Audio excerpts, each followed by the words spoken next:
right.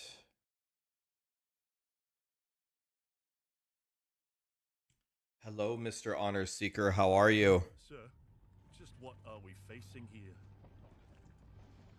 A relic of the old. What's up, guys? Yo, today. Wait, I have this wrong. I need to go like this. There we go. Wait, what?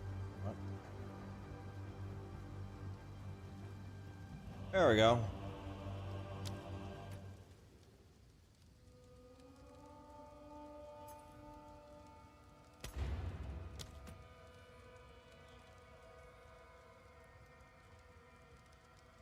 What's up, guys?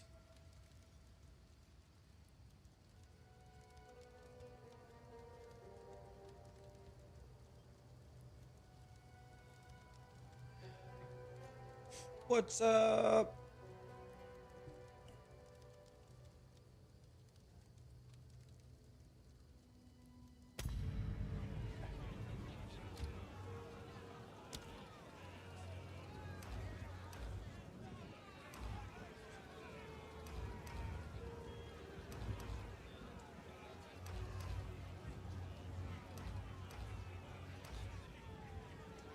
Ranger! An outcast, lurking among the shadows of the tree. What's up, guys? Boo, grinding gear game sucks. Go last Epoch? Wait a minute. Hi, Phoenix.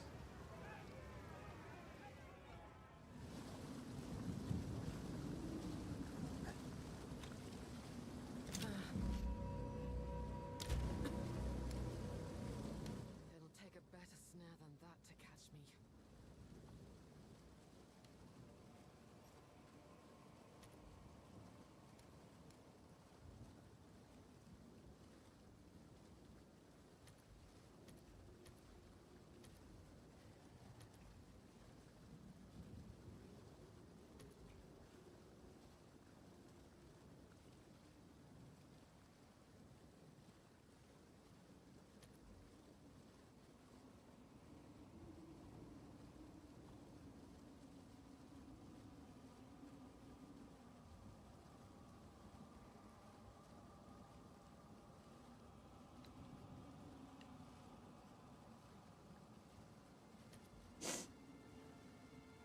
They don't have force move in this game, do they? Ah, dude, allergies are killing me.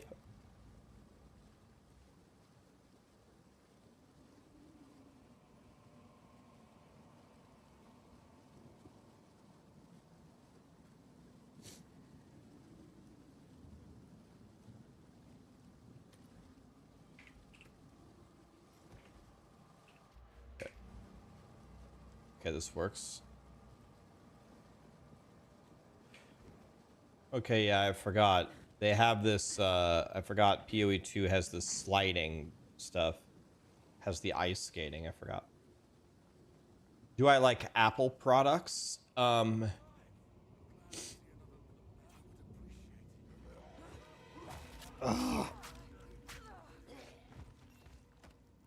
Ugh.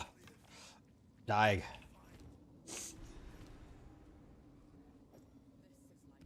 Can't right click it to equip it.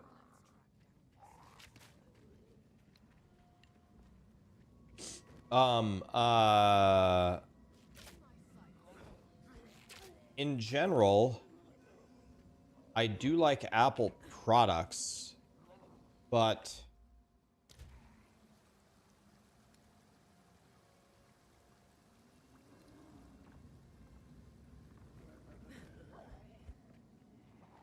give me 1 second here.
Why can't I roll? What? The game? What? I can't roll?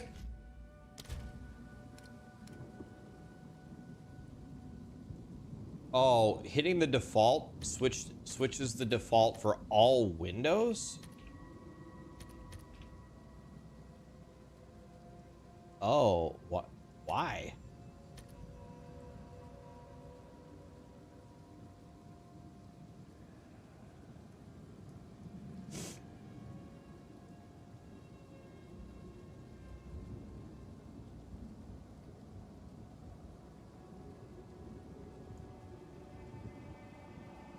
Something's not right here.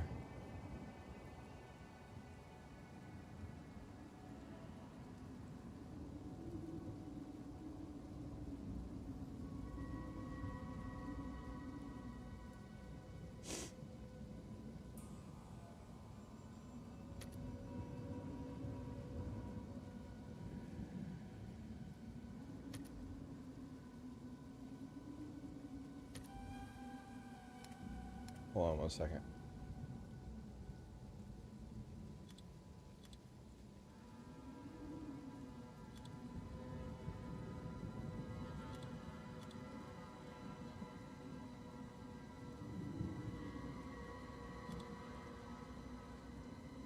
What's the best quality?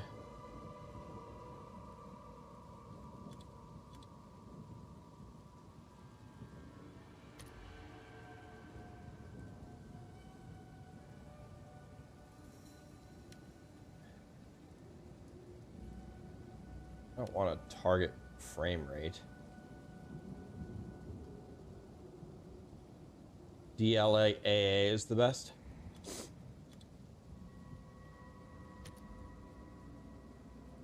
Okay.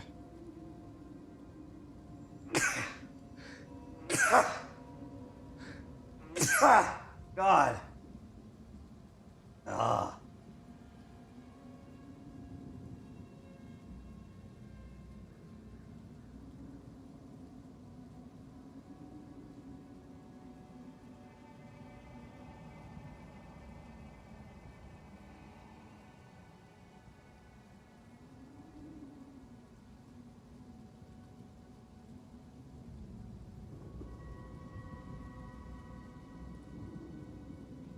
Oh, Jesus. Rax, what's the bit about Max roll in IGN? Are you involved? If this is a repeated question.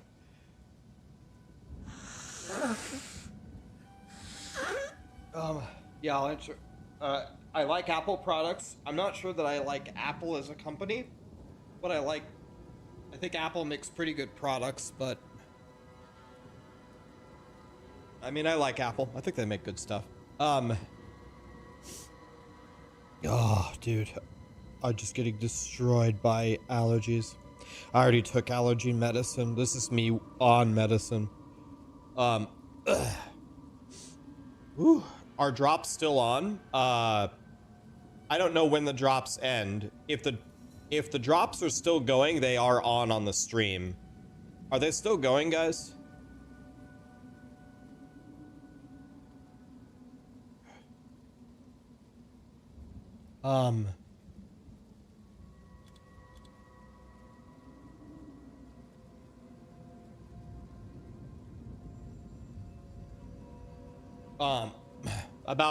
About IGN, so the parent company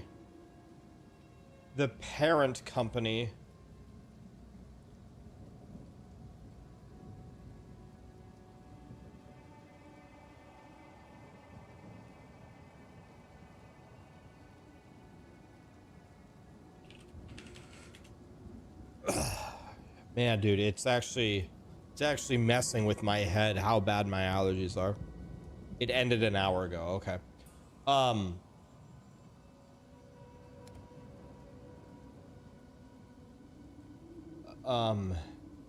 I don't need tutorial.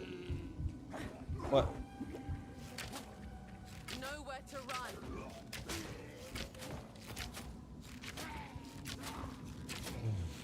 Hi, Daisy. You did allergy shots for years. They're the only thing that helped. My doctor is extremely against. My doctor is extremely against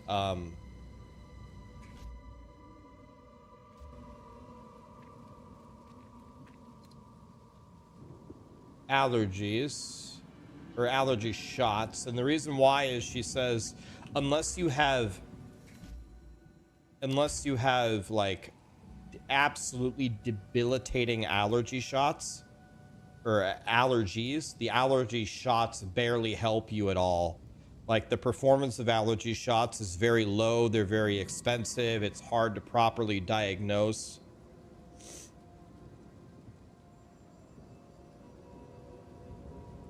No, I will continue on the IGN thing. Sorry, I'm actually, I'll be honest with you guys. Here's the complete honesty. I stayed up until 8 a.m. playing Halo, absolutely fisting everybody, just obliterating everybody. Then I fell asleep, and then 1 hour later, the electrician arrived, so I got woken up to fix the entire Cat 7s in my house, and he did that, so now my internet is godly. And then today is like a very warm day, so I don't know, all the flowers now exist, and the allergies are killing me. So I'm here on 1 hour of sleep, and I have the most insane brain fog possible. Okay, on the IGN thing, so I think the correct way to say it is Sif Davis purchased Maxroll from our owners, Alex and Silent. So I think Alex and Silent are now worth like $80 billion each, which is great. They deserve it. What can you expect from them purchasing Maxroll? You can expect the exact same, if not better, probably, because now, under the umbrella of Sif Davis with IGN and all that stuff, our resources are magnified 100-fold. It is not completely clear how we will collaborate, but we will collaborate. I am not the CEO anymore. I wasn't the CEO to begin with. I was literally on the page, but Alex put me as the CEO because he didn't want to put his picture on the site. He said I was going to be CEO, and I said, no, I'm not. He said, yes, you are, and then that was it.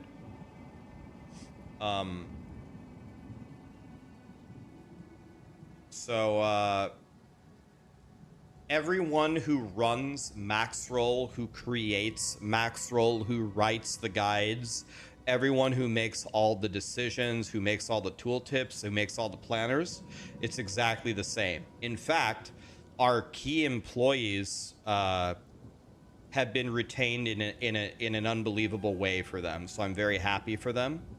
So Maxroll's power really only improved. Maxroll's power only improved. The impact to me personally, currently, is absolutely nothing. No change for me at all. So I'm not the CEO anymore. I'm very happy about that. It's whatever. I couldn't care less.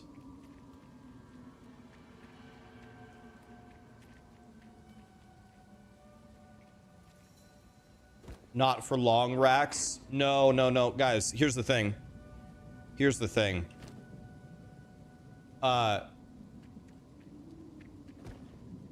So a lot of times when a parent company purchases a smaller company, what ends up happening is the smaller company just ends up going to shit, right? That's what happens, like, all the time. But the reason why Sif Davis purchased us is because, I mean, if I may say myself, I think Maxroll makes the best video game guides and planners by an absolute fucking mile, with no one even in the same stratosphere. It's not even close. So a lot of the conversations that we had were, why does that work? Like, what is your guys' process? And we explained it, and they were adamant that They don't want the process to change. So not only do they not want the process to change, they understand they don't have the expertise to do it. So that's why they retained our employees.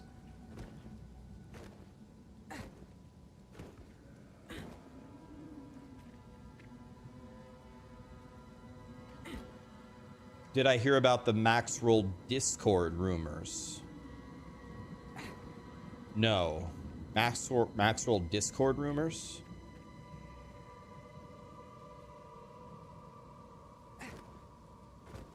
Yeah, like, as far as I'm aware, Sif Davis and IGN they don't have, and they also don't want any control over what Maxroll is doing.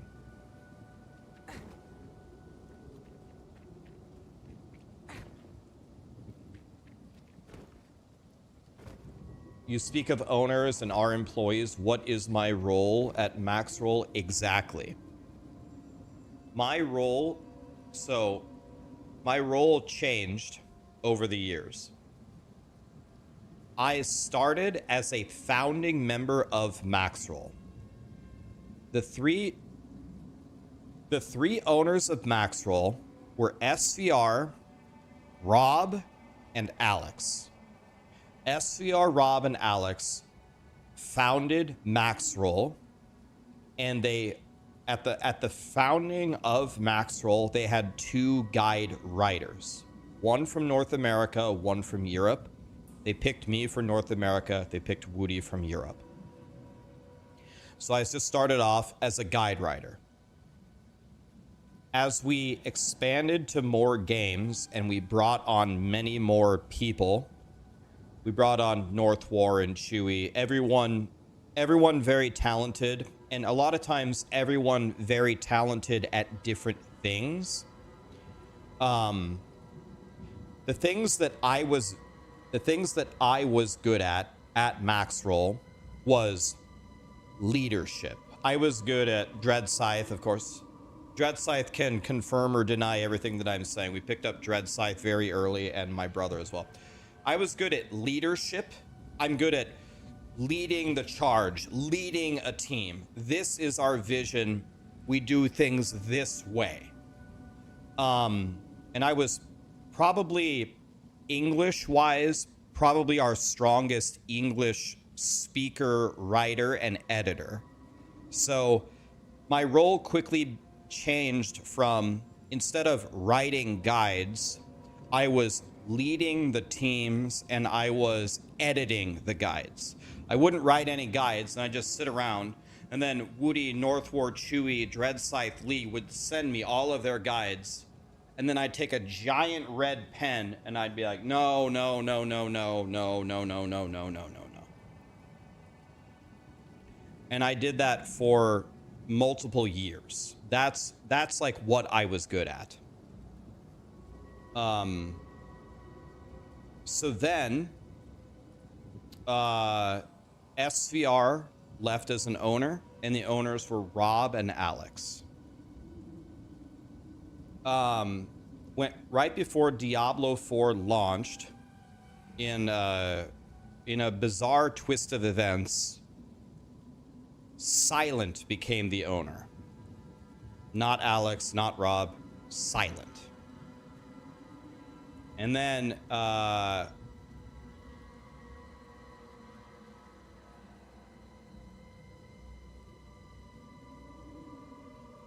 yeah, myself, Echo, and Lexi. If you get a review back from me, specifically me or Echo, if you get a review back from me or Echo,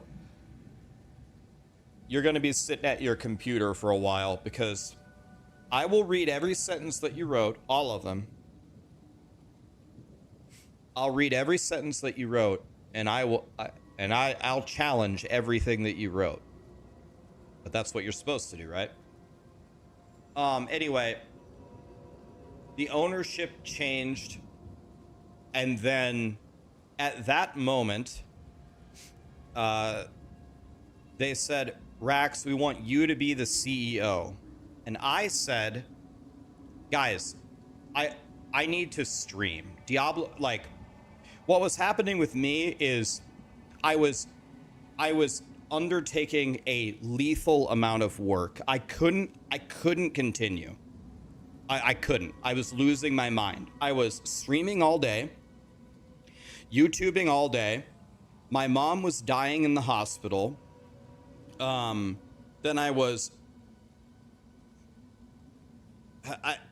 everyone needed my help on Maxroll. Everyone needed my help. And I was also the class lead of the Diablo 4 Barbarian.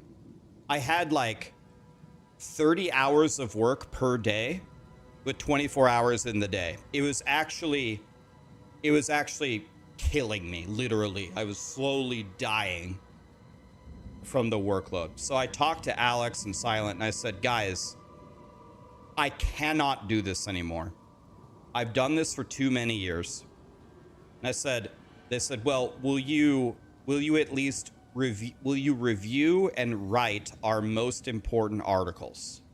And I said, sure. So like the announcement of the Diablo 4 post that they write, I'll write it, or I'll at least edit it, or whatever. We bring Echo Gaming in for WoW, I'll write that. Like the most important things, I'll do that.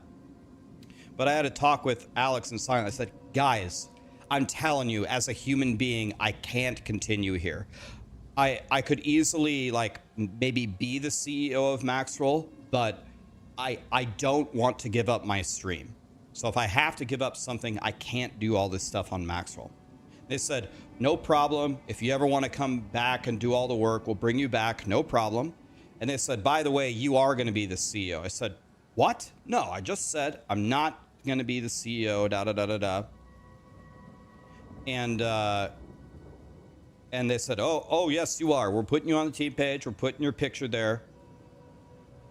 And because we don't want to be on there. And I was like,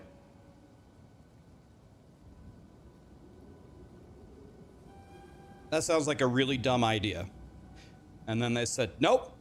Like you've led multiple teams. You've written a million guides. You've written a bunch of stuff. Like, just you do it. I'm like, oh, Jesus Christ. Fine, whatever. Put my name on there. And so here we are. Now, a lot of people have wanted to buy Maxroll a million billion times. It was never the right move to do it. Sif Davis wanted to purchase us the IGN network, and this is the only deal that made sense at all. And when we talked to them, they said, "Listen, you guys are Maxroll. You guys do your thing. We want to retain the employees like Dread, like all the people that actually blast. We want to retain you. We want everything the same." So all the negotiations were good, and that's it. Now they literally own us, but like the management there, the actual management, or everybody who does everything there is the same. So what is my role right now? I mean, like literally nothing, like nothing significant. It is possible if IGN or Sif Davis or whoever, if they're interested, it is not impossible. One day I retire from streaming, and if they wanted me to, one day I maybe could run Maxroll again. I thought about it. I definitely think I have the capability to do it at a very high level. I think I've demonstrated over the years that I can do it. So that's what it is. What? It's over? What do you mean it's over? No, nothing's over. What? No, we just gained a ton of resources.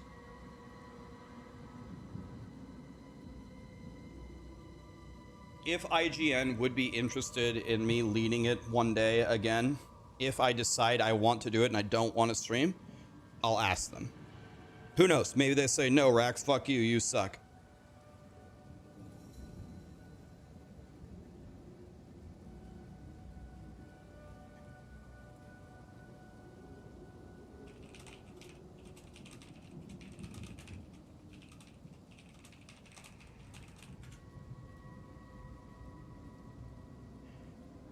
guys. I think we're correlating. Yeah, I understand why you guys are doing it, but I think you guys are correlating two things that are not really correlated, right? Sif Davis owns IGN. Sif Davis now also owns Maxroll. IGN doing reviews of games is not really correlated to us writing guides. They're not correlated.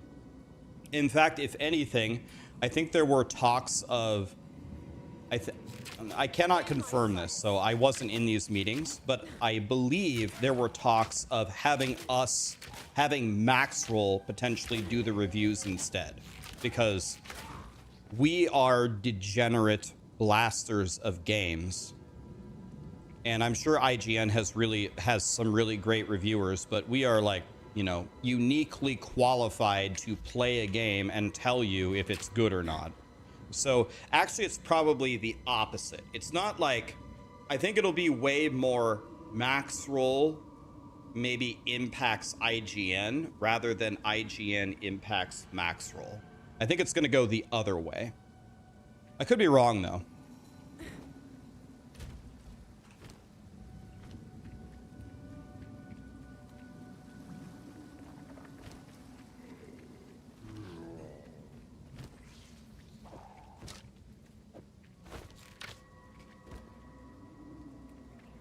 Guys, amidst Mr. Pipe Dream, Lucius Voss. Thank you so much for the subs, guys.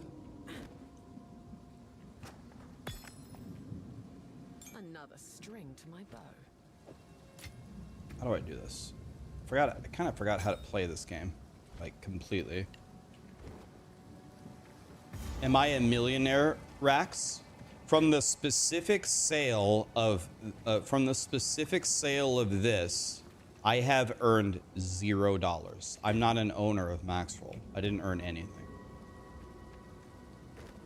I did not earn not a cent from this. I'm not an owner. The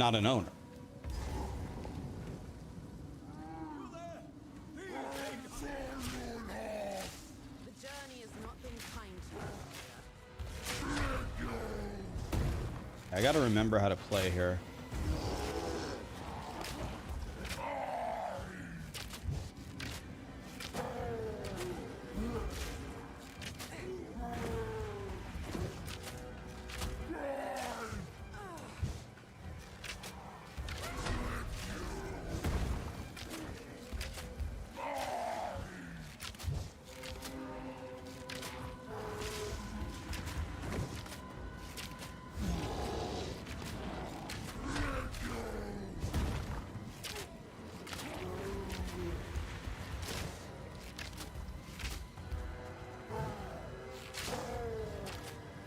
By the way, can I, while we're on the topic of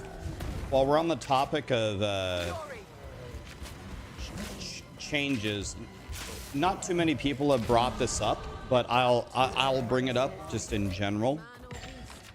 And by the way, you guys can give me your honest feedback on this. You guys can tell me if you think this is dog shit or not. Feel free to tell me honestly. I'll tell you something else.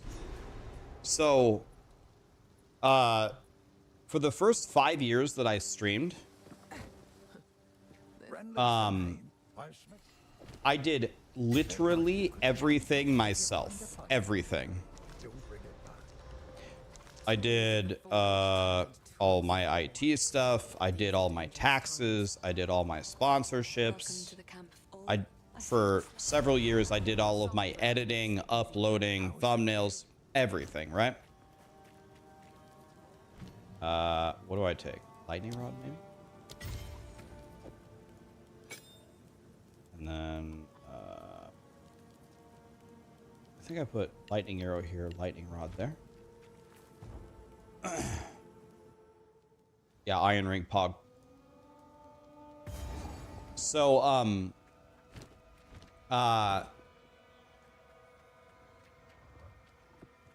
it was absolutely overwhelming, and again, couldn't really couldn't really continue in that way. So one of the things that I did, I had the opportunity, luckily, I joined Mythic Talent. I cannot tell you how many, over the years, I cannot tell you how many agencies tried to recruit me as an exclusive contract so they could give me sponsorships. I mean, they're trying to make money, I get it, but they're also trying to help me. Like, they provide a service, they get me sponsorships, they get whatever, 20% of whatever the number is, 20% of the income. Everybody's supposed to win, right?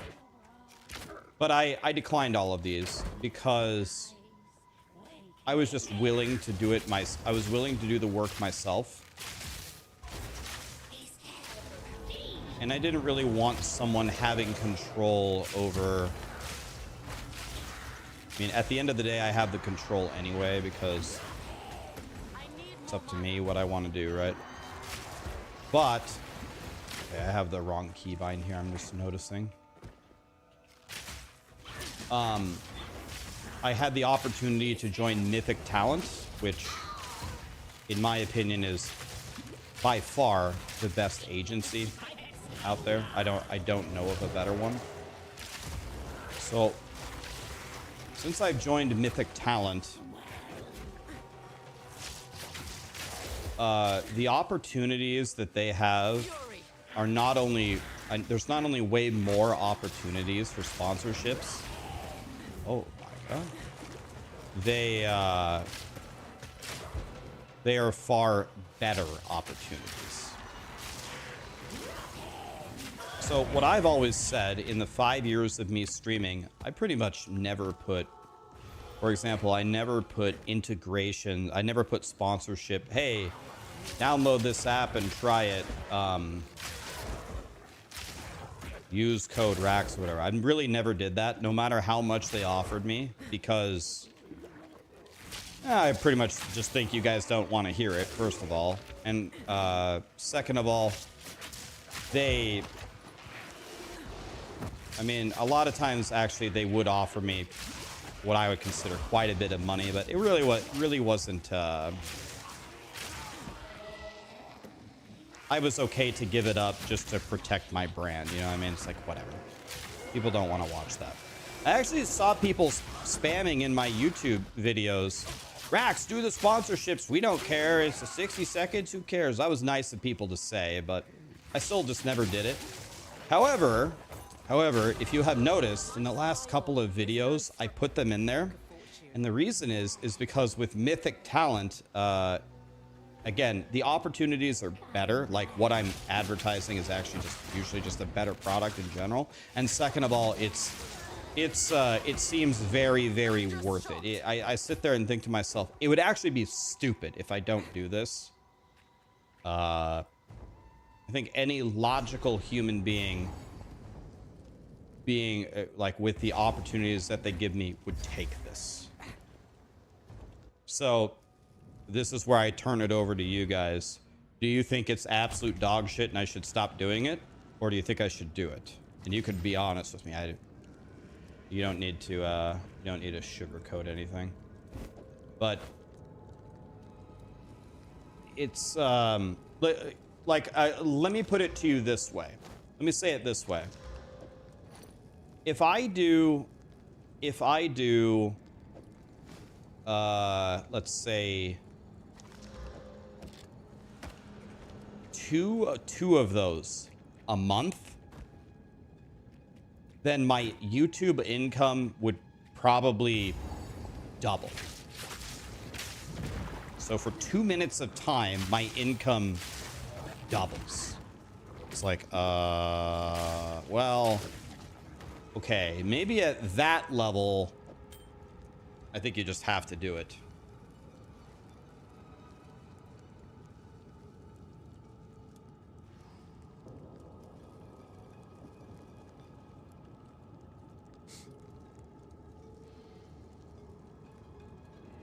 Just don't promote scum.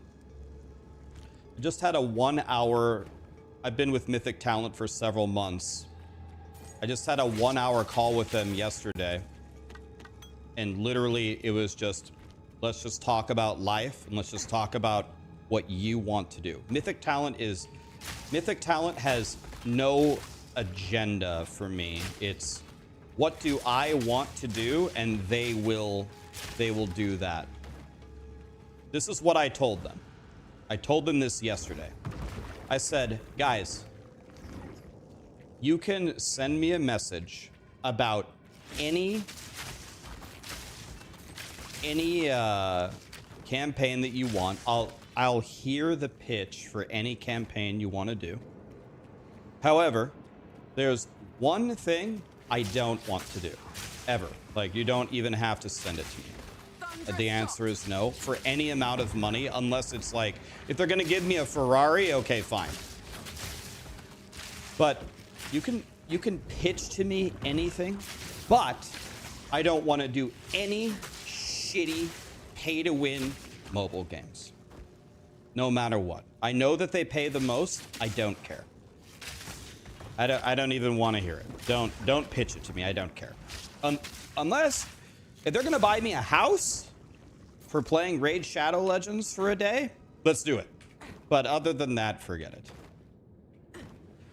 And I also told them, I reinforced this idea. I said, I especially this would actually gain credibility if the game is not available on mobile.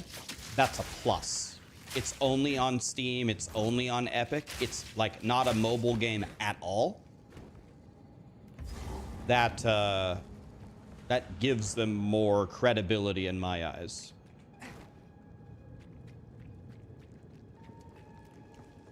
And still, actually, a lot of the campaigns that they send me, I actually, well, I would still say I actually decline still quite a bit of them. I still decline quite a bit of them. But, so that's the situation that I'm currently in. But obviously I benefit from it, but you guys potentially suffer from it. So that's why I wanted to ask you guys what your opinion was. Is Epic Gaming pretty hated? Epic Gaming? What is Epic Gaming? Epic Game? You mean Epic Games? You mean Fortnite?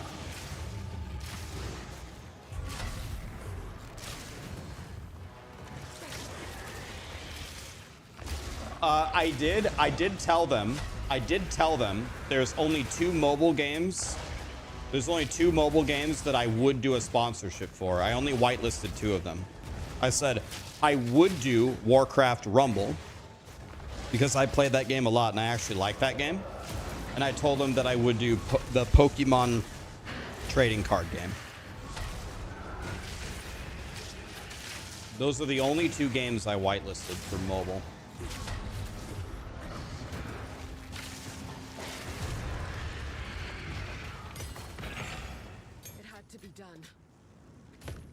You need to make a living, bro, so it's fair for you to sell out. Yeah, that's exactly what I'm trying not to do, though. Is there a command to drop items? Alt left click, alt right click. Can I drop items here? I'm gonna be honest with you guys. I don't have to, like, I can pay my bills without these sponsorships. I don't have to do this. I could stop doing it and it would be fine. But I can't. Oh, I don't have a... Wait. I thought you could just... Wait a minute. I thought you could just pour it.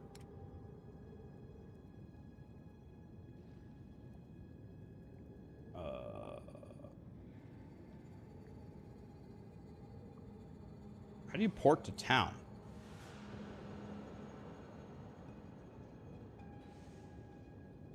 There aren't scrolls in this game, are we?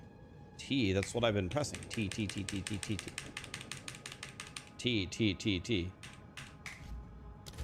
What? Create a portal, not set. T. There we go. I got it. I got it. Thank you. I don't know why that wasn't bound. Yeah, so again, I'll be honest with you. I just did in the video yesterday, there was a sponsorship for Rocket Money. You want to know what happened? They said, "Hey Rax, do you want to do a sponsorship for Rocket Money?" And I said, "Nope." And they said, "Okay, Rax, I have a question. I have a question for you. Like, no disrespect." I'm like, "Okay. What am I a stupid ass that I mess up?" I said, no. I just have a question. I go, "Okay, what's the question?" And they said, "Have you ever tried it?" And I go, "Well, no, but I mean, I see ads for it all the time. That probably means it's bad, right?" And they go, Trust me. "No, try it. Like, download the app, try it, Yes, I can help. and then tell me if you want to do it." I'm like, "Oh, okay." And I downloaded. I still have the app on my phone, by the way. Trust me. Look. Probably shouldn't show you this. Let's see, is there any contraband here? Probably not. I'm not leading an exciting life.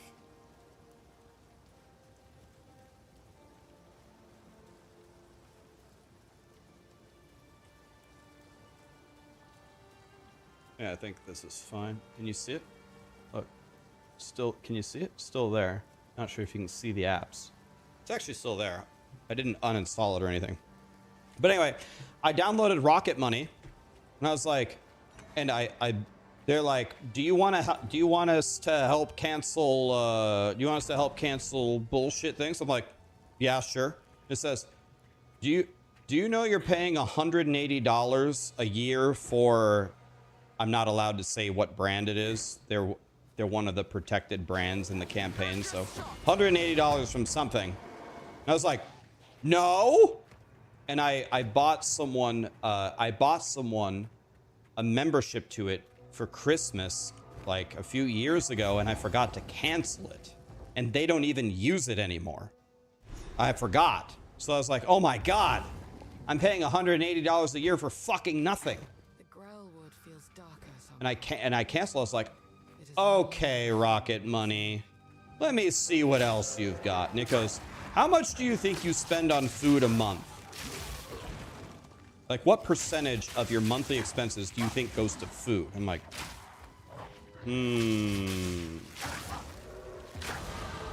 I don't know. What would that be? I don't know, 10%? 20? I don't know. 10? And I can't remember what it was, but the number, I can't remember what the number was, like 30%. I'm like, oh my God. How? And then like, well, you want a breakdown of it? I'm like, yeah, that number seems way too high. I'm like, Jesus. God, I'm a stupid ass. Like, we're eating ramen noodles from now on. What the fuck? So actually, I used the app for a little bit. I was like, you want to know what? Actually, I think actually people might like this app. It's nowhere near as dog shit as I thought it was going to be. So then I went back to Mythic Talents, like, all right, I learned a lesson here. I shouldn't just auto decline stuff. I should actually try it. Because that was actually way better than I thought it was going to be. Just to give you, and so yesterday you saw the integration for Rocket Money. You might think, oh, Rocket Money contacted Rax. He just said yes, and he just sprayed it on his YouTube for money. No, I actually declined it. Then I downloaded it, and then I used it, and I was like, okay, wait a minute. Actually, this is pretty good.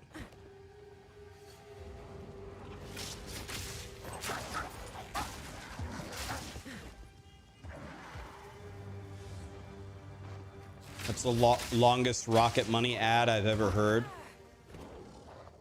Okay, since we're in the little chamber of truth here, you want me to be honest with you? I don't get anything if you download the app. I don't have like a download metric where every time someone downloads it, I get $5. I don't get anything if you download it. The campaign is over. The reason why I'm telling you this story is I'm just explaining how I go through, how I actually vet the sponsorships. That you want to know? You should download Rocket Money if you want to use it. It doesn't. No skin off my back, one way or the other. You're in denial on your food spending. You really want to be in denial? Download Rocket Money and go to the budget allocation and look at how much you spend on food. It actually made me fucking cry. I was like, are you serious right now? And I was like, I actually said there's no way this is right. Like, you have like expenses like rent and your car payment, your internet bill and your phone bill. I'm like, there is no way it's this high of a percentage. And then I looked at the breakdown. I'm like, damn, the numbers don't lie. Oof.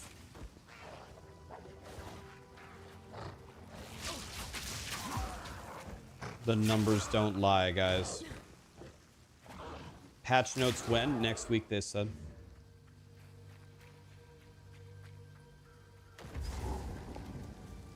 You don't want some app knowing your finances? That's a super valid point. That's a super valid point. I get pretty antsy about it myself. Ask Rocket Money why they hate Canadians. If we do another campaign, I'll ask them. Why do you guys hate Canadians?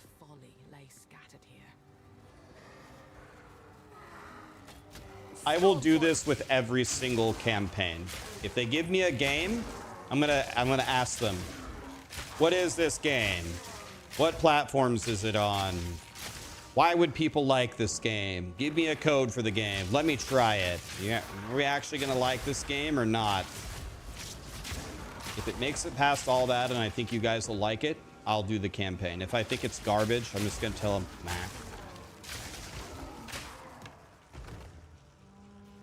You can't have the app in Canada. Yeah, maybe it's US only.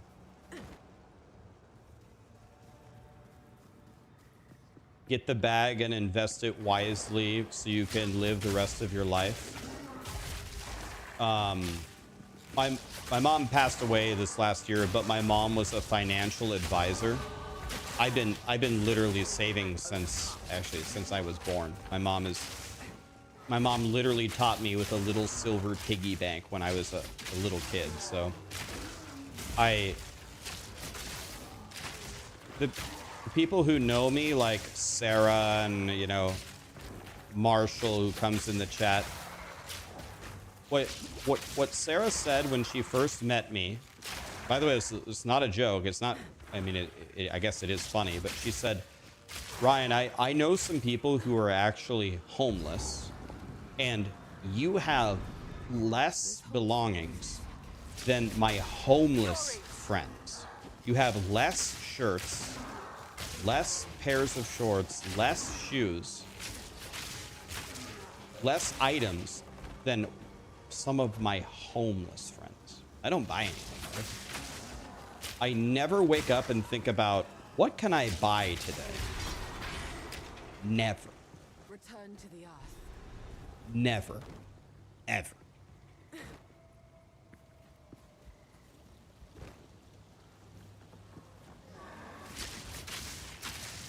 I'm not kidding you.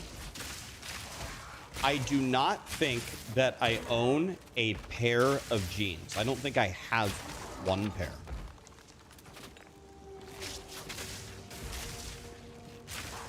There are a few pairs of jeans in this house, but they were like, they fit me like 15 years ago. Although I've lost 15 pounds this year.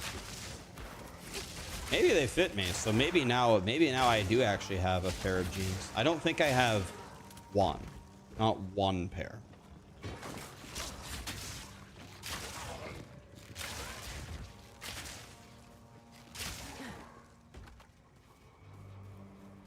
Yeah, that's one thing I don't understand, Joe. I don't get it.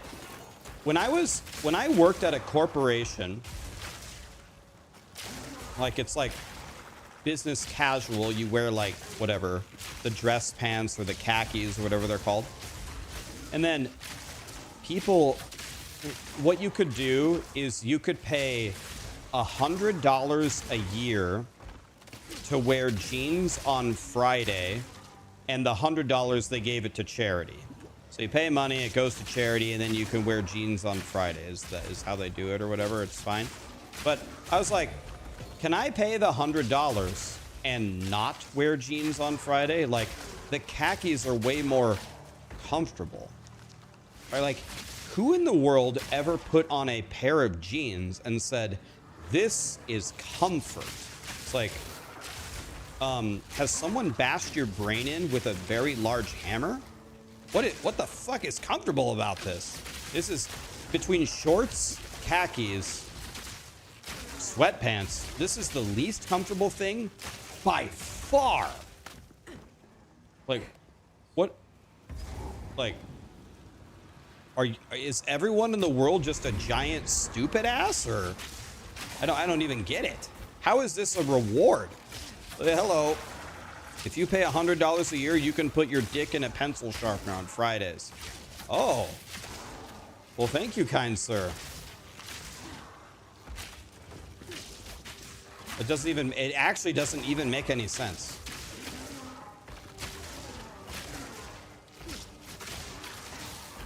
Charged arrow.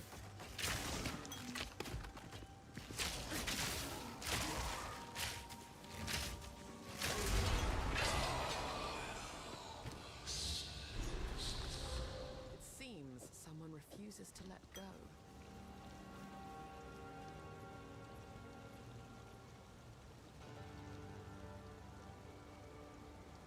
It's marketing that people haven't questioned. Like, that's exactly what I think it is. It's just pure brainwashing. Guys, who told you that jeans are comfortable? Put them on and gauge your comfort. Your husband falls asleep in jeans and you don't understand how? I can explain it to you, Daisy. Like, I don't mean to cast shade on your judgment, but you married Satan.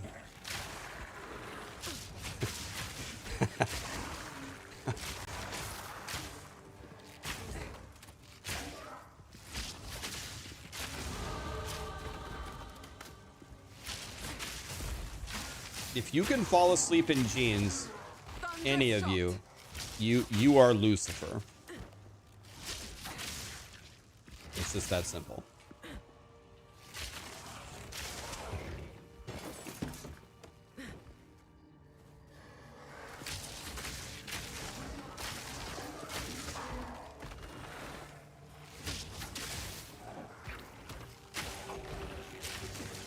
What class for next league? Oh, obviously Huntress, the new one. By the way, I just realized something. I've been playing I'm in like the 4th zone. I've been playing POE2 this entire time. I haven't even been paying attention. What quest? What am I doing? How do I pull up my quest? What quest am I on? I haven't even been paying attention.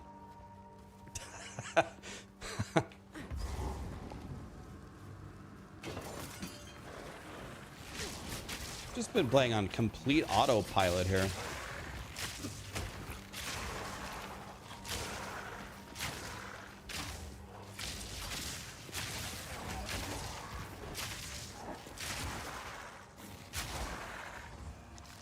I don't know, but I made my character pretty good. My guy's frying, actually.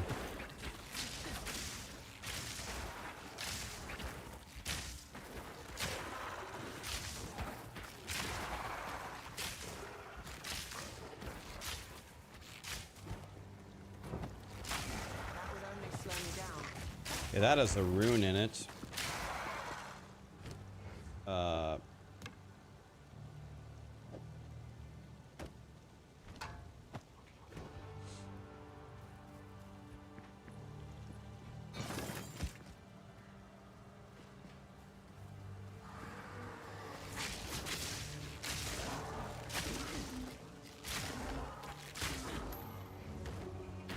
Oh, everlasting gaze, boys?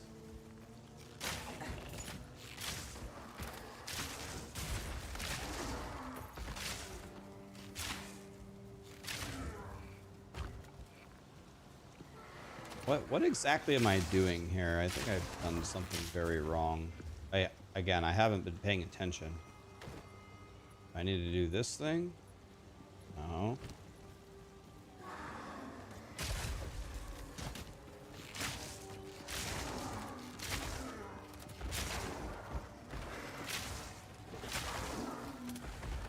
I don't get it. Oh, shit. I'm supposed to go over here.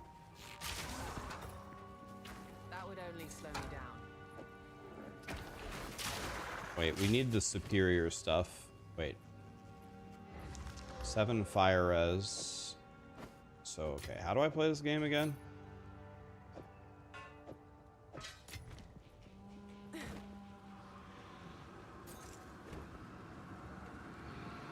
That should hold the last. Thunderous shot!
Into nothing. Your war is long over. They gave you an extra soup? Wait, you ordered the soup and you got 2 of them? What do I do with this stuff? 16 decks? Oh yeah, I was supposed to put in passive points, huh? Oops.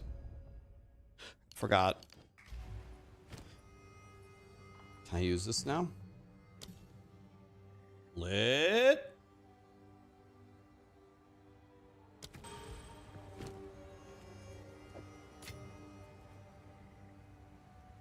All right. Well. Okay. I want this. I want this.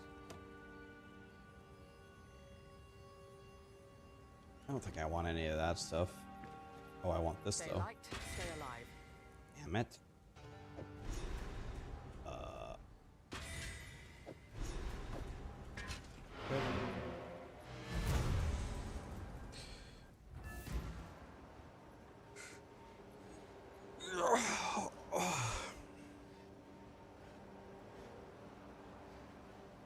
You're gonna go Lich next patch? Do it, man. Go Lich. All right.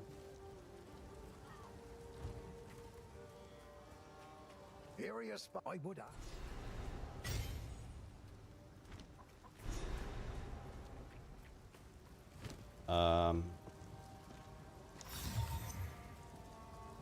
Man, this would be sure would be nice.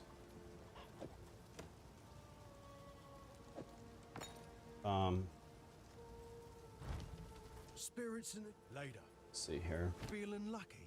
Kind of forgot how to play this game. Sure. Okay, it's control here, of course. The games can't use the same key bindings.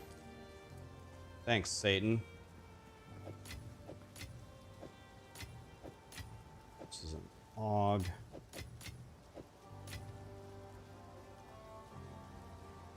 So I'm gonna want to smash these things later. Later. So I would place them here. Okay. How's the... Anything take your fancy? Any good bows around here? I mean, this is way more damage. I have $2,000. Can I AUG this? 7 attack speed. Can I regal it? Like that. Okay. We're just playing very slow here. That's a good Movement one. speed boots. God, I love life. Okay. I feel like my guy's pretty good. You got any quivers? Alright. Okay. Well.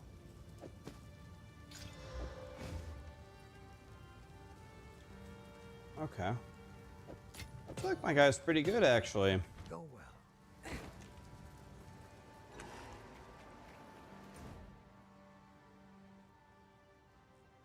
well. Here. Do I have a guide around gear for this game? You have them.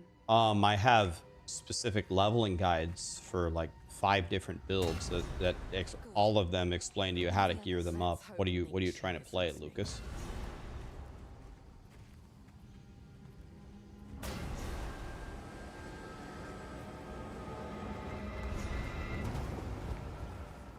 Did I drop the... You're gonna cry, you just downloaded Rocket Money and it was bad?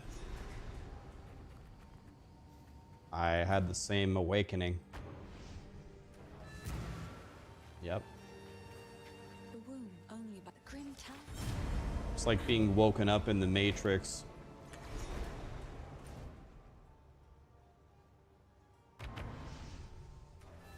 What's gonna be my league starter? I'm gonna go Huntress for sure. What are the choices? I'm probably gonna go, I'm guessing I'll go Amazon. I want to be like the classic Amazon. I don't really care about the 3rd ring, or that just sounds like more rings I have to find.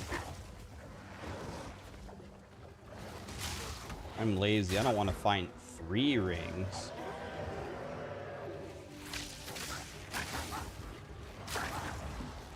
Although rings are pretty damn strong, actually.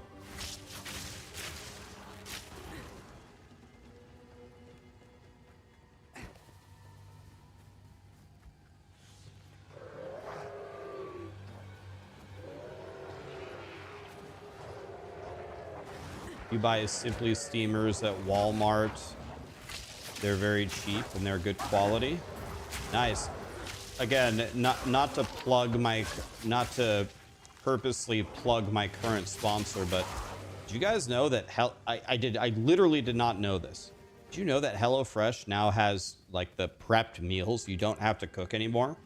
I had all these plans to order all these different meals, and I was like, wait a minute, they're like Factor. I can buy them already made. Why am I doing so much damage?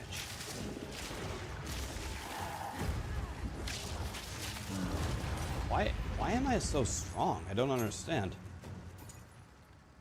Well, whatever. I'm a god. I don't even get it. What happened? Why am I so strong right now? Should have done this for the race. I haven't even been trying, and I'm a god. This build is cracked. Because you're not a warrior? That must be it. But wait, warrior won every time. Wait, warrior won all the races. I'm over leveled. Well, let's see. I'm supposed to go to Grim Tangle. Let's see what the level of Grim Tangle is.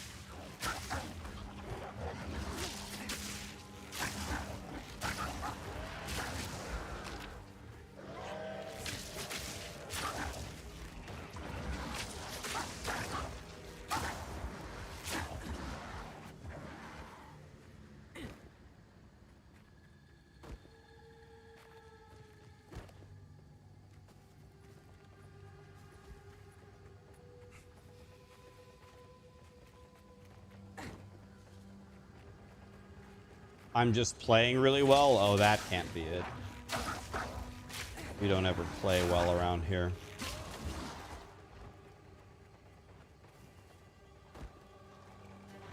Any Ascendancy from the newly announced ones that tickles my fancy the most?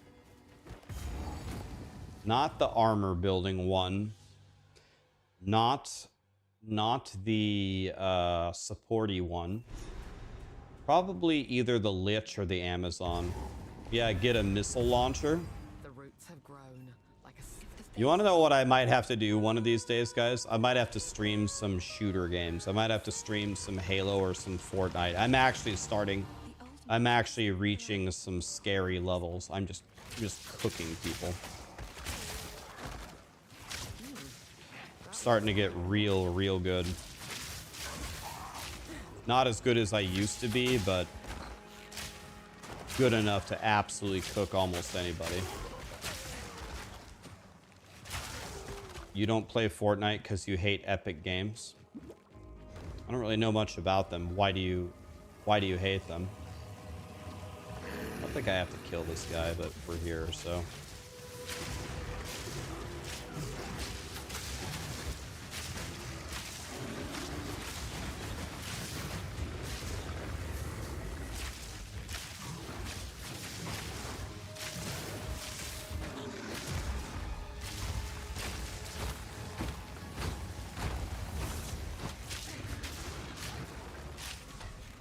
What happened? Did he port? Oh.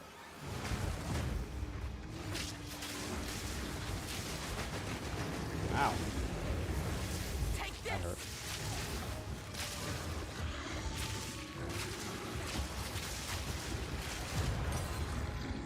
You're better off this way.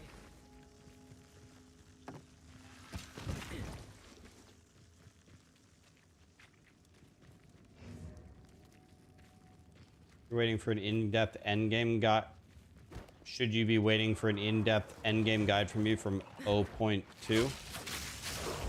I will definitely have an endgame guide for the next patch, definitely. That's the thing I'm the most interested in. So that'll definitely happen.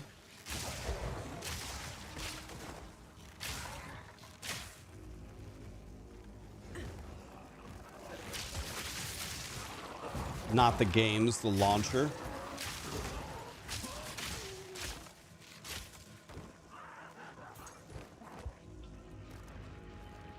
Fortnite is fun to play if you play it in a completely different way from how it's advertised. Like, the way that Fortnite is advertised is these crackhead 10-year-olds playing build mode, where they just literally build the Taj Mahal anytime a bullet is fired in their direction. And then it's all about editing out walls so you can shoot a shotgun shell through it at the speed of light. It's like, it's not even a shooting game. It's Sim City. It's just so stupid. I'm just like, I can't stand it. We play the OG settings where there's like no movement, there's no building, and it's just made the best shooter win.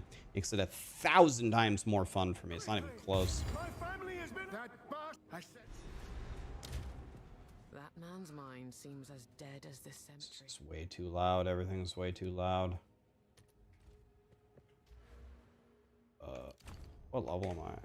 Okay, what level am I? You said I was over leveled. I'm a 7 and a 7.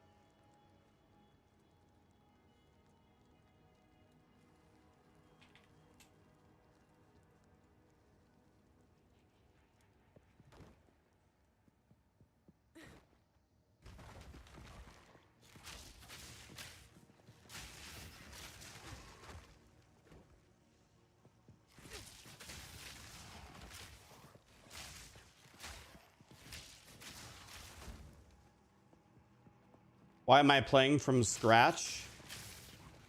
Because playing with a fully geared character is way too easy.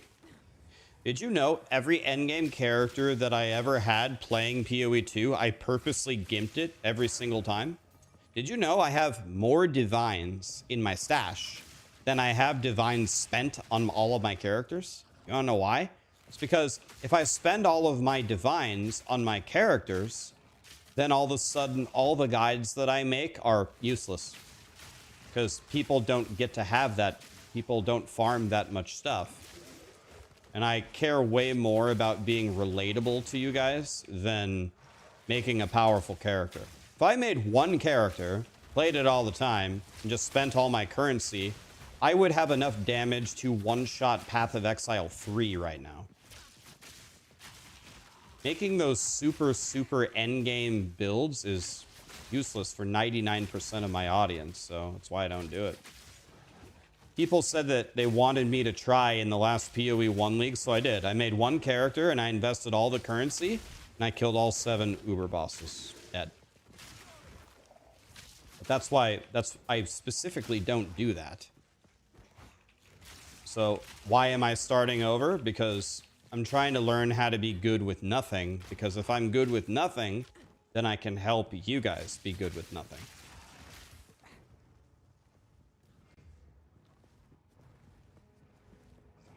No, sir, I don't want any soup, thank you.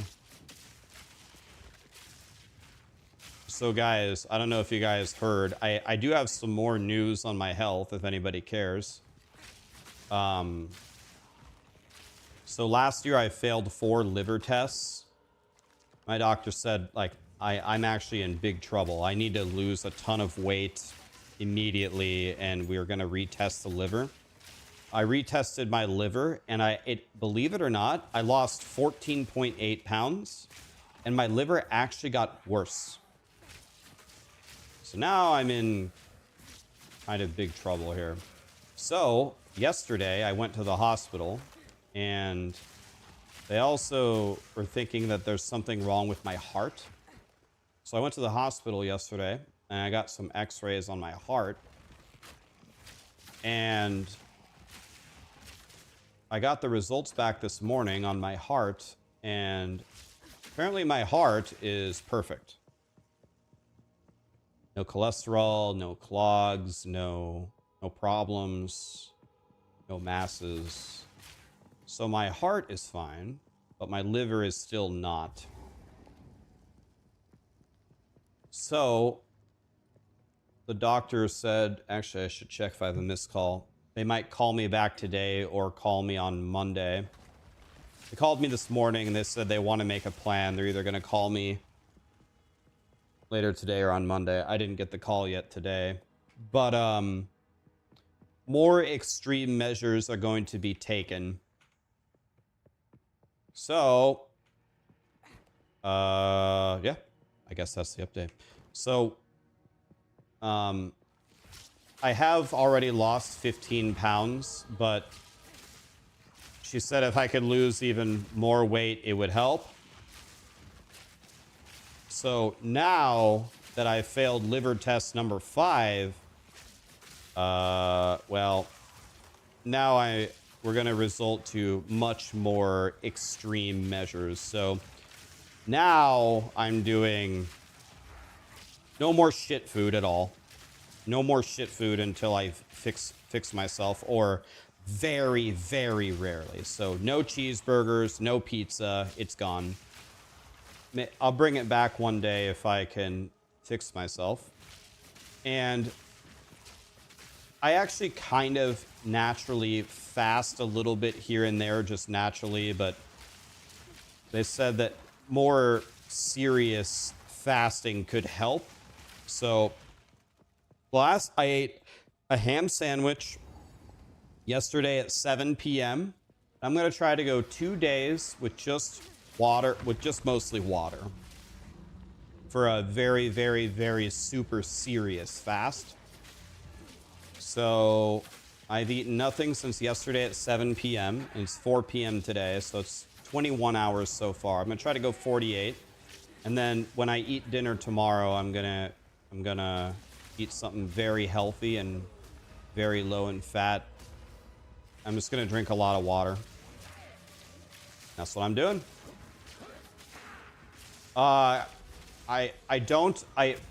can't really say that I work out. I work out here and there, but it's kind of a pathetic attempt. But now I'm gonna start going on gonna start actually exercising and working out much more seriously. Because now we actually have a serious problem. So I need to fix it, as simple as that. So that's what I'm doing.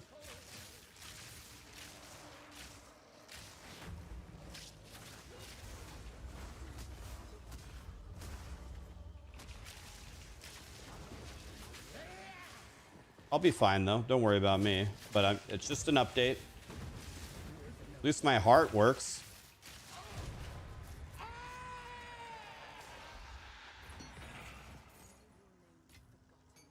Yeah, so I'm already down. I'm down about 15 pounds since the start of the year, but you're about to see a very, very, very thin version of me because now it's actually getting quite serious. So yeah, I'm good. I'll be fine. But not only did I fail liver test number 5, it actually got worse. I lost 15 pounds and I ate healthier and it got worse. So,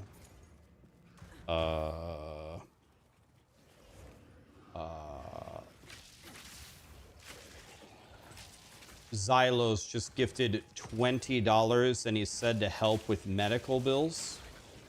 Hey, thank you so much for that, man. I gotta be honest with you. You guys in general are just so generous to me anyway. I should be able to, unless I need like, I don't know, like a full liver transplant or dialysis or something. I don't know. You want to know another bad thing about me? You want to know one thing that really blows for me? Real bad? The rarest blood type in the world is AB negative. That's the rarest. You want to know what's the second rarest? B negative. Guess what blood type I am? B negative. That's not good. You do not want to have AB negative or B negative blood. Because if you actually need blood, it's very, very difficult to get what you need.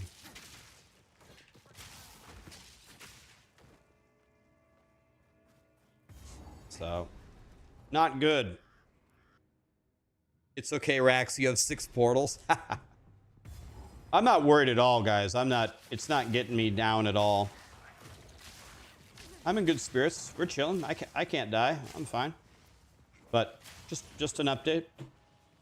My liver doesn't fucking work, so we're gonna find a way to make it work, I guess.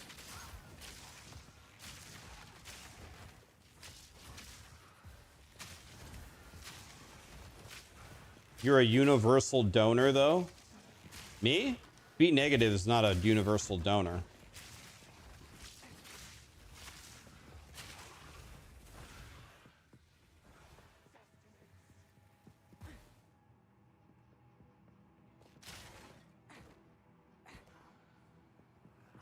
Do I play Fortnite or OG Fortnite? I play no build and I play either Reloaded or OG. Either one.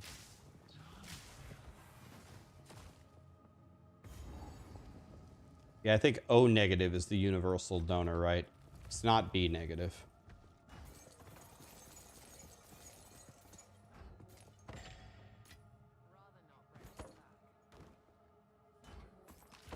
Right now, I would say I'm pretty hungry, but I'm not like absolutely starving. I'm fine. But tomorrow, when I hit like beyond hour 30, I'm probably gonna be absolutely starving.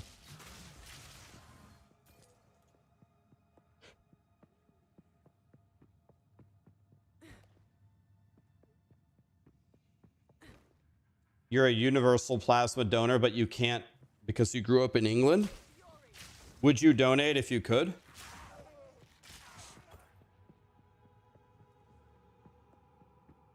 Love you too, Karma. Thank you, buddy. You have a great day too. is max roll a part of IGN now? That's the way the internet is going to keep phrasing it, but that's not... I can't say that that's wrong, but that's really not the way to think about it. The way to think about it is Sif Davis, which owns IGN, purchased Maxroll. And the reason why I phrased it that way is Maxroll is not changing. The people who run Maxroll, the people who make Maxroll work, the people that make the decisions about how Maxroll makes their branches is the same. There's no... The only... Maxroll's quality should only improve from this change. A lot of people are worried that, oh, I don't like IGN's reviews or this or that, and oh, this is the death of Maxroll. No. You don't have to worry about that stuff.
The fasting will help. You do it. You're trying to do it every month, and it does help.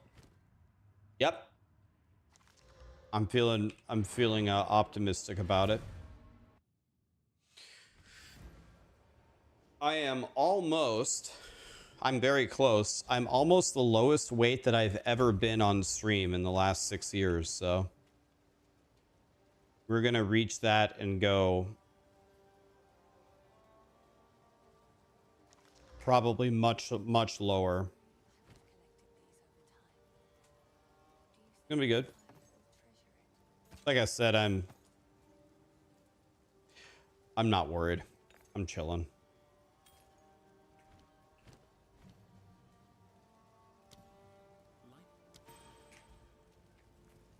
Lots of chicken and rice or what? Yes. I'm honestly thinking about omitting the rice portion. Maybe just plain white rice. I'm gonna try to get my carbs to close to 0.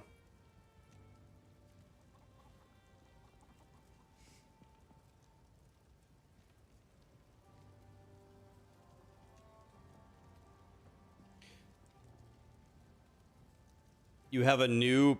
Hog has a new parody that just dropped on YouTube.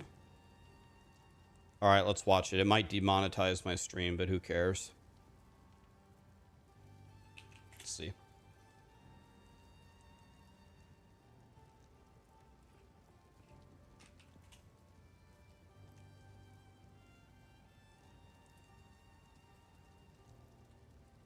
This POE2 trailer was not approved for release.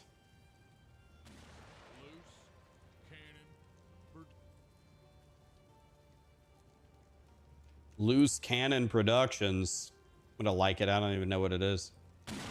Loose Cannon Production. That's hot. Hey, I'm JR from Grinding Gear Games. We've got some huge things to show you. We've been working real hard here lately.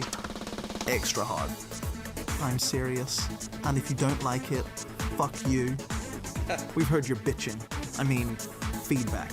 You nerds better get good fast. Because POE2 is back. Boom. New class bitch, 100 uniques, more RNG crafting. Yes! I'm fucking awesome. By the way, the armor is still broke. Still broke. It'll stay broke. Tough shit. We've been making all the necessary adjustments. See ya, loser. Nothing is getting buffed. Everything is getting nerfed. Deal with it. You better start training right now, because the game is completely different. We feel the game is too easy. So now you will be crowd controlled all the time. You will be punished into oblivion, and you will like it. Such is the vision. Also, don't even think about leaving. We stomped out the competition already. We've added nothing that you've asked for, like more towers, more maps you can't choose, and rogue exiles. They drop uniques. You better pray to RNG sis because we ain't buffing the drops. Ruthless. It's the vision. Ruthless. If you were wanting swords, well, tough shit. We will release them when we feel like it. Ha ha ha ha. Remember to buy supporter packs. No, your POE1 stuff will never come. Shut up about it. Maybe. If you are lucky, this could be you. You're never going to change your ascendancy. Never. You cried so much, we will give you 6 portals to start. Then you better get good. This game ain't made for pussies. Pussy. We sandbagged our date to let the other pussy-ass games reveal themselves, then, like the badasses we are, we released our game right after theirs. Hell yeah. We were never the little guy. We were always awesome. Yeah, endgame is monoliths with a background. You wanna fight about it? Come at me, bruh. You belly button pickers can't take me down. Rah. Boom. Y'all don't want none. Dawn of the Hunt, coming soon. Don't be such a pussy. Pussy. Boom. Bullseye. Remember, we're nerfing everything, making the game harder, and not dropping shit. Deal with it.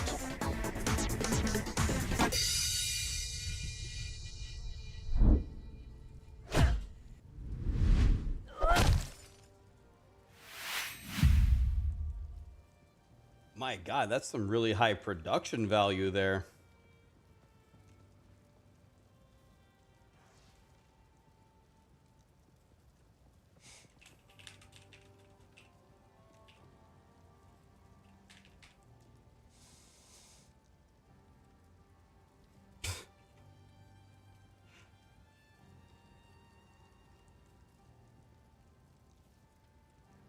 Belly button picker. All right, do you guys want to support Hog?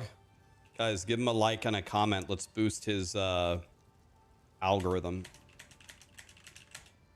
There it is on Twitch. Here it is on YouTube.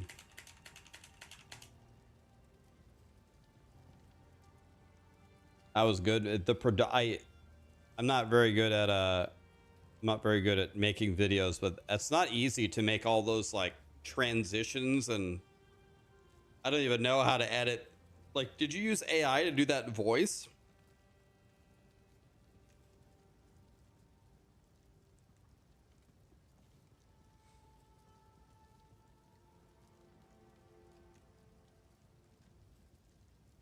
What am I practicing for since something is changing so much? That's honestly an excellent question. I'm running through the campaign pretending like it's going to make me a better POE2 player, but we all know that's not true.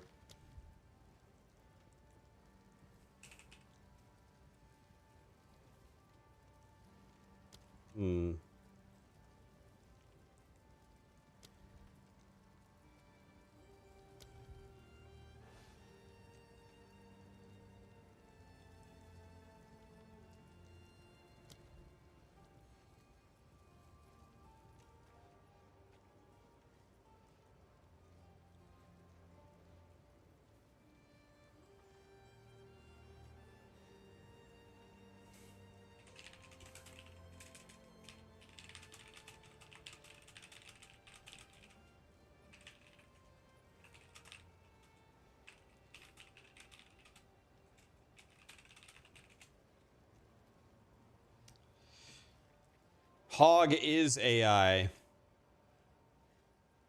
You make the video in Adobe. That's what the Giga Chads use, right?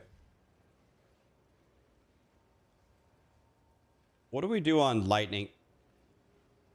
Wait, do we do scatter shot on lightning rod, right? God, can I pull up my own guide? What do I... Lightning arrow POE2 guide.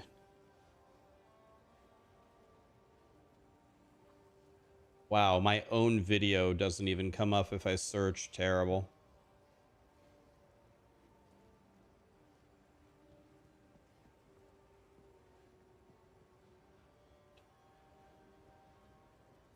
I'm washed.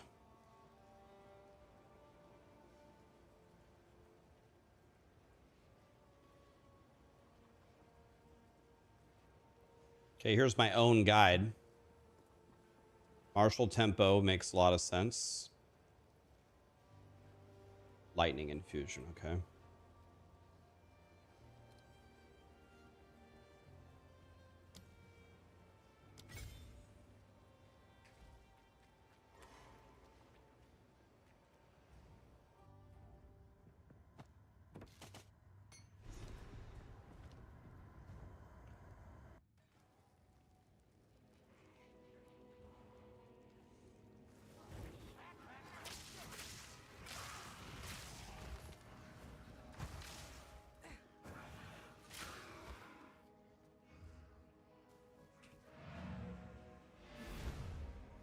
I forgot my own guide.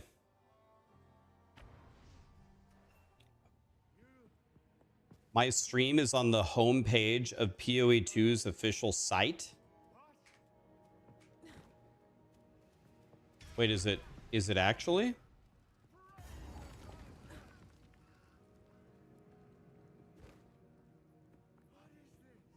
Whoops.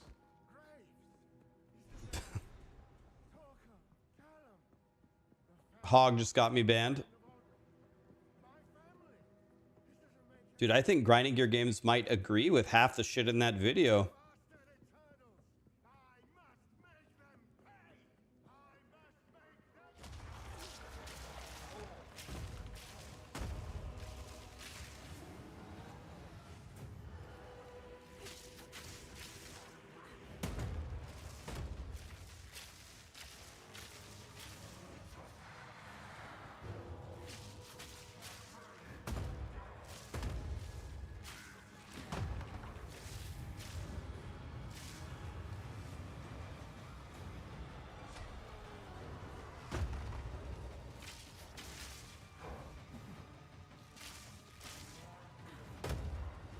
Wow, I even rolled away from it, still hit me.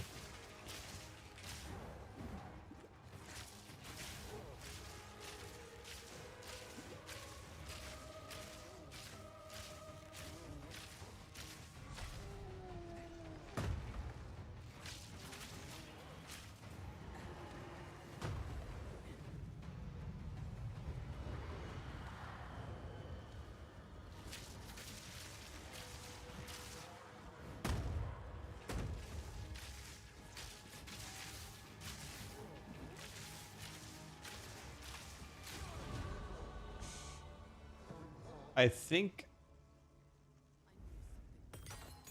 the drops already ended, unless I'm mistaken.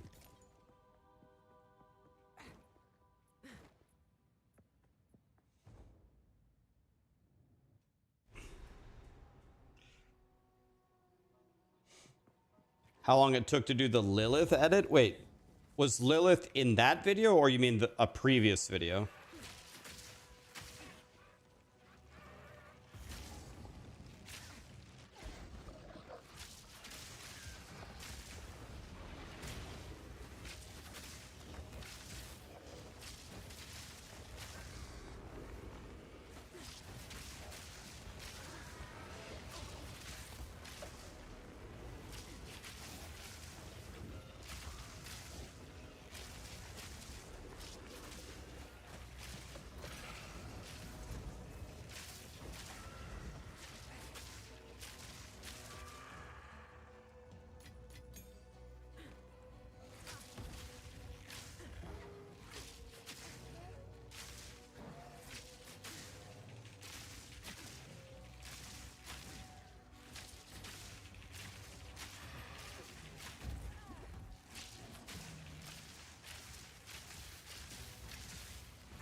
Level 10? Bro, they think I'm already level 10? Jesus. I can have your liver. You don't use it. You know what's funny is I don't drink alcohol either. I mean, the liver does more than alcohol, but that's the strange thing. I don't use my liver either.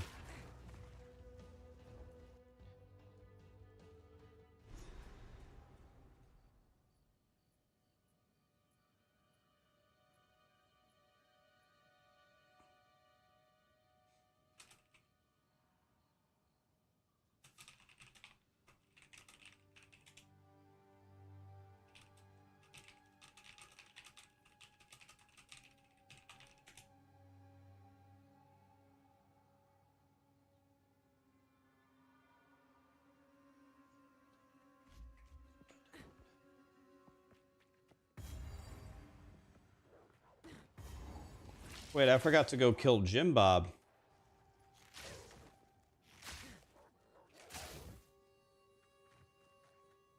Liver's still no bueno. Cumin ego. I remember someone talking about pooling blood in relation to liver. My stupid ass alerts cut off your message, man. Cooling blood in relation to liver trouble. Pooling blood. What's that? VT Vanda. Thank you so much for the sub, man.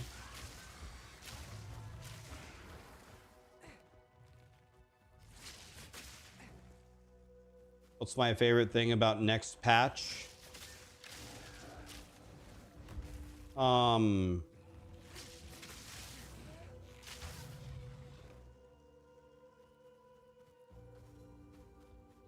Probably my favorite thing is anything that makes the end game more fun. I don't really care about anything except end game. The fact that towers suck a lot less. Probably my favorite thing.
All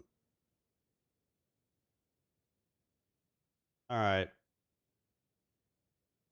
I'm pretty sure I go over here now, don't I? I think I go this way. I don't know. I can't remember. Guess I could just look at my own guide. All right. Where is King of the Mists? Probably here, right? You guys are gonna thinking about ordering HelloFresh. I'm gonna be honest with you. Like, I guess I'm currently sponsored by HelloFresh, so I'm supposed to tell you how great it is and order it, and don't forget to download Raid Shadow Legends. But I actually really like HelloFresh. I literally beg Mythic Talent every time HelloFresh or Factor. I think they're owned by the same company. Every time they have something, like, please God, get me in the campaign, because I actually really love their food. I have never made something from HelloFresh that I didn't like, not one time. I made the spicy pork rigatoni. I made the Gouda burgers. I made their enchiladas one time. I actually just really like their food straight up. And I'll be honest with you, part of it is every time they sponsor me, they send me free food. So it's like, oh my God, yes. God, I love food. Is HelloFresh like Factor? Yep. HelloFresh now has 2 options. It used to just be, it would send you like a box of ingredients and instructions. It'd send you here's how to make Gouda burgers. Here's 1 pound of the beef that you need. Here are the buns. Here's how you make the sauce. It gives you a little card and it tells you exactly what to do. You cook it and you make it.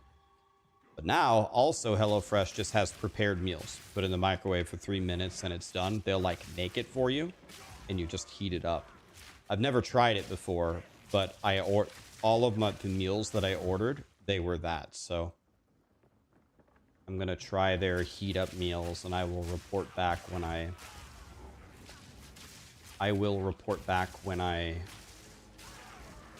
get them. Never tried them, but I'm pretty sure, again, I think their parent company is Factor, and Factor meals are amazing, so I'm pretty sure it's going to be pretty good. Might die here, but that's okay.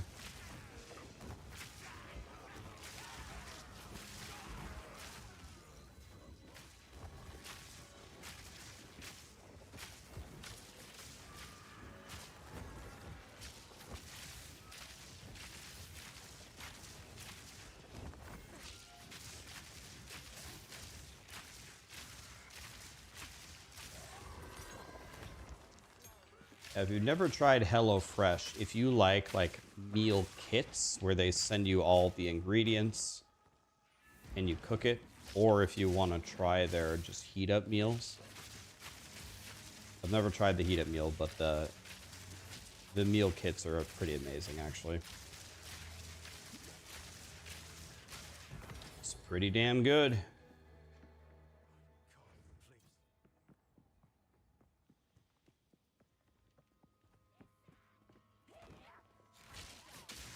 Yeah, it's a good way to put it. It's more expensive than making it yourself.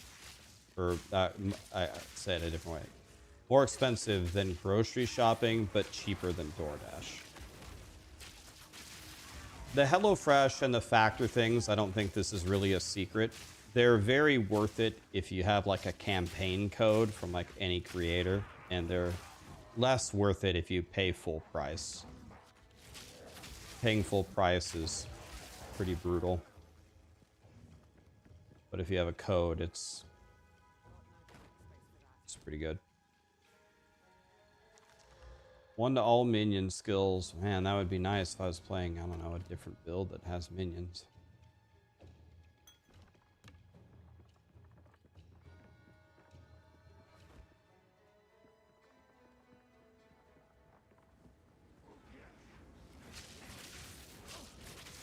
Oh, here's the thing, John. Yeah, a lot of people are upset about the IGN thing. The announcement says that IGN bought us, but who really bought us was Sif Davis. Sif Davis is the parent company. Maxroll will, if you just don't want to support any company that's affiliated with IGN, then that makes sense. But Maxroll as a website is not going to be changing. It's the same people running it. The key personnel have been retained. They're all there. They don't have They're not changing anything. So if that's what you're worried about, it's gonna be the same. Do we plan to make a new site? No. Again, all the people that work on Maxroll are being retained. And I don't know the specifics. I'm guessing there's a non-compete clause in there anyway, but not sure if they even signed a non-compete since the...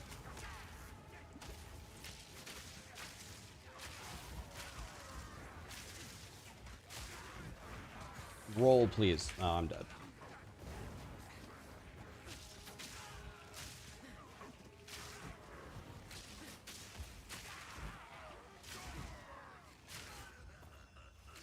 Very difficult.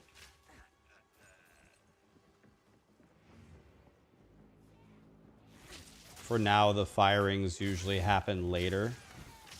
I would be very, very... I mean, never say never, right? I'm not stupid. I know how the world works, but... that would actually really surprise me. Because... The reason that they acquired us is because of the way that we do things, right? I don't think they acquired us to change what we do. I think it would be their preference. It would be their preference if we would stay and continue to do things as we do them, rather than... I don't think they want any changes.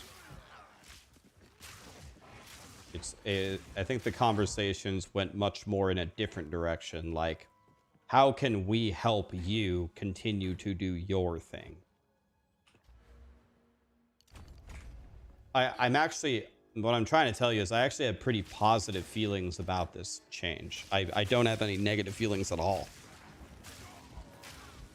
I could be wrong though, but I think it's going to be just fine. I don't think if you guys hadn't heard the news, I don't think you would notice a difference at all.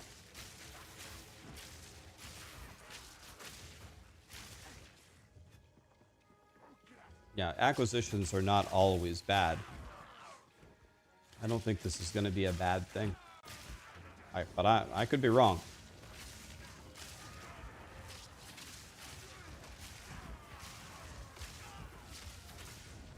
Do I own Maxroll? No.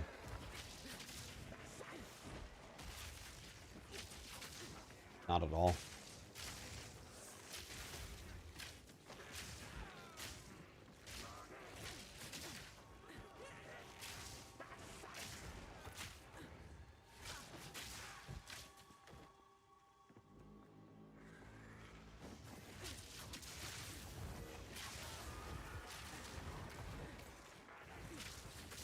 Alright, where is King of the Mist here? I'm not even paying attention. It's probably up north there, right?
Real talk though, does this change mean that Sarah's ring just got bigger? I made $0.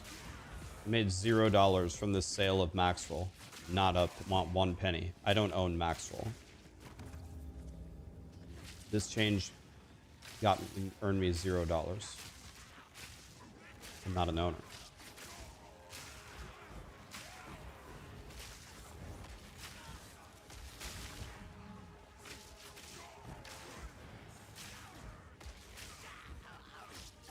I got nothing. I don't have stocks, nothing. I have nothing. I got nothing from it. That's okay, though.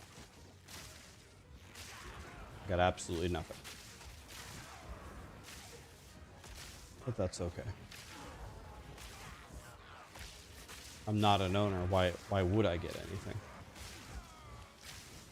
No. Nope.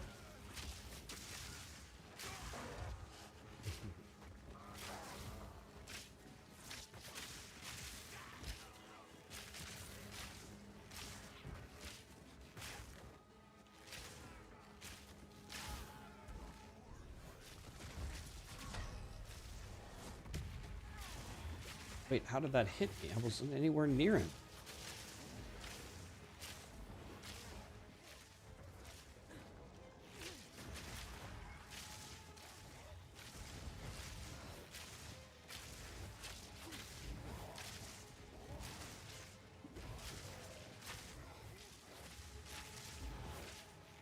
Is red don't move?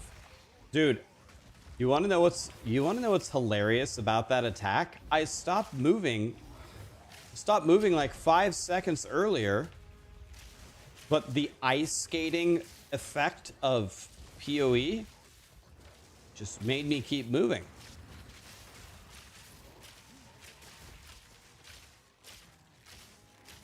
I just ice skated my way into being rooted.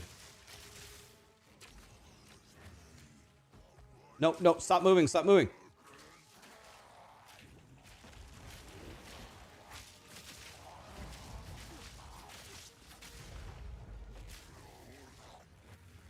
Stop moving. Okay, I can't. I don't understand grinding gear games. You gave me a debuff where I couldn't move, and then you put a bomb on me.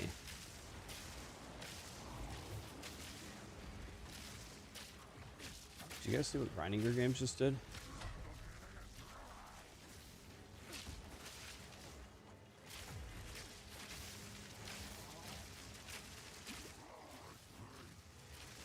Okay, don't move.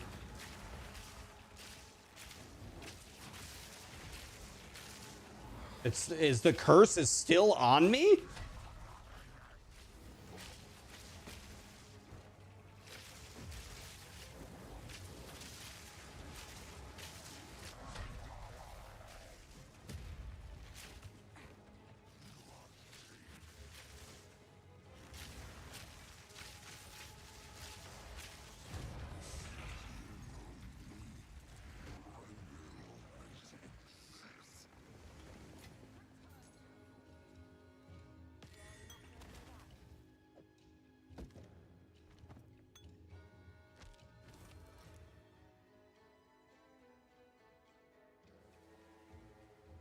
To 5 lightning damage to attacks.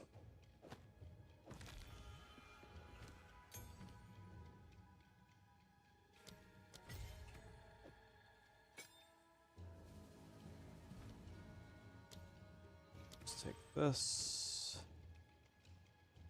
Let's take this.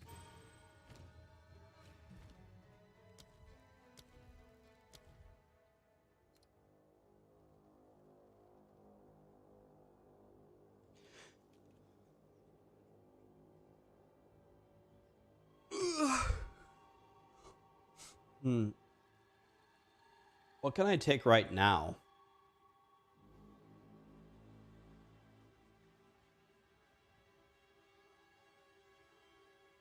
What do you take early on? Do you take Pierce?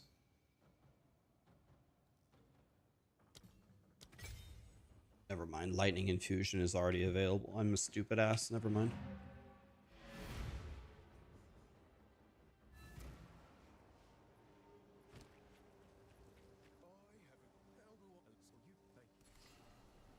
Definitely the Sapphire Charm.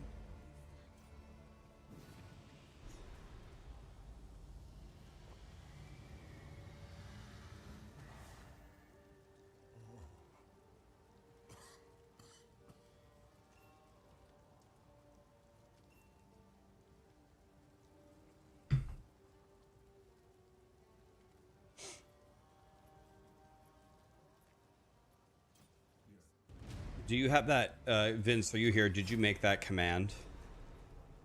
Thank you, Johns. Yeah, we have the command for it. I heard you had anything take your fancy.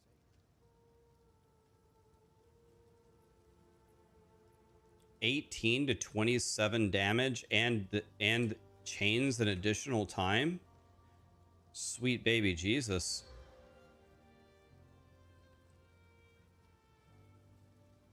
Do I have a regal?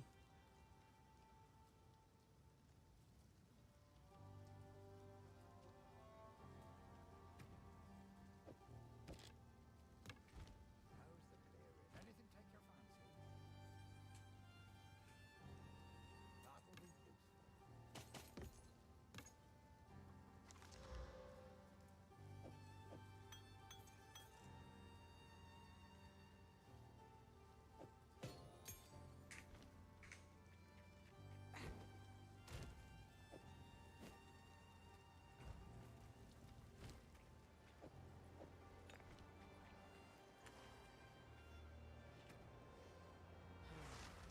Shocking.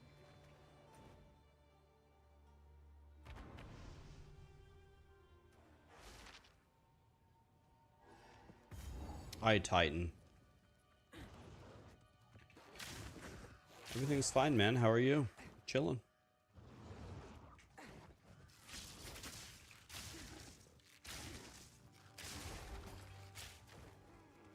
That guy's pretty strong. Can you put life bars over enemies in this game? I think I want to do that. Is that a possibility?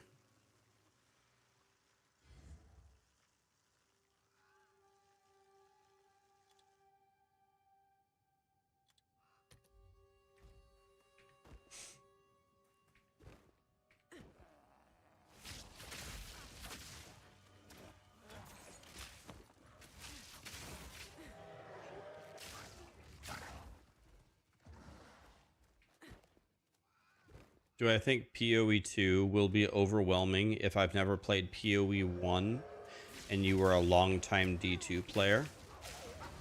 Not at all. POE2 is a much easier entrance to the Path of Exile world than POE1. POE1 is definitely the most difficult ARPG.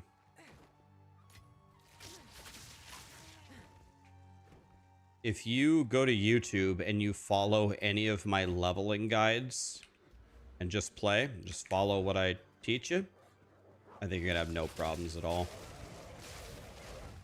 I would say Diablo 2 is at least as difficult as this game. Pretty similar difficulty.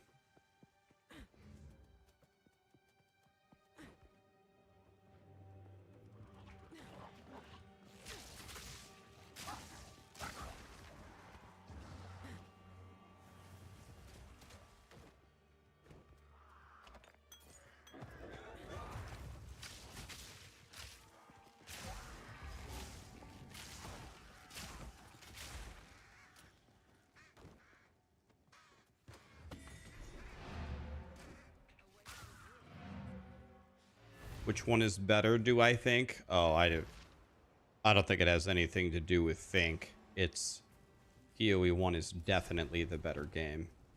I don't think there is a single person, player or an employee of Grinding Gear Games, who would say the current POE2 is better than POE1. Anybody who says that probably just doesn't know POE1. POE1 is just strictly better. Pretty much in every way.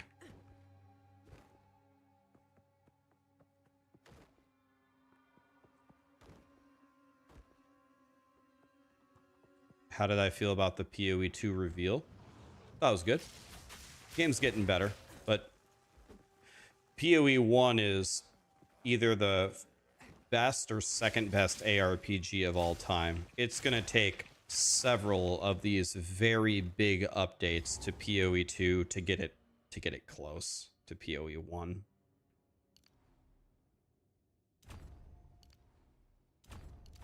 PoE 1 is just way too strong. I like PoE 2 more. That is, a lot of people can say that, absolutely. You could say, I like PoE 2 more, and that's totally valid. But PoE 2 is not a better game. You know, it's like, I like to play Fortnite, and I don't play WoW at night. But Fortnite is not a better game than WoW. You know what I mean?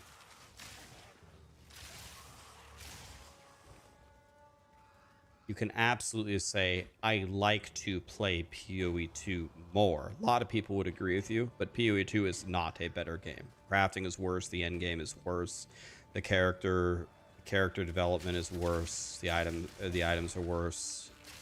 One of the only things that PoE 2 I think is going to have the better campaign, and I think PoE 2 will probably have superior boss fights. That's like two areas where PoE 2 is either winning or is going to win, but it's got some work to do in the other areas.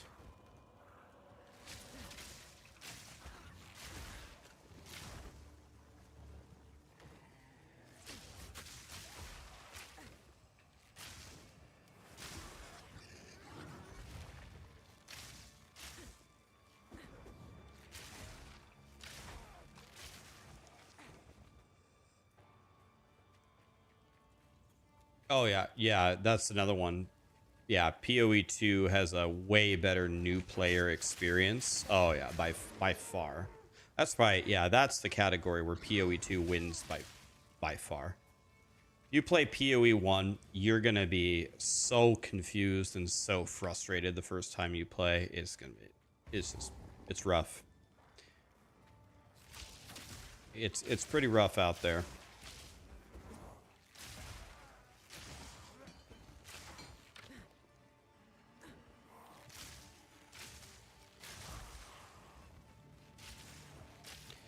Not really, Chris. Everybody likes to say that. I really don't think so.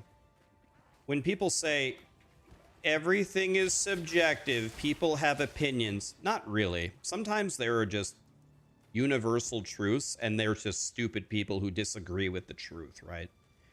And that's like kind of one of these cases. Again, it is a very fair statement to say, I like to play PoE 2 better or more. Sure. But PoE 2 is not a better game, almost by any metric of how you could measure it. A lot of people say, no, Rax, it's subjective. It's literally opinion. No, it's the truth, and you're stupid if you disagree. There's, you know what I mean? People misclassify stuff all the time. People say, no, it's an opinion to make themselves feel better. I don't care about making people feel better. I couldn't care less.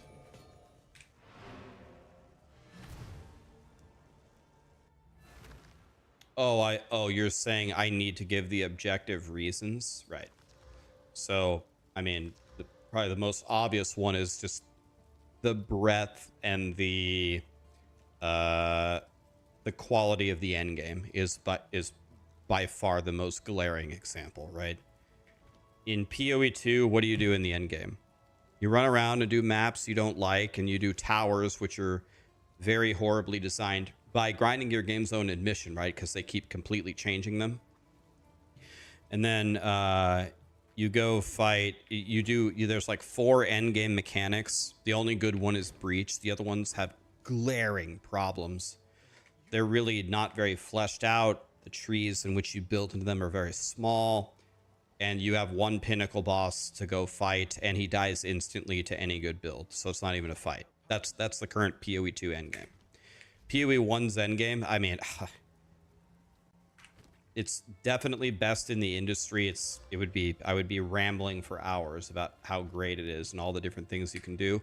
7 pinnacle bosses, an entire Pokemon achievement system with 130 objectives, tons of unique maps, ways, a billion different endgame mechanics that have full trees attached to them.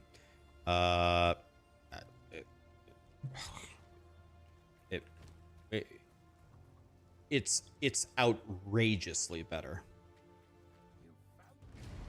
Like,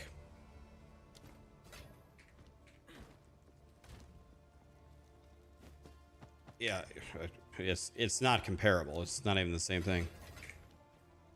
It's like McDonald's versus a Michelin star restaurant.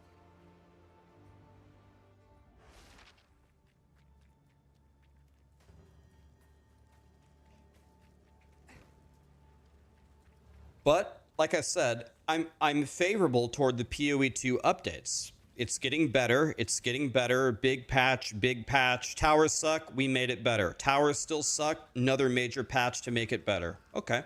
Adding bookmarks to the things you can find your citadels, new ways of juicing, corruption versus cleansed, nexuses, adding new mechanics, improving the current mechanics. Okay, we're getting there. It's okay. I like what's happening. We're getting there. I'm feeling good about it. But it's definitely not there. It's not even close.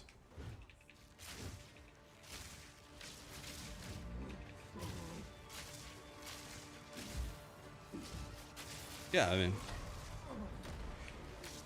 you know, there is one thing that I have learned in all of this.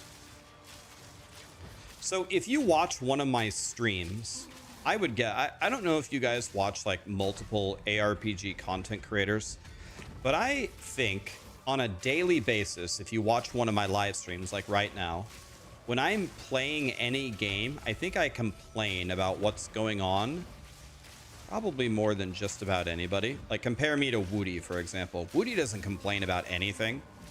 I literally cry every time that I die to anything, and I cry for like an hour. That's just how I am. So I am a very, very big crybaby bitch, for sure, when I'm playing the game. But I'll tell you one thing that I have kind of noticed going through these updates and seeing PoE2. I feel like compared to most content creators, I am actually much more,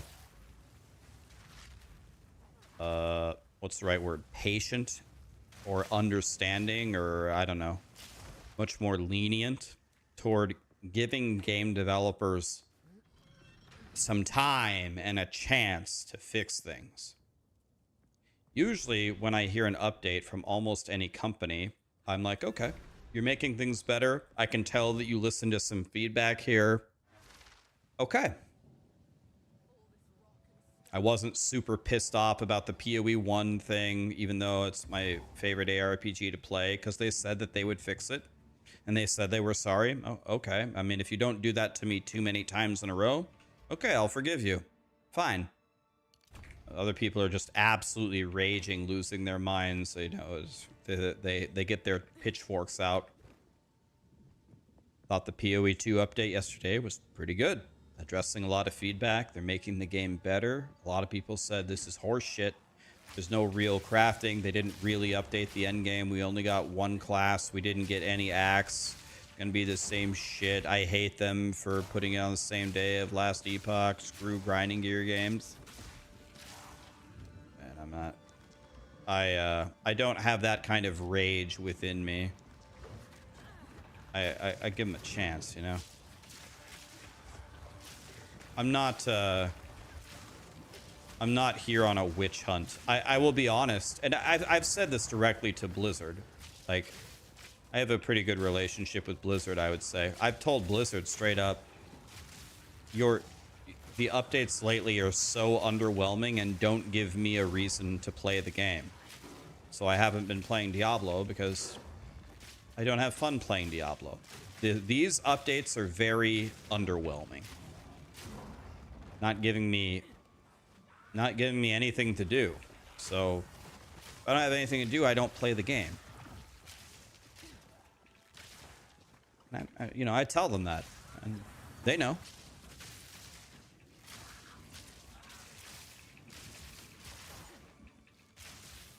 I'm gonna tell you something. You're gonna think this is copium, and I could absolutely understand why. I actually think Diablo 4 is going to improve significantly. Not immediately, but I think they are preparing to make some changes about Diablo 4. Some very significant changes. And I think it's going to get, well, I was going to say a lot better. Let's ease up on the gas here. Let's say better. Let me put it to you this way. I've talked to the absolute highest people involved with Diablo 4. Like, serious talks. Like, no manner. You can leave your manners at the door. Let's have a real serious talk about Diablo 4. I've had a real talk with the people who really actually run the game. And they're actually very well aware of what the problems are with the game. They're not stupid. They know it's a game for super casuals. They know that the way to build up characters is very boring and flat. They know that there isn't really anything to achieve or accomplish. It's way too easy. They actually know, they're keenly aware of the situation that they're in. They're aware that Diablo 4 is a great game for the casuals with homebrewed builds that don't go on the internet. And they're aware that the super fans of the game, the blasters, have almost nothing to gnaw on. They know. So they would like that to not be the case. They want Diablo 4 to be enjoyed by everybody. So that's all I'm going to say on that. I actually have some faith that they're going to make some dramatic shifts. And they will make the game better. You'll see.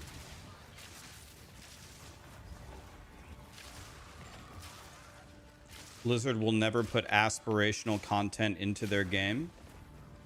Are you sure?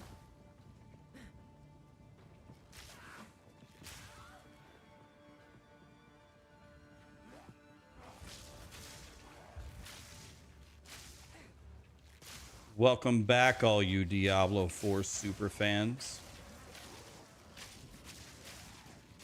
They're gonna have a $90 mount. Yeah, they talked about all their new beautiful microtransactions.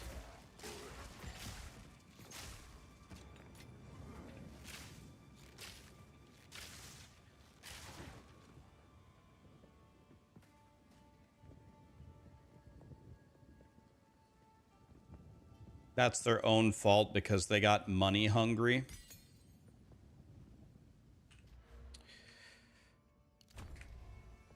Here's one of the main problems, guys. I maintain. Oh my God! Imagine if you were playing Warrior. T2 fizz, T2 double flat, and attack speed? Triple T2, quad T2, god tier early game affixes? Are you kidding me? That's like one of the best items I've ever found in my life. Imagine if you were racing. Imagine if, what's his name? Anger whatever. What's his name? The guy who wins everything.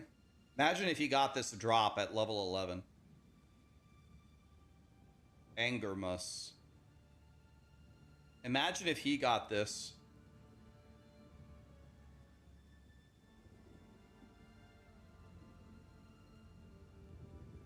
Xylos, thank you so much for the sub, my dude.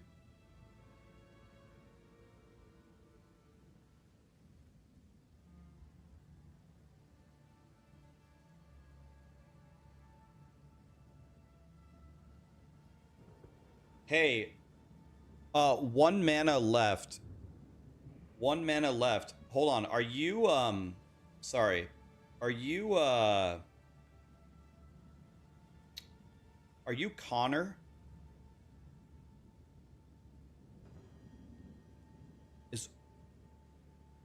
Hey, can I say something that might surprise you? Can I say something that might surprise you?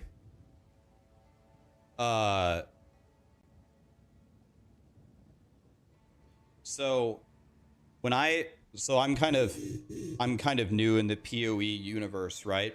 I just killed 7 of 7 Ubers for the first time in Fracia, and I've only been playing PoE 1 for about a year, and obviously we're all new to PoE 2. When I was learning PoE 2, like trying to get hype for it, it's hard to surprise me. All right, I'm going to try right now. So when I started playing PoE 2 and I was watching other content creators' videos about just their ideas, a lot of people recommended your videos and they said that you were a really good content creator. So I watched a bunch of them. I thought your video was by far the best on like your analysis of like the passive trees and the ascendancies. And then I was actually going to try your build. Like, what were you doing? Like Molten Strike of Zenith or something? Or then you were doing you were doing some arrow stuff, mana forged arrows, because they changed it. I was going to try that for fun. But then I actually, on my own time, I saw your video. I watched the entire thing about how now you're going to try to be a full-time content creator. And when I watched that video, I was actually just going to reach out to you and say, hey man, I saw that you're going to go full-time content creator. I think your content is godly. I'm going to start raiding. I'm going to raid you. I wish you good luck. If I can help you, let me know. I watched the whole video. To prove it to you, you said, oh, I don't care. I'll just show you how much I made. You said you made whatever, like $1,000 in the first year and like 20K in the second year. I watched the video. So anyway, now you're here before I had a chance to reach out to you, but I'm happy for you, man. I think you deserve it. I think you're a great theory crafter. So that's why you can let me know if that surprised you or not. But I've watched your content and I saw that you just switched to a full-time content creator. So I'm hoping you dominate, man. Anyway, let me go back. What was your actual question? You want to do a Discord call with me and Captain Lance and one other? Or are you too busy? You want to do it? Actually did. Yeah, thanks. Okay, cool. Patrick, thanks for the 10 gifted subs, man. What a god. Do you want to do it now or what? Yeah, I mean, I'm just doing nothing. Just remember, I'm a stupid ass, though. Yeah. Yeah, just let me know, man. Do you want to message me on Discord? Do you want to add me on Discord?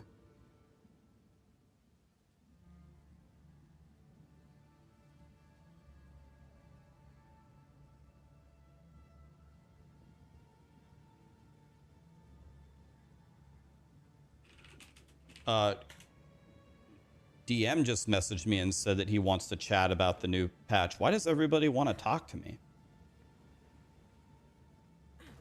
Yeah, you're trying to POB, but no patch notes. It makes it hard. Like, what I usually do, Connor, is I do, like, pretty much the exact opposite of what you do. We're, like, polar opposites.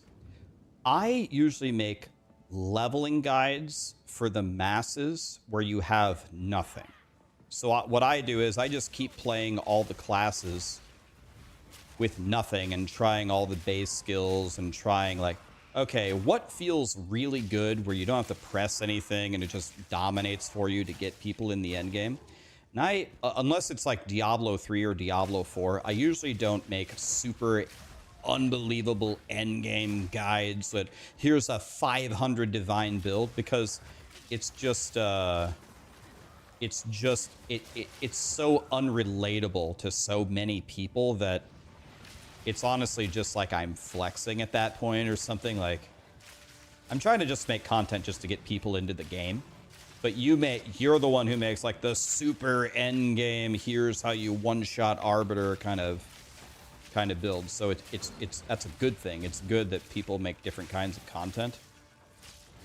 But yeah, I just sit here and try to I just try everything. I'm like, all right, what feels good with nothing? And that's usually it's almost exclusively what I do. I just make like comprehensive beginner guides, and I do make endgame guides, but it's like maybe 10% of what I make, I would say.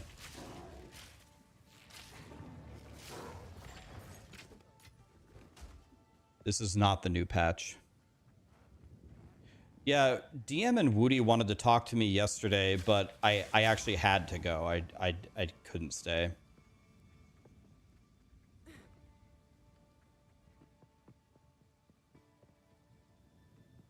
Okay, DM says he wants to chat now. Connor, do you want to talk with me and DM? You can get Captain Lance or whoever. You guys want to hear me, DM, Connor, and Captain Lance talk about POE2?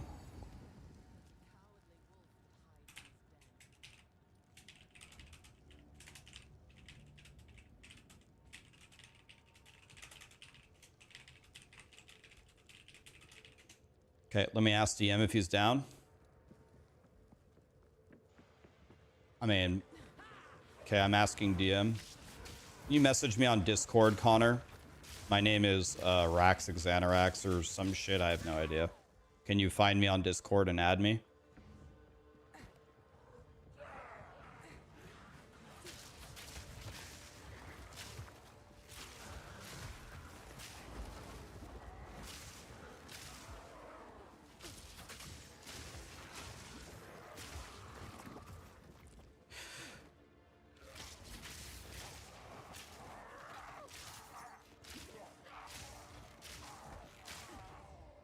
Woody's gonna hate me, by the way, because Woody asked me to talk first. Maybe we add Woody too. I don't know. Okay, DM said he's down. Okay, I got Connor here. Okay. Is Woody still streaming, or did he get, or is he getting off for the day? I feel like a piece of shit. I feel like I should ask Woody because he asked me first, and I told him I wouldn't, but then.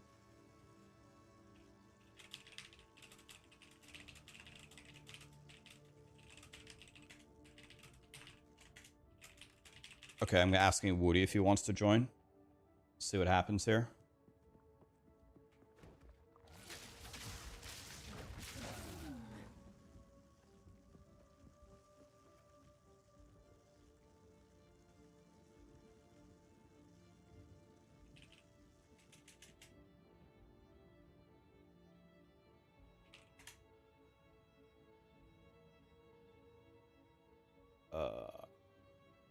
You know what? I'll just add him. Oh, I can't add Connor until he adds me as a friend. Okay, let's see.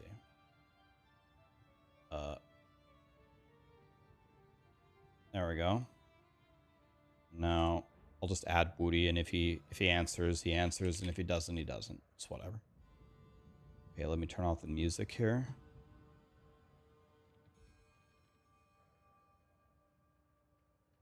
Let me turn off this as well. YouTube, when we're done, please remind me to turn this back on. I will not remember. Okay, let's see if this works. Oh. Hello, hello. Can you hear me? Yeah, I can hear you sounding good, brother. Holy shit, you're so loud. Hold on, I have my volume in the wrong spot. Quiet. Okay, so for me, Connor is very low. I'm deliberately talking quiet because I'm prone to audio issues and I want to like blow anyone's eardrums out. Can you guys hear him, or is he too low? Do I need to turn him up? Can you hear Connor? Just you guys. There we go. We a little louder. Connor is low, really low, giga low. Okay, hold on, get my ass kicked here. Let me. All right, normal talking audible levels. This is the average. I got you. Sound good. So Discord has a new UI, and I can't, for the life of me, figure out how to adjust people's volumes on this. Like, I don't know if I hate an app more than I hate Discord. You can right click on their face and then like drag the bar. Nope. Oh wait. I can, but it is, I have to like grab, it's like Wolson all over again. If I don't click the exact right pixel, it doesn't work. Okay, I put him at 150. Can you say something, Connor? Testing 1, 2, 3. Like for me, he's still very, very low, even at 150. What do you guys think? Sounds good to me. Let's see what chat. Still can't hear him. Low, insanely. All right, I'm gonna put him at the max. I put him at 200, and if this doesn't work, I'm gonna turn everybody up and turn DM down. All right, one more time, Connor. 200%. Do, re, mi, fa, sol, la, ti, da. Can you hear him now? Do, re, mi, fa, fossilage. What was the rest of it? There you go. A deer, a female deer. Okay, we're going way up on everybody. Here we go. Okay, I'm sorry, guys. One more time. The year is 2027. Rex has finally fixed his audio issues.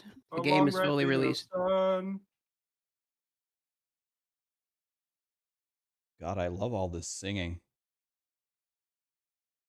There's no change. I almost doubled both of their volumes. What do you mean? What? You want? Can we? I can scream. I call myself. Okay, that's better. That's better. But DM is louder. All right, I'll turn DM. Okay, here's the gonna be. Here we go. Here's the final adjustment. I'm gonna turn DM down slightly.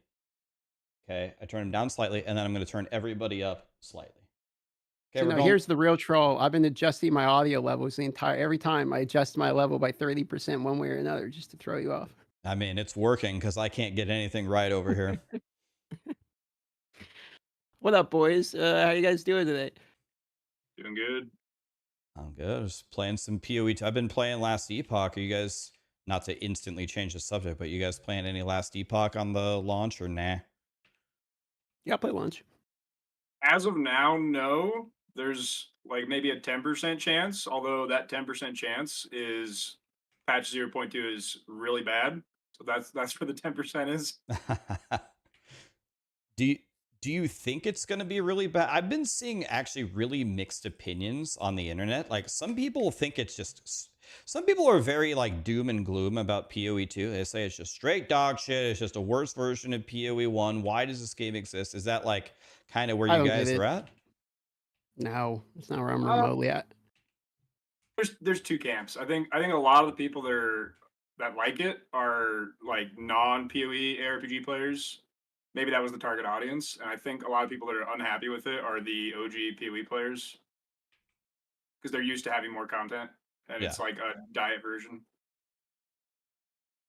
I guess it's following the same trend POE1 on launch then, right? Wasn't it the same thing then? Like people were shitting on POE1 at launch and say it was bad, and then it after a while became good. Yeah, I mean, I people get really, really mad when you bring this up, but I really think POE2 is just not done because it's in early access. So I'm just patiently waiting for Grinding Gear Games to fix it. Like if this was the launch of the game, I would be like way more mad. But then people say, why do people always use the early access excuse? This is bullshit. It's like, well, I don't know. It's an early access. It's not coming out for another year. Why is everybody so mad? I don't know. Yeah, I don't know, dude. I feel like we're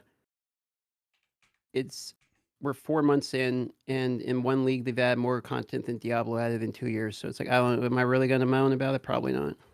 Oh, Lance is ready, but I don't know if I can add him from here. Yeah, we should get him in here. Hold on a second. I'm getting my ass kicked by Candlemass here. Can you have him send me a message and I can add him to the call? Yeah. I invited Woody too, but Woody might be ending because he's a Euro boy, so he probably going to bed soon or something. I think it's maybe a reflection too of like the a lot of the gaming trend of games like not releasing, but both using the beta as a shield from criticism, and then like games releasing very incomplete games just early. Like the term beta has kind of changed in the last decade, and it's been misused by some people. So I think it's part of the consideration for people that are judging it harshly. That's true. The early access is definitely used as an excuse, or in order to be able to like sell stuff and continually monetize from the beginning. And then we have shit like they did in the first Berserker, which is insane to me. Now we have advanced access. So instead of like, okay, it's in beta, you can sell the beta early. Okay, whatever, I get it. That's meta. But now it's like the Lost Ark broke the dam, and you have games there. You can buy the game 3 days early for $10 extra. Which is basically, it's not early. They're delaying the game 3 days. And if you want to buy it on the actual release date, you just have to get milked another $10. Yeah, it's a catch-22, right? Because FOMO is real. So people, I mean, you could just charge $10 extra from the game, and a lot of the audience is just gonna feel forced to buy it. I got Lance. You added him in there? Okay. Yeah, I got him. Hello. Oh, there he is. What's up, man? That took me way too long to figure out how to message you guys. No, it took me 5 minutes to figure out how to turn Connor's volume up on the new Discord UI. It's really annoying, man. They change it like every month.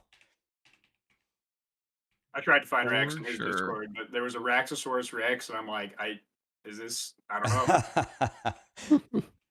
Maybe.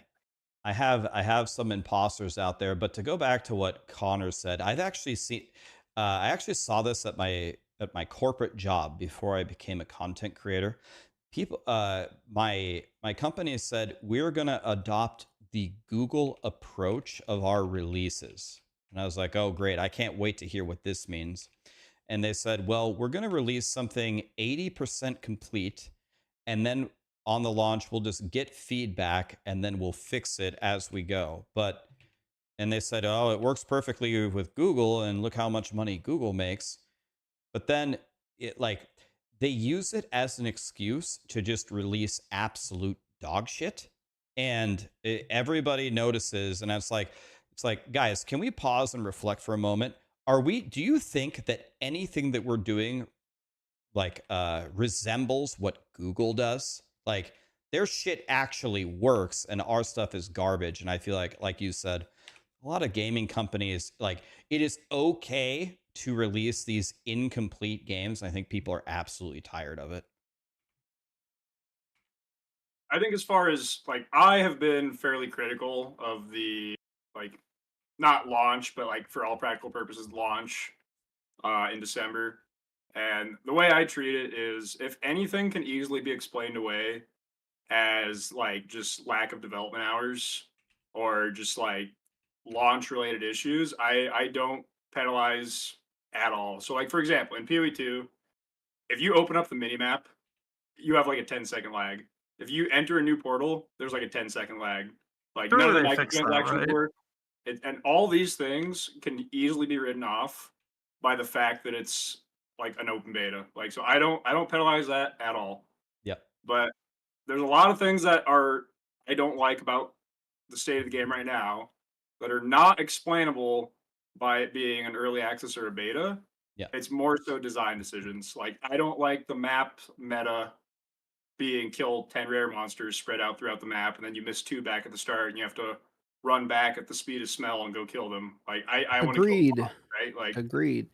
I don't let them write that off as it's beta, because to me that's a design decision. There's no way that stays the way, right? Eventually they have to give up on the. As far as we can tell, this next patch it's staying still. I don't. It's not though, right? Because didn't they show in the review video? There's on the top right corner. There's map completion pop up during the preview footage. There is, but there's also other map completion objectives. So they showed Breach, they showed Expedition, they showed the rare mobs. I'm thinking it's one of those because they get check marks each time they clear them out. So here's the way that so the thing that's the most important to me is about endgame. I've been crying, obviously I'm first a Diablo creator, right? So I've been crying about endgame for a long time. The thing for me about POE2's endgame is a lot of it. I think if you were sitting around as a gaming company discussing what the sequel to Path of Exile 1's endgame would be, it sounds really good to create what POE2 made. So you say, oh, well, in PoE 1, you just run the same map over and over and over from your hideout, but you aren't actually doing anything physical, right? If we make an actual giant map that you traverse, that sounds better than just sitting in your hideout, right? Oh, yeah, that sounds great. And then say, okay, I have another idea. You want to know how you complete a map in PoE 1? You just go kill the boss. That's like kind of stupid, right? Why don't we put like a bunch of monsters throughout the map, like some objectives, and incentivize people to go actually, clear the map? And then that kind of sounds cool, right? Yeah. But then in practice, when you play it, it's just worse. So like when you play it and almost everyone's like, this sucks. Oh, here's the fix. Have a checkpoint system. Bro, the checkpoint system, that is not the fix. And it's like, I still think next patch, I'm not going to like traversing the map better than I am in the comfort of my own hideout, just chain pulling my favorite map, because every time I do an augury or a Val factory or whatever, I just want to kill myself. I think checkpoints are awful. I think they're great in the campaign. Also, hello everyone. But I think they're awful Pox in is maps. here? A random Pox just started talking. I'm like, he just came out of nowhere. Hello everyone.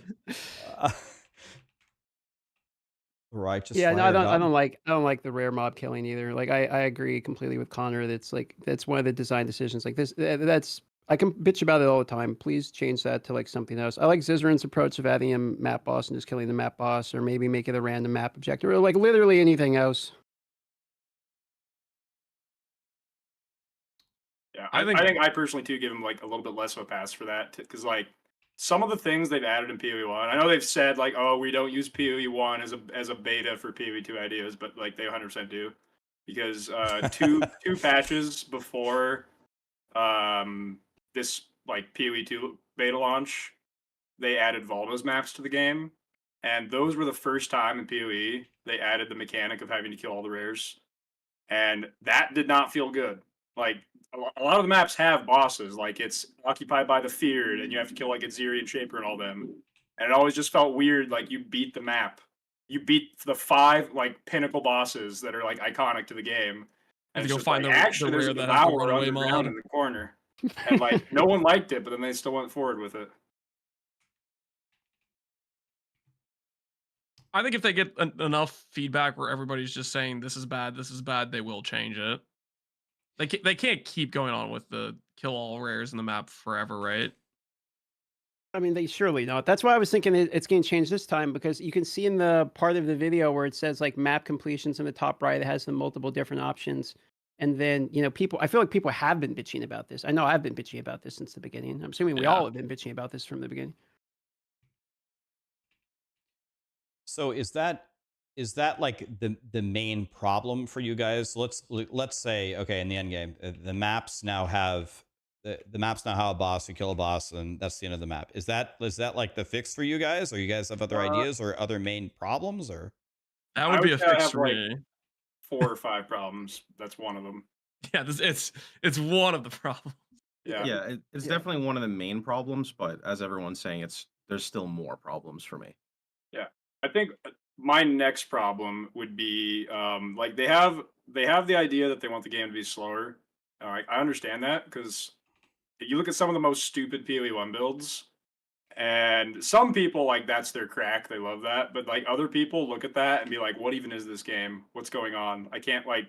It's 1,000 miles an hour, and I can't even see what's happening on the screen. Like that just doesn't look appealing to a lot of ARPG players. So I understand the like desire to change that, but in achieving their desire to slow the game down, I think they did a lot of it through just adding tedium just for the sake of slowing it down. It's not actually like engaging or active. Like, your character moves incredibly slow.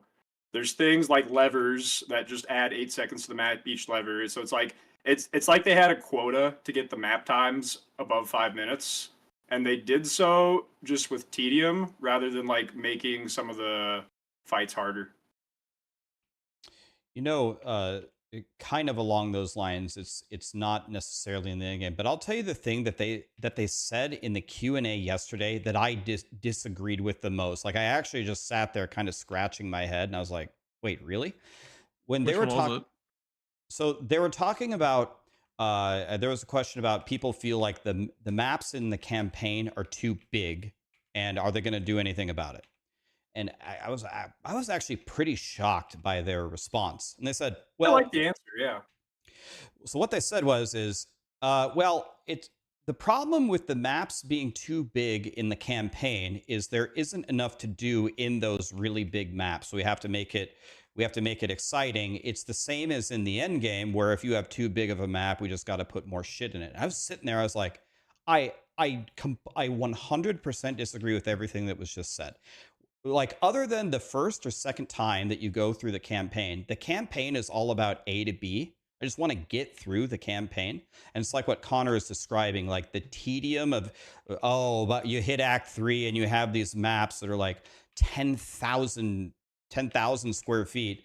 I adding more stuff to that map does not increase my enjoyment of the campaign, but it does in the end game. If you make the maps really juicy and a lot of actual cool stuff to do in the map in the end game, I'm fine with it. But I think the campaign is all A to B after your first or second playthrough. Some people can't even stand to do the campaign again.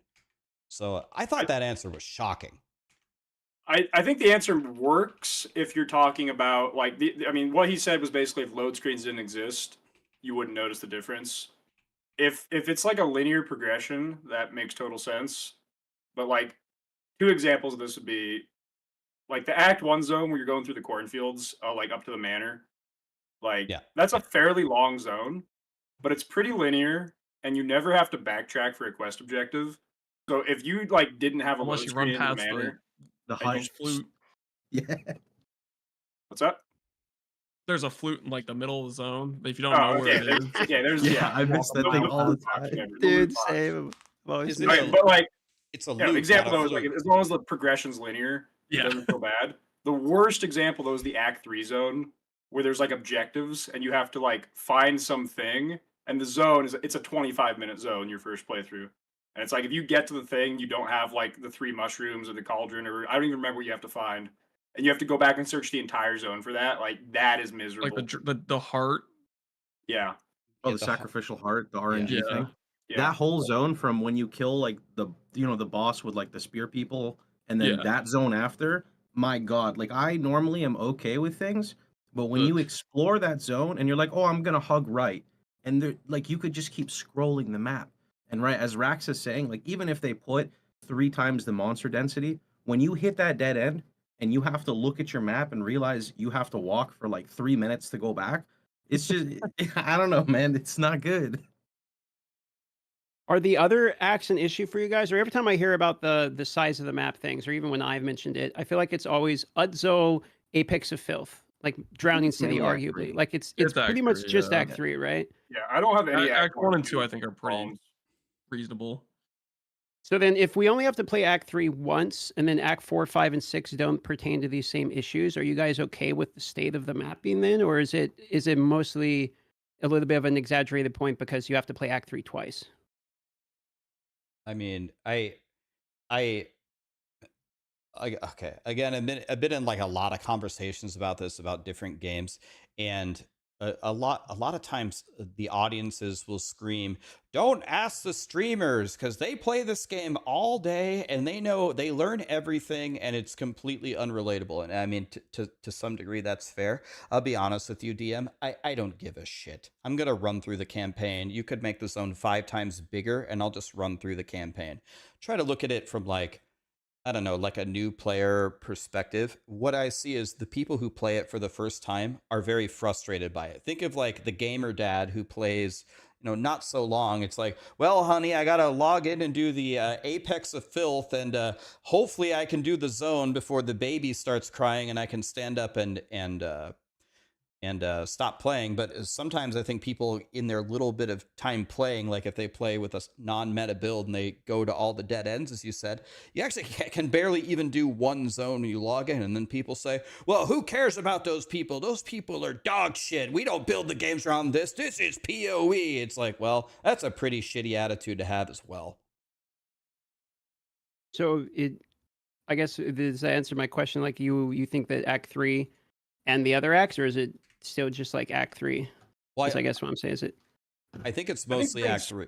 Go I ahead. think the things wrong with Act 3 though carry into some of the endgame zones. Like the Mire map is just not. There's nothing they could do to make the Mire map fun ever. Yeah, true. Yeah, I think I agree there. Yeah. I guess what I was trying to get at with your second question, DM, is these changes that we're talking about changing the size of the zones in the campaign, it has zero impact on anyone in this call. Are any of you guys going to be affected with how big the maps are in Acts 4, 5, and 6? Yeah, I mean, you won't be. You're just gonna shit on it and dominate. That's what you're going to do.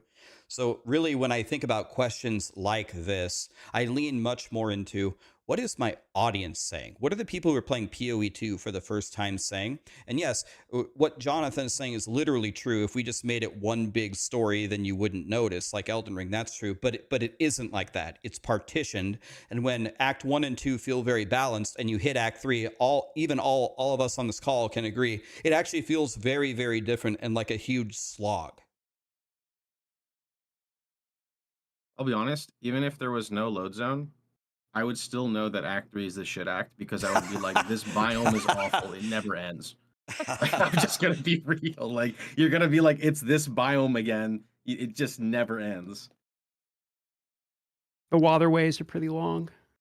Like pretty much all of them. You have like yeah, the lever one. Oh, like so you have it has back to back to back is like the issue, because you go like you go Utzo, Apex of Filth, Waterways. Like you pretty much do them all in a row. Do you ever do the thing where you're in the waterways and you like click the lever and you go to read chat and then you just start like moving, but then you realize you're running backwards because you didn't realize, and then you're like halfway through the backward side of the zone and you got distracted? The levers. It's what Connor was saying before. Like, there's no real need for like the necessity for all of this, but I guess for the campaign, it's not necessarily bad because it ties into the lore. It's a gimmick that's cool the first time you do it. Yeah. It's not cool to do it every first time playthrough and then dead afterwards. There was nothing cool. Is it Augury that has the levers? I was not impressed with that at any stage. But is there an Augury in the campaign? Is that they're all from the campaign? I don't think there's an Augury in campaign, but that's where the lever mechanic comes from, that side zone with the water stuff. I think literally the first time I interacted with that lever, I was getting attacked and I was just spamming spacebar, and I'm like, G, why? Why is this a thing? Yeah, I understand, like they literally explained to us the situation, right? That Jonathan said they pivoted to make end games. He was looking at feedback for the other ARPGs. Everyone's saying there's no end game whenever we play anything, so they really quickly made an end game. I guess the surprising thing to me of about a lot of these patches or a lot of these beta releases is like I don't like which phenomenon is happening here, or is it both of them? Did you guys not QA it before the beta release? Or did you not like ask any content creators? Because almost every content creator who played Augury for the first time and is pushing 3 levers in a map can tell you instantly that just like remove this map from the beta until you can remove the levers if you don't have the dev time. But like, how did Augury even make it into the first version? It's still in the game. It's still here with the levers. Like, how did that make it into the game is kind of beyond me. I don't understand. I think there's a lot of things on the launch that the only explanation I can think of is this was not play tested at all. Like even like, okay, I started Titan. By the end of the first act, I had already had like 2 issues that if I was maybe more casual, it would have probably made me quit. And I think if they had just done a single, not full campaign, but just a single Act 1 or Act 2 playthrough, they would have caught these things. Right. The first was Leap Slam did not go where your cursor was. It picked Oh, a random no. monster, Yeah. targeted the random monster, and oftentimes when you're trying to speed through the Yeah. campaign, you would turn around 180 degrees and do the Oh my Xbox Yep. god. 360. I forgot about that. That's so Oh, awful. What? it was so he's right, dude. It was brutal.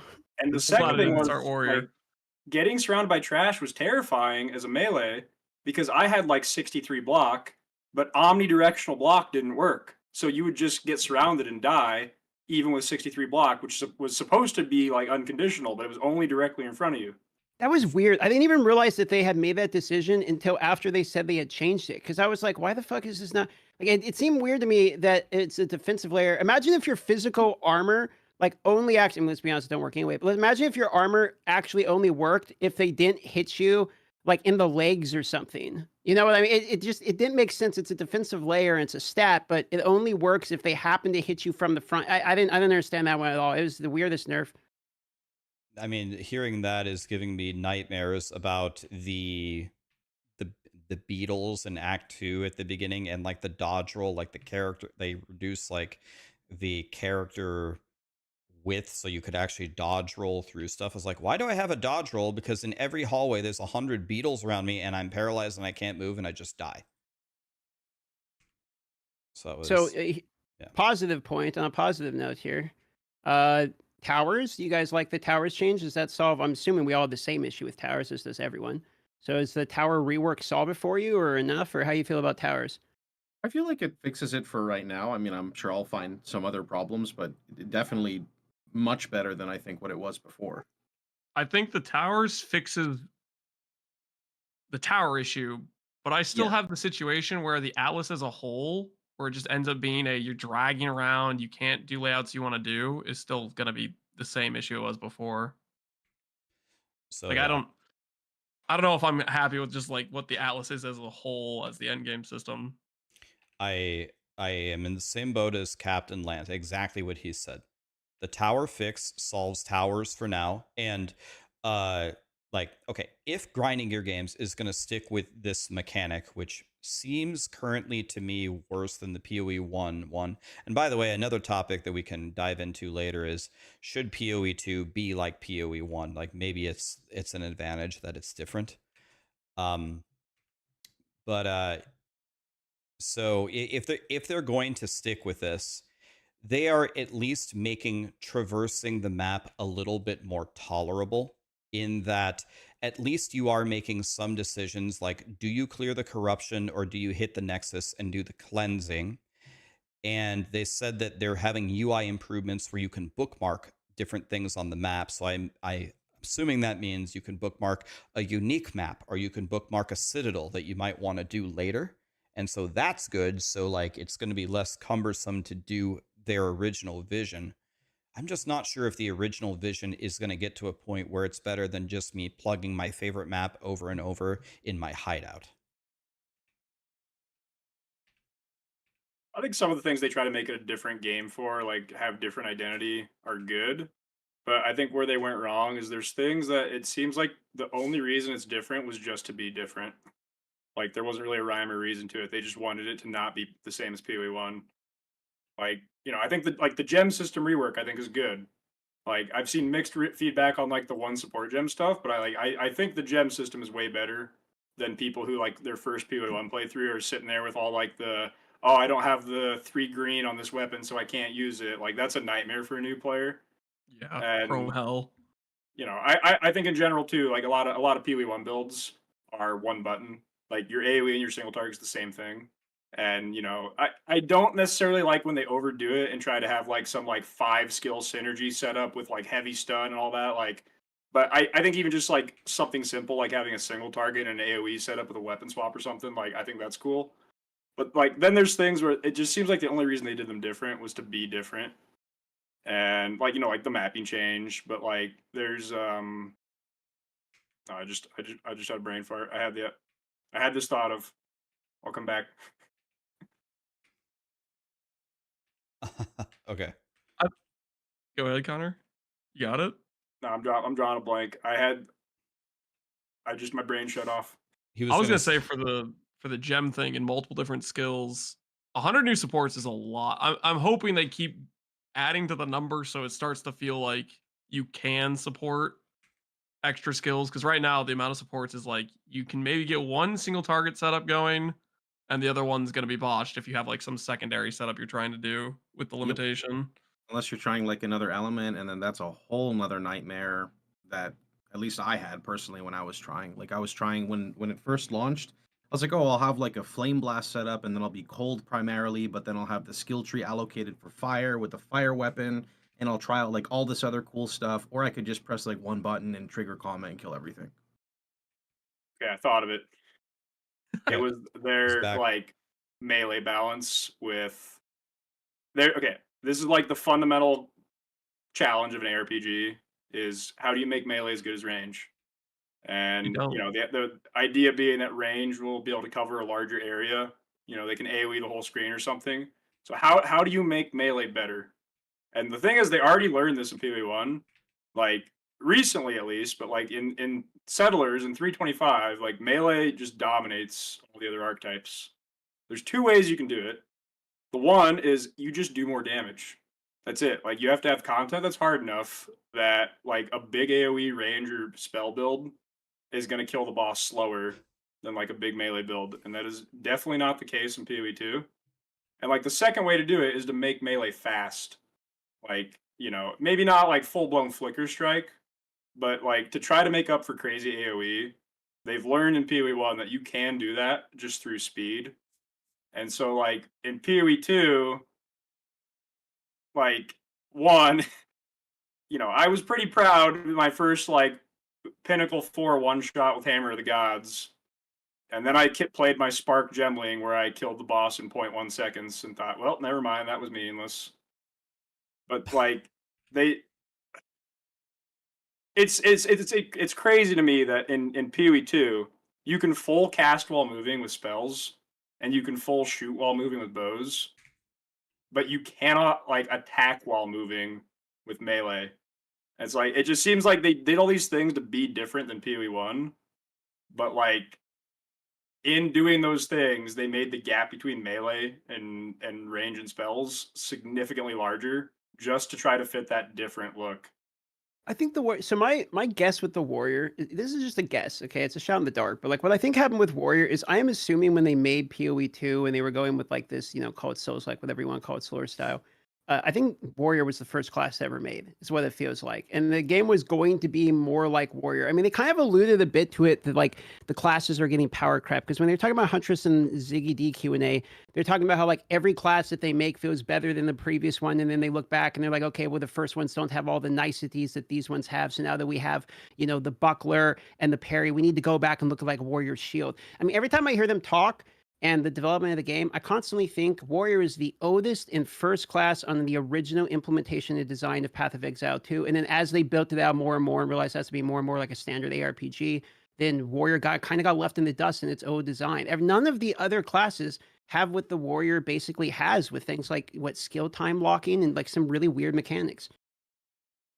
I mean, you could just see how they were talking about when armor got brought up, and they were like, "It's like Dex. We don't want to touch it." Or something. You remember that in the Q&A? Yeah. We're gonna revisit it at a later date. We're gonna collect It's a full feedback rework, and yeah. revisit it at a later date. That's what Just they dead said. permanently for the next year.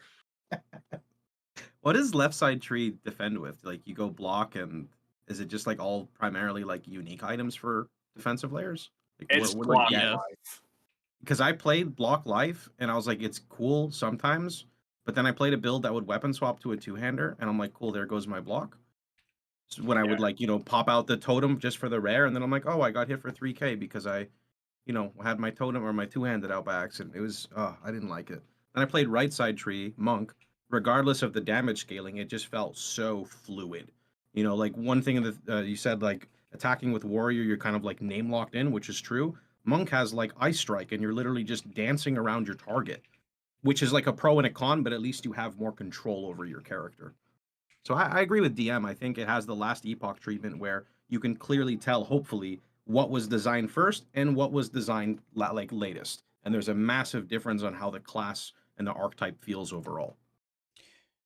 Yeah, so I think even if I think the phenomenon that DM is describing, it happens naturally, like with any game, right? Like the Spiritborn, like even the bugs aside, like on the expansion launch of D4, Spiritborn just kicked the shit out of everything. But also, if you put away the bugs, the Spiritborn is also just a superior class design over the other ones. It has so many actually interesting ways to theory craft the build that the other ones don't. And so then everyone was just like, well, Spiritborn is just a Super Saiyan Druid. Why would I ever play Druid? Well, it's because you made Druid first, and Druid sucks. So you have to go back to the drawing board.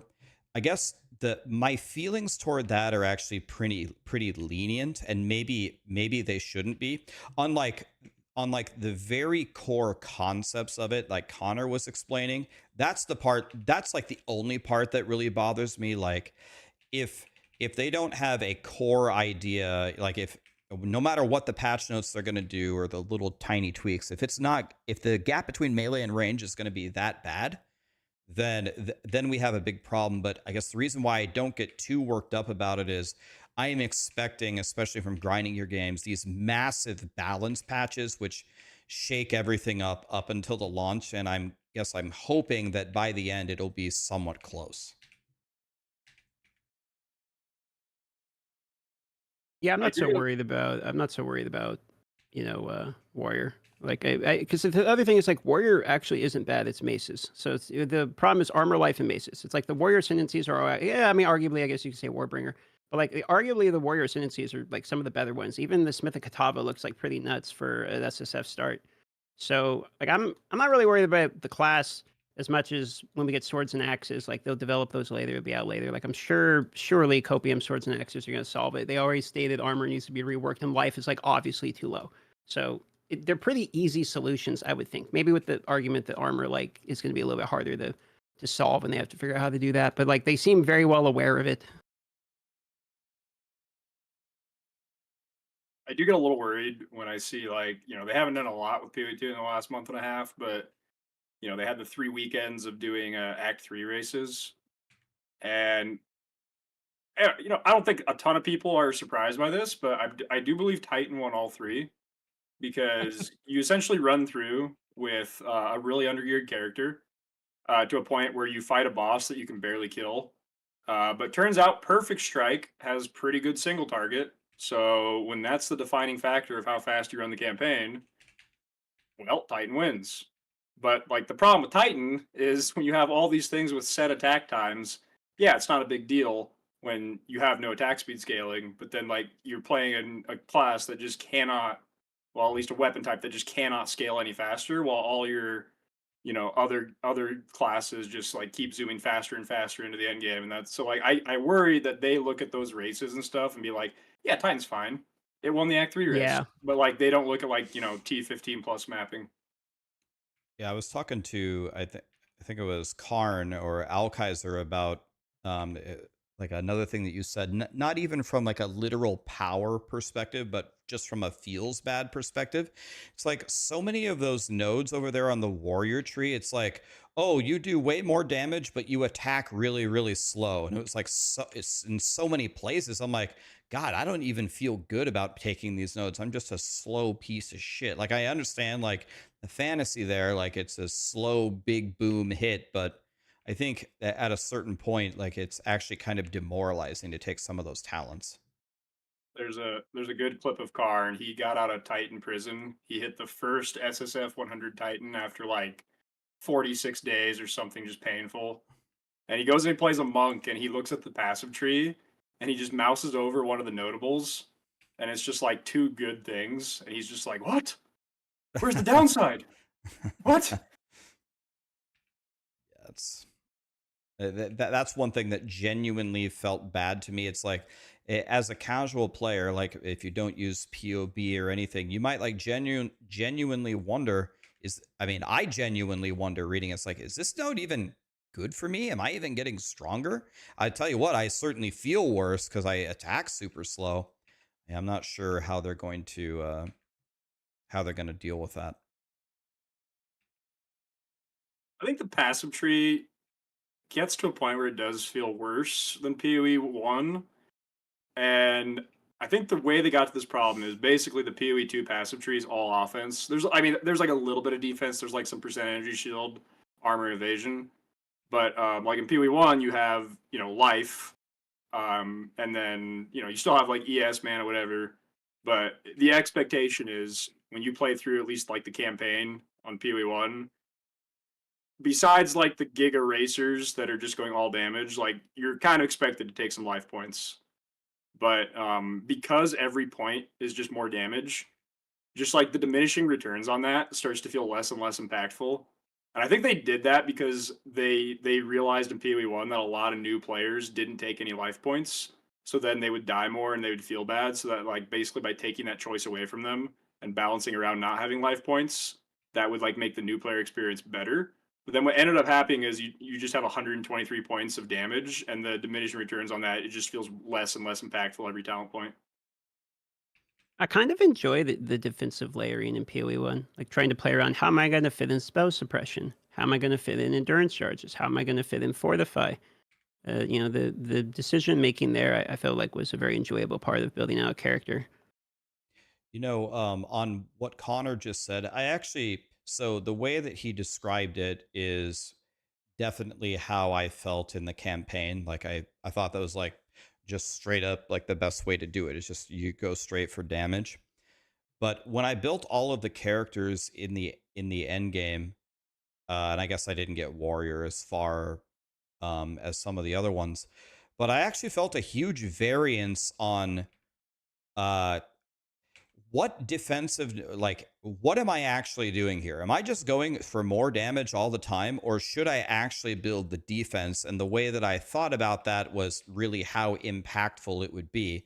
So when I'm playing like Stormweaver and I'm going to the top, there are so many like godly, juicy defensive nodes like Mind Over Matter and the Eldritch Battery with the Everlasting Gaze and the CI. Like I actually can't wait for the end game to go get all those defensive nodes. But then on Monk, I was like, there's a couple of them that I kind of need, but I'd rather just go get all these critical strike damage nodes. And then on Warrior, I was just like, well, I don't really do any damage. So if I don't take damage, I'm never going to kill anything. So I'm just going to go all damage. It actually felt like very different to me, like with how good some of the defensive options were in some parts of the tree. I felt it was like super imbalanced. That's probably the biggest scratching my head that makes me question their balance choices is its freaking ES compared to the other options. It's just so much raw flat, and the You want to get late 20%? game bosses. Yeah, 20% ES on a jewel. Like what? With 3 jewels, 60% ES. That 20% life on a jewel, please. I love 20% life on a jewel. In general, jewels are insane in PoE2. I feel like they're jewels just are crazy strong. They're godly. I kind of like that. I kind of like that, to be honest. I feel like jewels being impactful are kind of exciting. Gives you at least a chase. I don't know if they carry too much weight, but it's a little bit improvement to me. Because like in PoE1, if you're playing like a class that isn't like the cookie cutter for that archetype, like if you want to play a spellcaster to like Juggernaut, like whatever life decisions led you to that decision, it's really bad to waste 30 points to do that. But in PoE2, it's actually like still insanely efficient to just path through all the jewels. Path through jewels because they're just so strong. Yeah. So are you making fun of my RF jug? I would never. It's okay. It's okay. It's dead anyway for right now, unless you endurance charge that. I'm a jug enjoyer, but I have to swing a 2-hand sword. No, I got you. I thought it was so funny seeing like the meta for a little bit, like a bunch of, marauders running around, like fist bumping, rolling magma through Act 1. Dude, I'm trying to learn, this is off topic, but I'm trying to learn speed running in PoE1, and any build guide that starts with rolling magma in Act 1, oh man, dude, makes me want to do very terrible things. I hate rolling magmas. All you have to do, I promise, all you have to do, I'll fix it right now. It's dog shit until you get goat horns, which are really low level. They're like level 6 or level 8, maybe even lower. You get 2 goat horns. Flat fire. Yeah, even if they're white, just try to get the 2 to 4 mod. You dual wield those. Then you get combustion, which is, I think, is that right before Mervale? And then you get Ellie Prolif, and you're golden. You're done. That's exactly That's exactly what I do. I dual wield goat's horns with combustion and elemental proliferation, and I still hate my life. Like Really? it's strong, and you double bounce in front of the bosses. I'm not saying it's not strong. It just makes me hate myself. Okay, fair enough. I just hate the skill. Yeah. But would you hate it more if you were playing a different skill that sucked more? I mean, when I tried the other ones like Cobra Lash, it just auto chains and kills everything. I love that. It just shows you how much of a noob I am. It's like, oh my god, it feels so good. Yeah, you get the double iron rings right away, and you just get the mud flats, and you like hit a blue roa, it gets stunned, chains to the other one. It's pretty good. I mean, yeah, Cobra Lash compared to Rolling Magma. I think Rolling Magma is still more effective. It still gets the job done, but I mean, you just hate yourself playing it. Yeah, I get you. Cobra Lash just feels good to play. I actually did, when I did my RF Scion, I muled Cobra Lash for like 10 levels. I was like, this is actually pretty good. Pox, what do you think about the Smith looking like a rip-off chieftain? You think RF coming?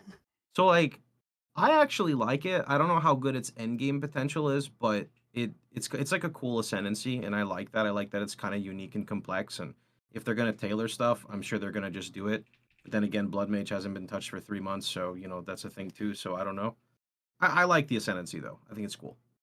I like the ascendancy too. I'm gonna ask him if RF is coming again because it looks almost like a It's like a setup for every time he talks about RF, I get scared, man.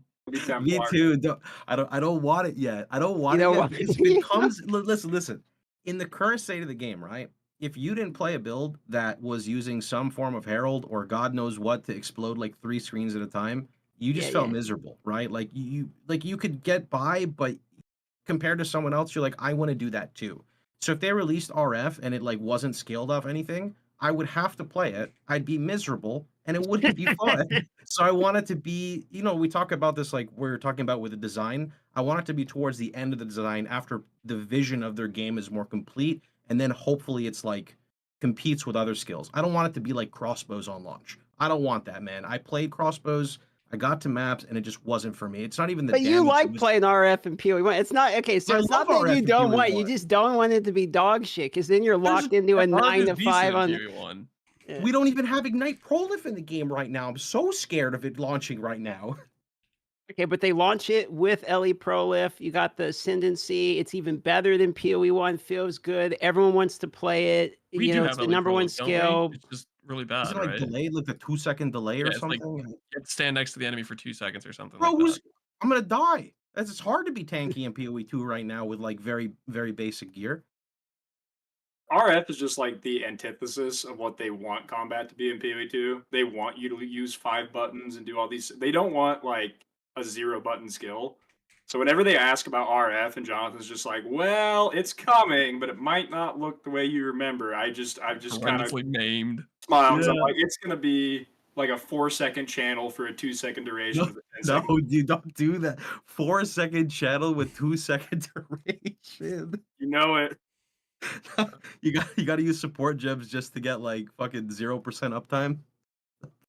Every time I think about RF, I just think of the part where it was either Gazzy or DM asked him about MTX, and then he chose RF as the example, and he says, well, it still might just be so unrecognizable the MTX doesn't work for it. And he used RF as the example. And I was like, why are you doing RF? No. He didn't say that. He said the opposite. I watched that. He said, like the opposite? Did I just misunderstand this whole time? For sure. He said, like, if you'll see RF, you'll see a guy with a burning circle around him. And you'll be like, oh, that's RF. Unless I'm coping, I could absolutely be. You're 100% coping. You're 100% coping. It's my nightmares. Yeah. Captain's 100% right. Like, he's mentioned, Greer Jeweler. He mentioned that it's going to be, it might not be the same. He 100% said that for sure. Because I remember I talked to you about it, Pox. How do you not remember this? Are you blocking out your memory? It's too painful. No, yeah. Trauma. I remember that. I have a link in my channel, but the visual specifically, I thought he said is going to be similar, not the effects. He said like, we're going to cook up something different. I hope you guys will like it, but we'll see, but visually it'll be the same. Yeah, you're probably, you might be right about that part. But I'm scared, man. I'm going to go back to my hole. Maybe it'll be a different style of gameplay and it'll be fun and enjoyable for you, and you're not going to be, stuck being Circle Boy for 5 years. It's been more than 5 years, but yeah. Another 5 years. So here's a question. if you guys could have Grinding Gear Games address one thing about the game that they didn't already talk about, what would be the one thing that you would change about PoE2 that just drives you insane? Armor. On death effects. Okay, so I was hoping that no one would say what I was going to say, but for me, I think by far the biggest problem with PoE2 is the on-death effects. Like I can easily get around them. Like they say, Rax, it has a solution. Yeah, you're right. I mean, everything has a solution. You just don't you kill all the monsters in the map, and then you can't see what's going on because there's effects everywhere. So you just stand still for 4 seconds and then you move forward. But kind of like Connor said, like you're trying to slow me down just to slow me down. I think that is by far, without anything even close, the biggest problem with PoE2. And I wish they would just get rid of the horse shit on death effects in the game. Did you see the trailer of the tornadoes that spawn after you kill the monster and follow you around? Oh, hell yeah, the wisps. Oh, dude, log in, dude. It's going to be Did you great. see that? They're doubling down on it. I didn't. The rogue, I cannot wait for the hardcore clips for this season. We have the wisps that are gonna kill people because it's gonna be empowered like Wildwood, right? Then we're gonna have the rogue exiles that are gonna run in and gank people with random items equipped. I can't wait to see some players combo for that. Then we have the greater essence juicing that people are gonna juice way too hard and die in hardcore. Then we have the 10-stage boss map that ramps for 10 stages, and you have the unique strongbox that ramps the mob 5 times in a row.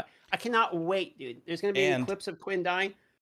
And there's something even better, DM, on top of all of that. They nerfed the only defense that's a defense energy shield.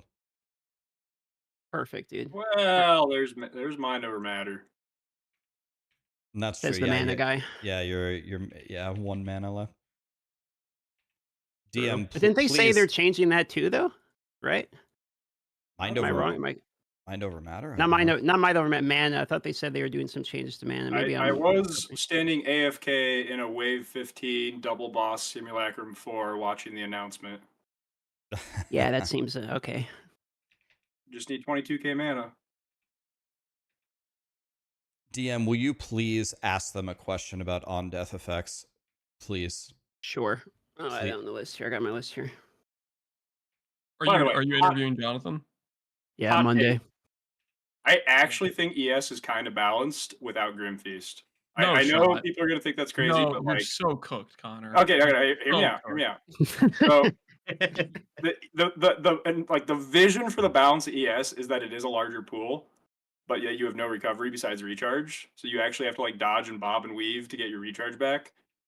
If there was no Grim Feast, both doubling your ES and giving you ES on kill, I think about to link you like a unironically without build of a Spark character with 15k ES that like instantly recharges after they get hit by. It might be like 20% too high, but I think they could very easily do like the triple tap where doing one of either lowering the amount or removing Grim Feast would like kind of solve it, and then they're gonna do both, and it's gonna be just the worst.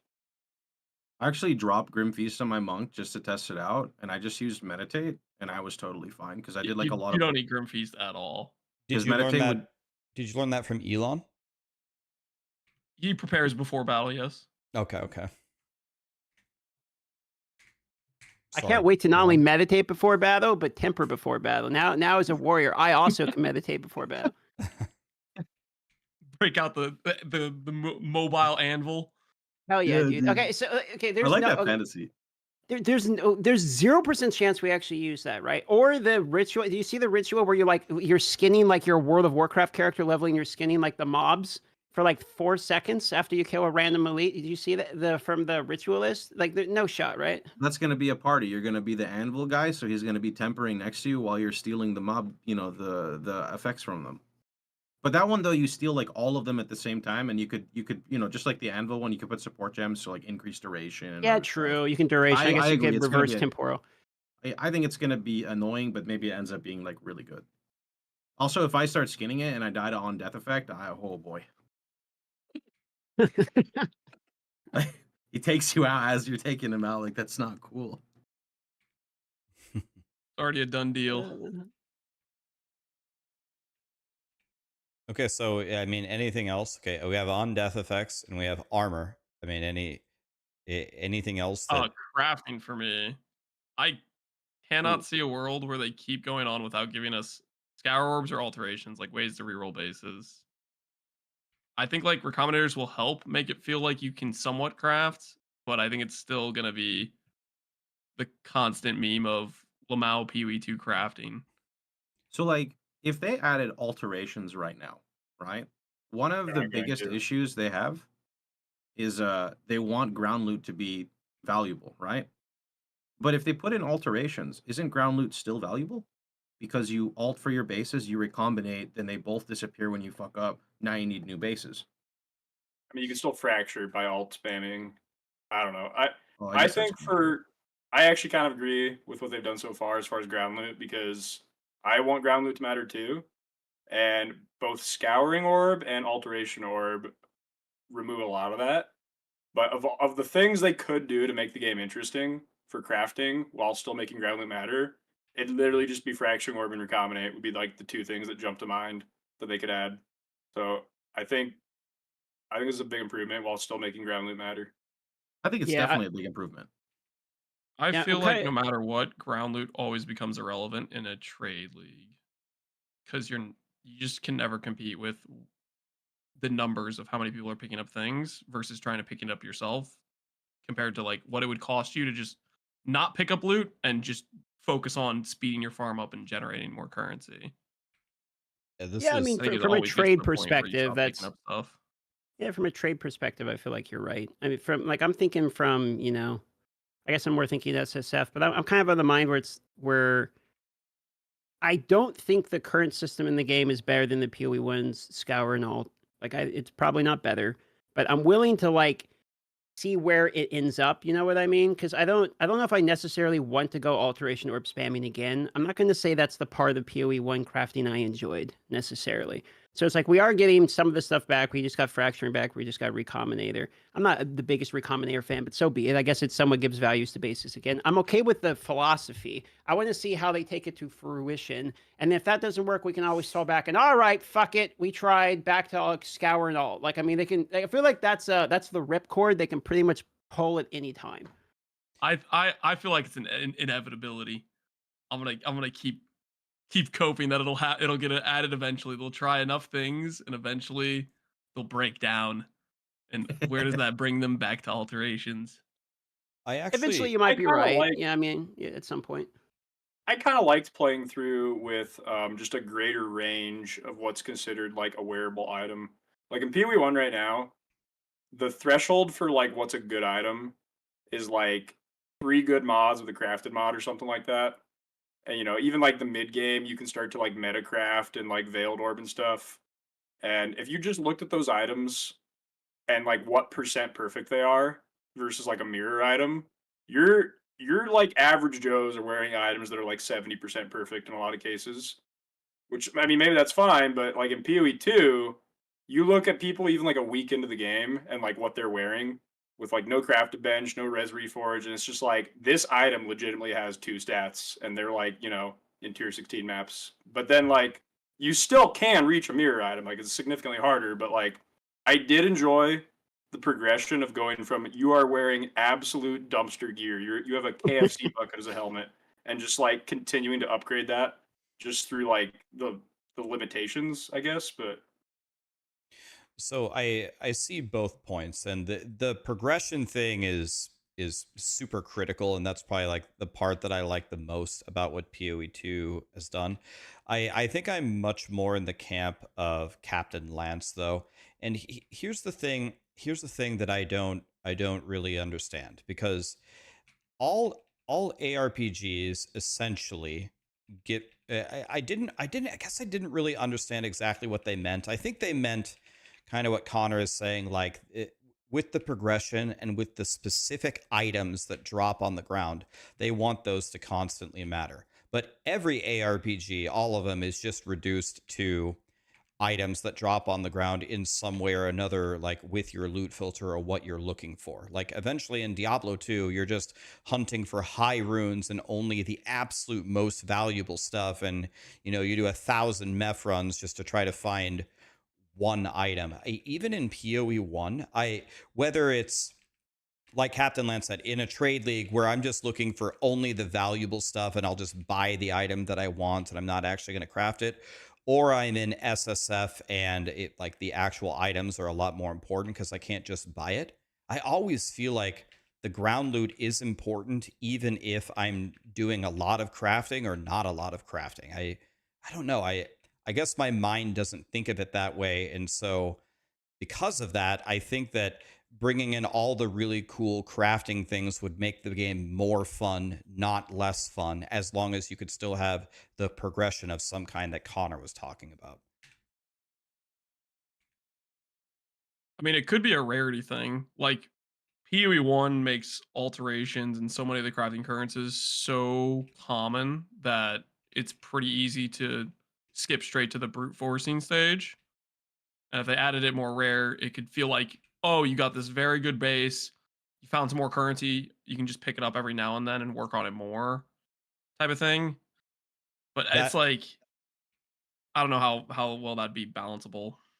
That's exactly what I was going to suggest. It's what it like alterations. Like I just got done recombinating. I made like a godly claw and a godly like almost mirror like chess piece, and it was just so easy. I'm gonna nerf the crap out of it, obviously, but part of the reason that was so easy is, I mean, you can get 1,000 alterations a day. What if they were just rare?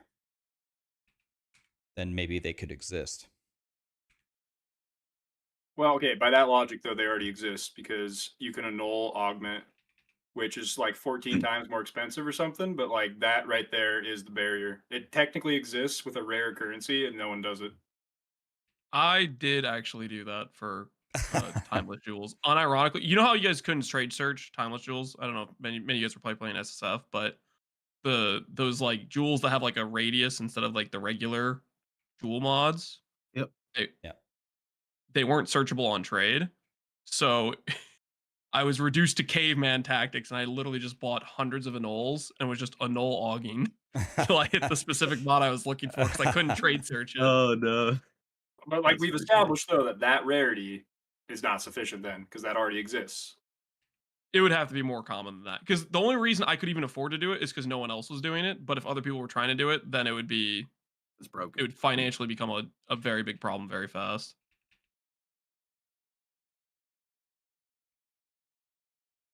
So what was what you guys are most excited by from the update? We've done a lot of like, this is what I would change stuff, but you know, what are the positives you guys see from the update? I'm kind of curious what you guys are hyped to try.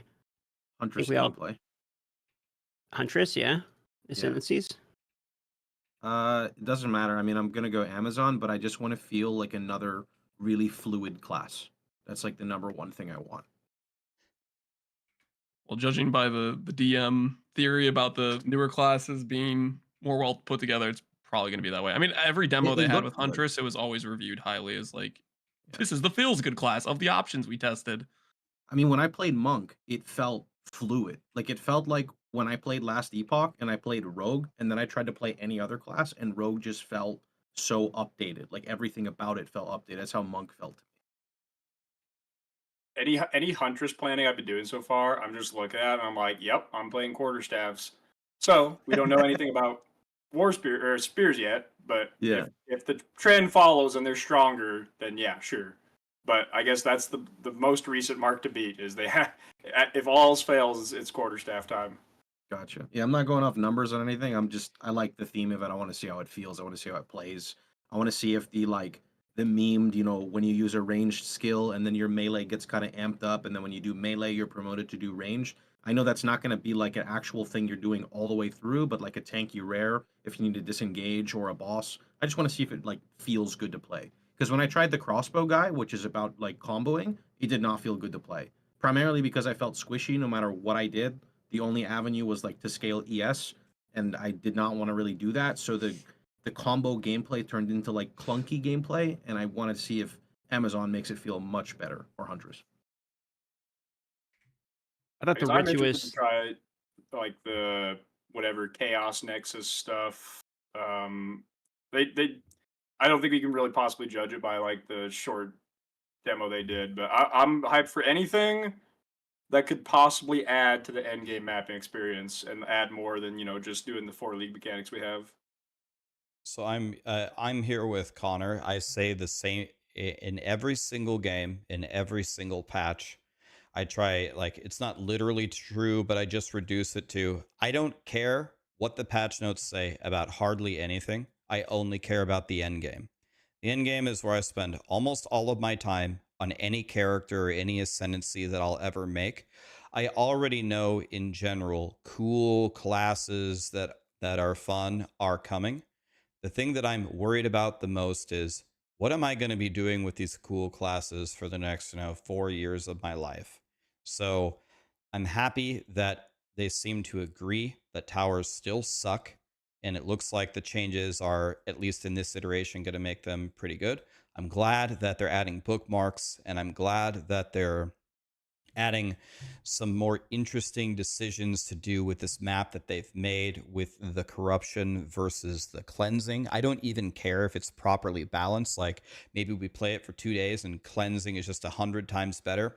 That won't bother me, as at least the idea is there. You can rebalance it, but I really don't care what they do at all, except for what's happening in the end game, in any patch. I think everything else is just a bunch of fluff nonsense. Speaking on that, of the new things they added, the Rogue Exile, that like new mechanics, they have specific items on the guy that you're fighting that changes the fight and it gives you incentive. To me, I think that's a pretty cool, basically, update from what Rogue Exiles were in PoE1. So I'm looking forward to that a decent amount. If I'm playing it, I will be excited about that in maps, those random encounters.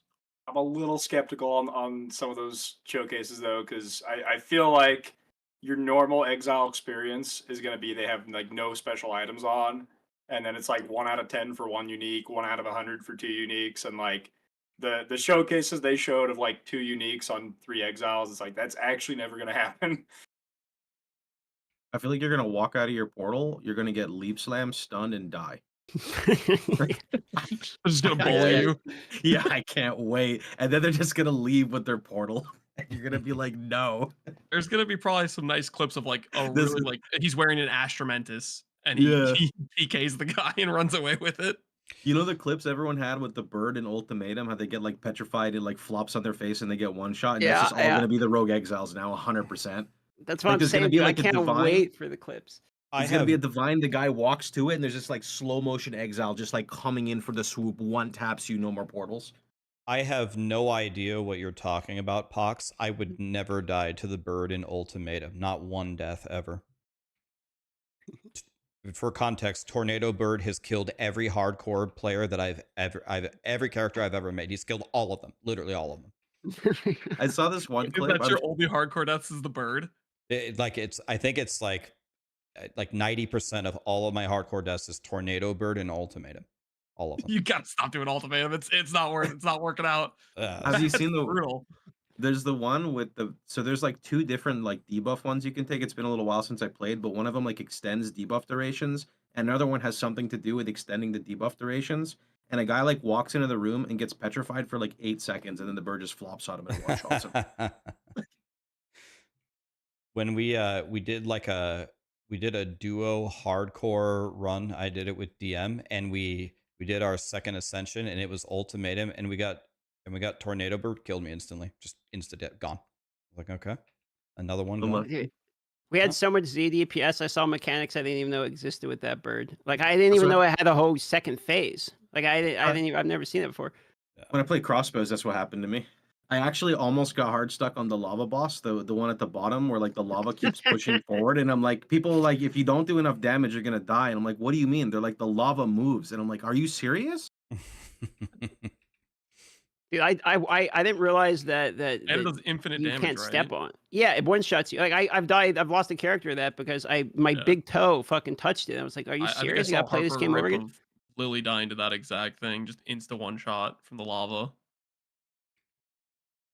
So here's a change that they made that I'm interested to get your guys' opinion on it. And granted, like we're like a little bit more like hardcore gamers than the average Jim Bob here. So let's talk about the portal changes that they're making. So they said, you know, people are dying in the beginning, so they give you 6 portals. I think it's based on the number of affixes, right? So you get 6 portals because you're dying and you don't have the sustain. You already have 6 portals now on the pinnacle bosses, right? Then they say, well, now we're going to give you less portals based on the affixes. And some people are wondering, it's like, okay, so you give us 6 portals when the game is easy, but once it gets difficult, you're going to reduce them. And then they were talking about, well, maybe we can let you, like, if you really juice the map, maybe we can let you go back in the portal, and maybe we'll only take away your ability to go in if it's a death. And I guess the reason why I bring this up, like, again, I don't really care what they do. It doesn't really matter because I usually play hardcore anyway. But I think people are just going to complain. I think the masses are going to be like, why don't you just make it 6 portals? Why are you making this so complicated? It's like 6 portals everywhere except for like in end game mapping. And I'm wondering what you guys would do or what you think they should do about it. I think, okay, I have some strong opinions on this topic. The thing that makes Path of Exile one of the coolest ARPGs for me is defense matters. Like, I know people that played Diablo 3 for years, and then they came over and it was a foreign concept to them because in Diablo 3, if they had a helmet upgrade that had crit instead of life, and they lost 11% of their life and they gained 3% damage, that's a no-brainer upgrade. Or like, in PoE, it's the opposite. If you lost 11% of your damage and had 3% damage reduction, that's a huge win. So, like, just, it's a foreign concept to people in, like, other ARPGs, but having a game where defense matters actually makes the character building like way more interesting and interactive because you have to like consider these things. It's not just like glass cannon simulator. And I just know I've seen a lot of like the Reddit posts of like guy dies with divine orb on the ground and says, why don't we have 6 portals? And it's just every single one I look at, the character is like a Deadeye with 1100 life in a level 81 zone, and it's got 4.4k upvotes. Like at some point, like, yeah, sure, there's bullshit deaths. There's maybe some on death things they could reduce, whatever. But like fundamentally, you should reach a point where you have to build defense to make the game interesting and keep it interesting. Hold on real quick. So I agree with everything that you said. So what's your conclusion from that? So what would you do with the portals to make defense? Are you saying keep it at 1, or what would you do about it then? I think what they're trying is fine, of just having a smoother progression from mapping. But I mean, I think kind of what you said was like correct in the sense that it's pretty hard to die in white maps. I mean, maybe a newer player would disagree, but it's one of those things like, yeah, you're gonna have your handheld on the easier part, and then we're gonna let go on the harder part. So maybe that doesn't make as much sense. But I think however you treat the gradual like easing into it, it still has to reach a point by what's considered like the actual end game, like be it like T15 plus whatever, where you have to have 1 portal. Now, I do think there's an interesting point people are talking about, like with trading, that might actually just be strictly worse because they haven't really addressed this. But if it's literally 1 portal and you can't leave a map for a trade, like that's actually be a major negative quality of life thing. If you have like these maps that are just long by default, and you just entered and someone whispers you for an item, it's like, well, see you in 8 minutes, buddy. Like, I hope that's not the case, but... So they addressed that in the Q&A. I don't know if you caught this part, but they that was brought up by Ziggy D, and they said that there's going to be some adjustments to it still, because basically when they want to be attempts, not necessarily pour those, because of one, the juiced maps only having 1 portal doesn't make any sense. Like, you can't get your loot out, right? You can't, if you go in once, like how are you going to get your loot out? The other part is, yeah, like you're saying, trading. So they did mention that they're going to do some adjusting on this because that was a problem. I wholeheartedly agree with Connor that defenses should matter. I don't like when people can cheat out progression. With that being said, Path of Exile 1 and 2 is filled with a lot of bullshit, and deaths happen that are kind of extreme.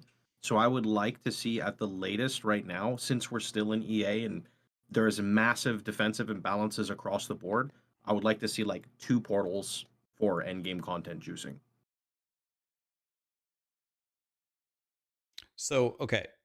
So, to stay on the topic here for a second, do you think that a 10% XP penalty on death is enough of a penalty in the end game, and therefore that's how defense matters, and 6 portals in maps is fine? Or do you think that's not enough of a penalty? With how slow you get levels, I think it's enough of a penalty. If XP is so slow on the later levels, that's a huge punishment when you lose it. if you're trying to level, it matters. Like, Karn's a very good player. He usually plays hardcore in PoE1. He had 2 deaths in the span of 3 days. That across those 3 days of playing 19 hours, he lost XP. Like, each death was like 15 hours. And it's like, you could see the pain when he died. It was like equivalent to losing like a 93 hardcore character.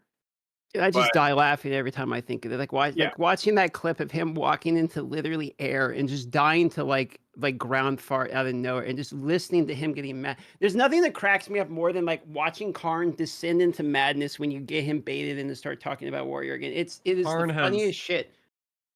He's an S tier rip clip creator.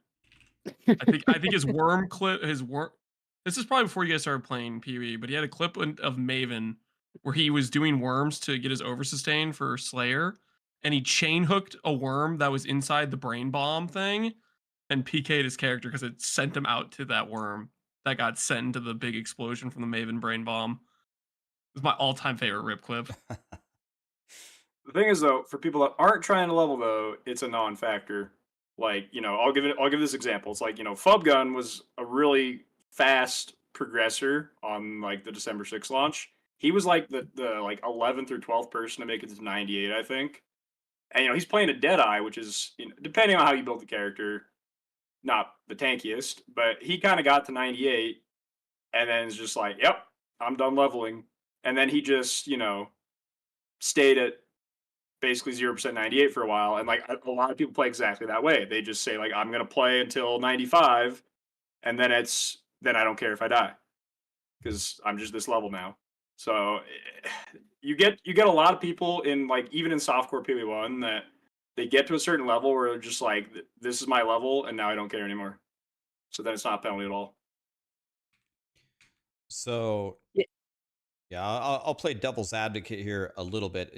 You're right. Some people do play that way. I would say the vast majority of players, again, which is, again, the more casual people, I don't think casual people, many of them have that mindset. I think many of them are like, I want to log in and level and feel good, all the time. I don't think they have a threshold. We're like, nope, I'm satisfied now. Let me just work on my character. So I think actually I would imagine for people, the moment that they like, it was the whole point of that Reddit thread that you said that had 5,000 upvotes. People feel so gutted by losing that 10% XP, like the vast majority of players. I'm again, I don't personally care. You can do whatever you want. I usually play hardcore anyway, but I think for the majority of players, they consider this 10% XP penalty at any level to already be pretty severe. So I think I can just see it now. I think the backlash, it's like the Reddit post you alluded to. I think it's going to come back and people are just going to ask, why don't you just give us 6 portals all the time? You're already deleting my XP. I think most people are going to feel like they always want to get XP no matter what level they are. I don't care what they do, but they have to have some penalty. Like I feel like if we keep moving the thing to make it easier and easier and easier and easier, where it's like, okay, you can have all 6 pour those. Now you have no XP loss, all of that. Then what's going to happen instead is people are going to go in there, and I've already seen in the chat where people complain about getting one shot all the time. They're going to get to a certain map tier, 3, 4, what have you, and they're just not going to progress. And they're going to treat it like an arcade game where you put in quarters, and they're just going to be like, die going again, die going again, die going again. This game's too hard. I can't progress. Like, the penalty at some point is there to be like, slap your hand. No, you can't eat cookies for dinner. Like, you have to actually learn to play the game. And like, I understand we can't constantly over penalize people and make them quit the game. But at some point, you have to have pushback from the system that's there to teach you, look, if you go in here, something bad will happen to you, other than just you have to do it again. Like, your character itself is actually going to be at a deficit. So like, people have to learn the game at some point too. I was going to say this is a joke, but the more I'm thinking about it, it actually kind of would work. What if when you died, if your character still has positive XP, you get a portal back? Because then if you're like level 88, like you're probably gaining 10% throughout the map. So it's like you're still in like the training wheels stage. But then if you're like 94, like you just lost 10 maps of XP. So like that's your penalty. But then if you're just 0%, then that's your one portal, you know? Yeah, it's kind of I'm okay interesting. with something. I'm okay with like some if they want to do some reduction, which they kind of already are doing with the portal system. Like I see that, and I'm not like, oh, they're making an easy escape. Like I'm not that worried about it. It's like, okay, you want to get more portals, fine. But like as long as we don't remove all of the penalty, like I think XP loss is like okay. If you give them more portals, sure, like that's fine. But I don't want to see both removed. Like we have to have some pushback somewhere baked into the system.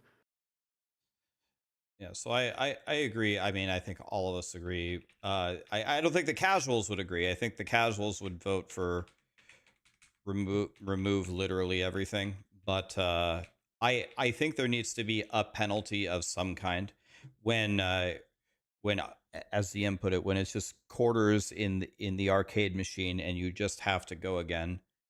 I don't feel like that plays into defense actually mattering. You got to actually put some effort into it. I would personally be very opposed if they took out every penalty. But I'm not sure. I guess I'm saying if they decide to concede on 6 portals all the time in maps, I don't really think they're conceding that much because people are going to be so pissed off that they are dying and losing XP anyway. I think it's also still just like pretty disproportional, a lot of the feedback on it. Because like when you complete a map successfully, you don't say like, wow, I really played well there. I lived. I'm gonna go make a Reddit thread and describe my adventures on how I just beat this map. No, it's when you do die and lose that divine orb, then you need to, you know, scream at the wind. And so you only hear the people that are upset. It's one of those things. The average Joe might not care. Yeah, the squeaky wheel gets the grease kind of thing.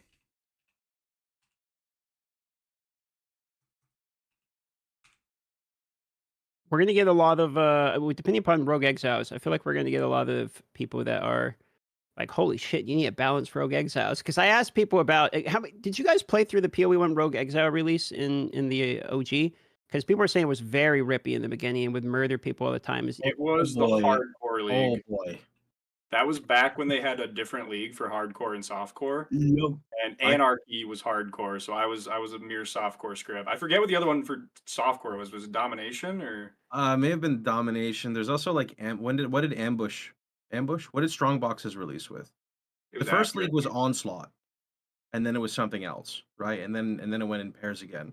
But I could tell you horror stories about 3 Rogue Exiles because I exclusively played HC back then. So you got Xandro Blood Drinker, who will perma-stun you with Ground Slam. If you don't have unwavering stance, you're perma-stunned and you're dead. If you first off, you don't one-shot everything unless you were playing what was meta back then, like Ellie Buzzsaw Spectral Throw or whatever. What do you say? Spark Totems. Spark Totems, yeah. But he would kill your totems, so like you'd have to sit in the room behind and keep like casting him, but you could do that. But when he gets low life, I think he would activate Blood Rage, and he would literally just like out-leech you unless you have a really high damage build.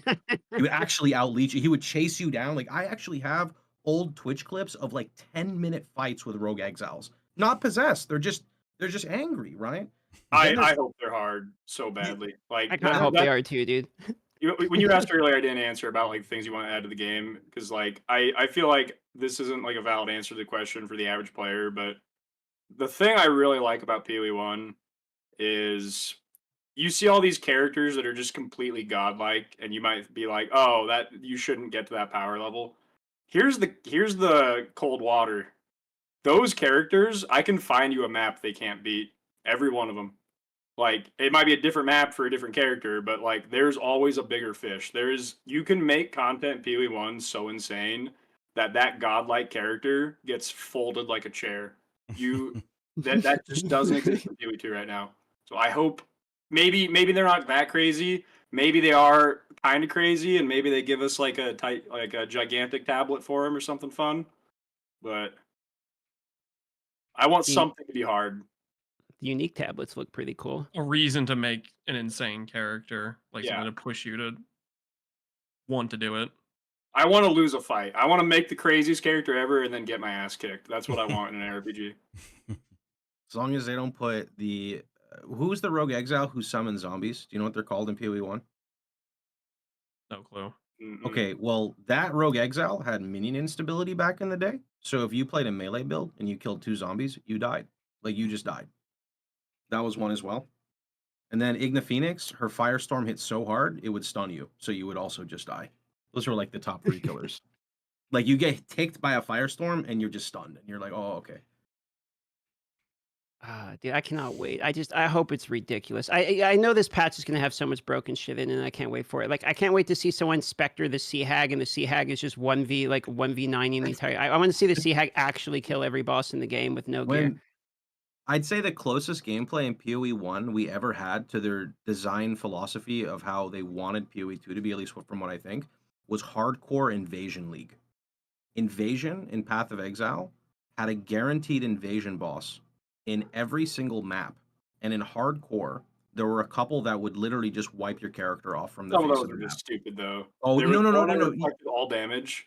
Absolutely, yeah. But the point I was trying to make that's fun is when you would enter a map, you would actually track. You'd be like, okay, so I know that there's sea witches in here. I know that there's, constructs, and you would kind of count the mob types. And then if you saw a pack of mobs that was not normal to like that mob type, you were like, oh, that's the invasion boss because it spawns with a pack of monsters. There is no shot I want that type of gameplay in PoE2, but it was like an exciting feeling kind of, even though it would drop no loot. That's what I want the Rogue Exiles to feel like. I mean, I even say like Valdos with Feared kind of can feel that way at times, where you're like, especially if it's a really hard one, you go into a map and you just know somewhere in this map there is something that I need to be on my toes for, and I'm not going to be calm until I find it. That's because- true. That's a good one, man. Because like I actually had a Feared Valdos box fight that I did. I think it was for Mage Blade. It was something good. It was one of the good items in there. And I died at like it was forget how many it was, but I had one guy left. I think it was Azteria. I think I got flame blasted back to the fucking beach is what happened. And it was such a moment of like, I could have won that. And I saw the skill issue as it happened. So it's like, I know it was my fault, but it was so close. And it was such a good fight that I wasn't even salty by the end of it, Or you have like the Feared where this map has a boss arena, and you're just the whole time looking for the Feared, and then you complete the whole map except for the boss arena, They're and all you're in like, there. I haven't found them yet. Fuck. What about so I know at least 2 other people here, right? Lance and Connor, did you guys play with Abixoff? Yes. Yes. Oh man. I've seen the Gouda like 42-minute fight with the ghost of Texas. DM, do you know Abixoff? Rax, No, do you know no, Abixoff? explain it to me. I don't. Okay. OG Beyond. Much more broken than actually no, Current Beyond is really broken too. OG Beyond, when you would kill mobs and they would merge, right? And they'd have the little puddles on the floor or whatever, you would get a random boss when it merged all the way. You get Host, who would spawn, and if you stand next to him, you die because he shotguns you with Ice Spear. You have Esh, who spawns and spams Stormcall, which does no damage, and then if he melees you and hits you with his Lightning Strike, you might die. It depends on how tanky you are. I don't remember the other one. But then there was there was the melee guy, Bamoth, who is just literally leap slams with a 2-hander.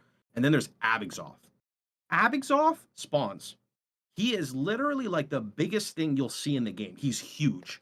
He's like this giant dark figure. He literally flicker strikes you, shits out ice spears, and is casting Vol flame blasts underneath you as you're fighting him. It was like pinnacle peak, terrifying moment. It's like Millennia from Elden Ring. Yes, except she just invades you in your map.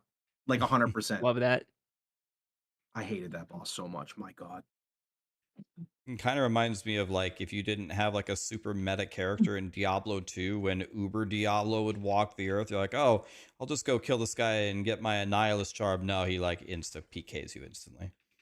I mean, you skip maps when Abixoff was spawned. Unless you're like really geared at the beginning, you skip maps. Like if you spawned him in a corridor of an area and you're not geared and you're playing hardcore, you literally leave.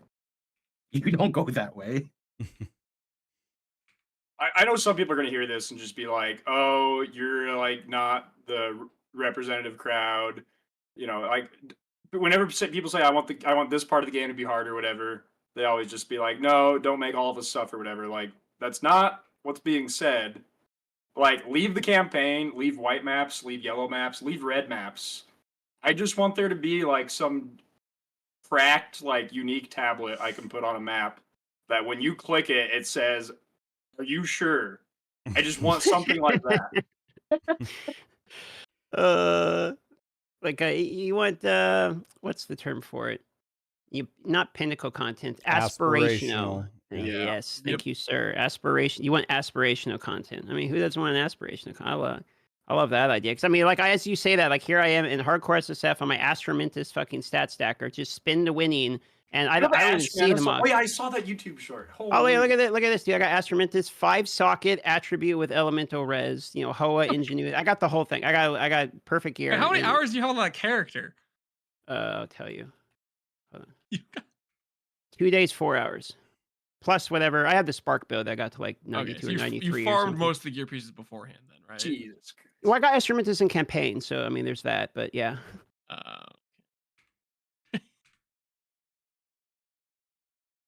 I mean, like, to draw an analogy again, this is not going to be how everyone feels, but by far the most fun I ever had in Diablo 4 was pre-season 1 Uber Lilith. I fought her for 5 straight days to kill her.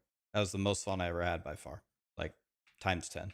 Just so fun to try to kill this borderline impossible boss. It was a good fight. Like I killed her, but like I had to do like the cheese route like I normally do, because people didn't know the armor formula in D4 launch, so most people had like 65% armor on like barbarians, and they didn't realize that the armor formula is like linear, and it doesn't take that much effort to get 85%. So I just made a barb that had like 85 armor on like 150 monster level, which you needed like more than people thought. But anyways, I got to the point where I could tank the waves, and then we were chilling. But it was hard to get to the character to that point. Yeah, I mean, if you could actually tank a wave, that's a whole new thing. But usually, actually, could you tank a ghost in phase 2?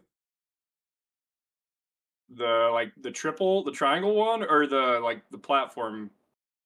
I mean, the ones that follow you. I mean, like, yeah, the ones that follow you. I never tried. Yeah, I mean, if you could tank one of those, I mean, I got to a point where phase 1 was pretty much automatic, but then phase 2, those blood things, and they were red, and the whole platform was red. It's like, and there's like 20 of them auto chasing you. I'm like, okay, it's like Blizzard, I hate you.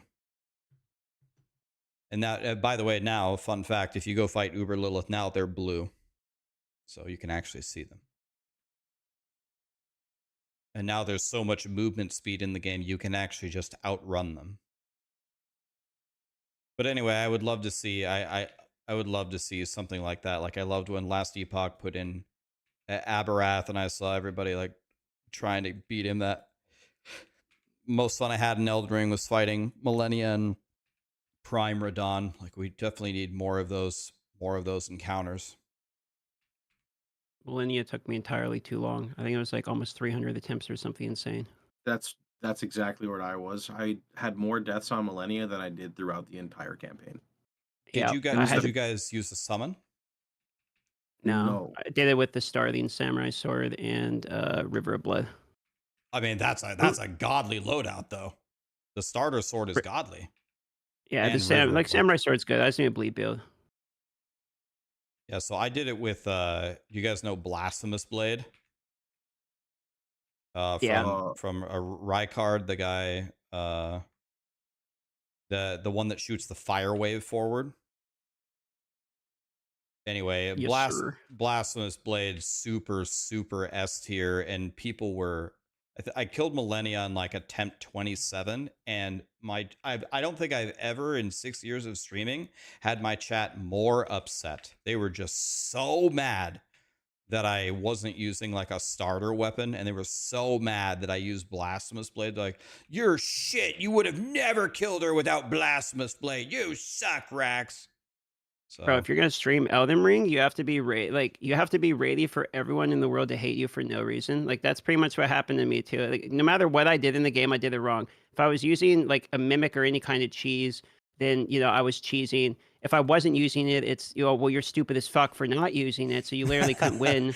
Like if you're pushing ahead because you want like a good fight, then it's hey, you should go level. Like you're dying because you're level. You need to stop trying to fight the boss and leave to get stronger and come back. Why isn't he exploring the map? If I explore the map and over level and then fight, it's well, why the fuck did you do everything? Now you're over leveled for the content. So like you literally cannot win no matter what you do.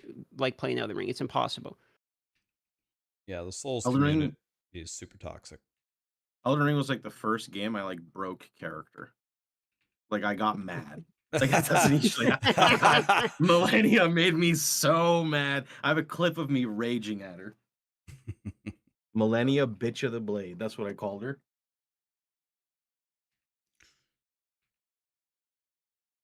God, we need more fights like that in video games, man. That's what I live for. I felt like Arbiter's like actually kind of good. Like I know it's one shots and one shots are cringe, but like the Arbiter mechanics are actually kind of enjoyable. If if dying didn't matter, I didn't have these. If I could just sit there and do the fight, because I tested it, people gave me a bunch of fragments. I went to softcore, tested it on the warrior. I was like, let me just see what this is like. So I did like 4 or 5 of those in a row, like dodging shit with low movement speed and stuff. And you can get it, like you can get the mechanics down. The hallway isn't that bad when you just hold, like Woody was saying the other day, you just hold still, you wait, and then you dodge roll. You're pretty much good on it. So it feels like much better once you actually get some attempts in there. But there's, walking into it on your first attempt, you're basically just dead.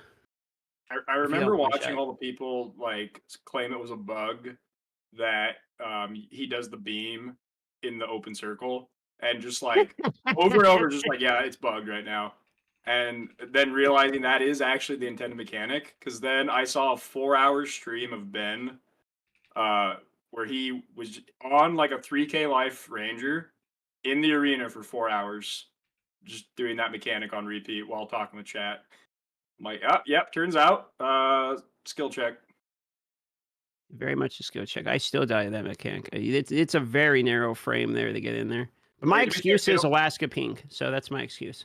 It only does do 80k fire damage, so it is technically tankable. But there was a video of someone tanking a shot, wasn't there? Like someone ate it and then he died to burn in a row on my Sparker. Maybe it's you I saw then. You can tank 2 in a row. Do you die? You don't die to the bleed, or do you have to charm the bleed or the You ignite? have to charm the ignite from the meteor. It's 80k fire. That's wild.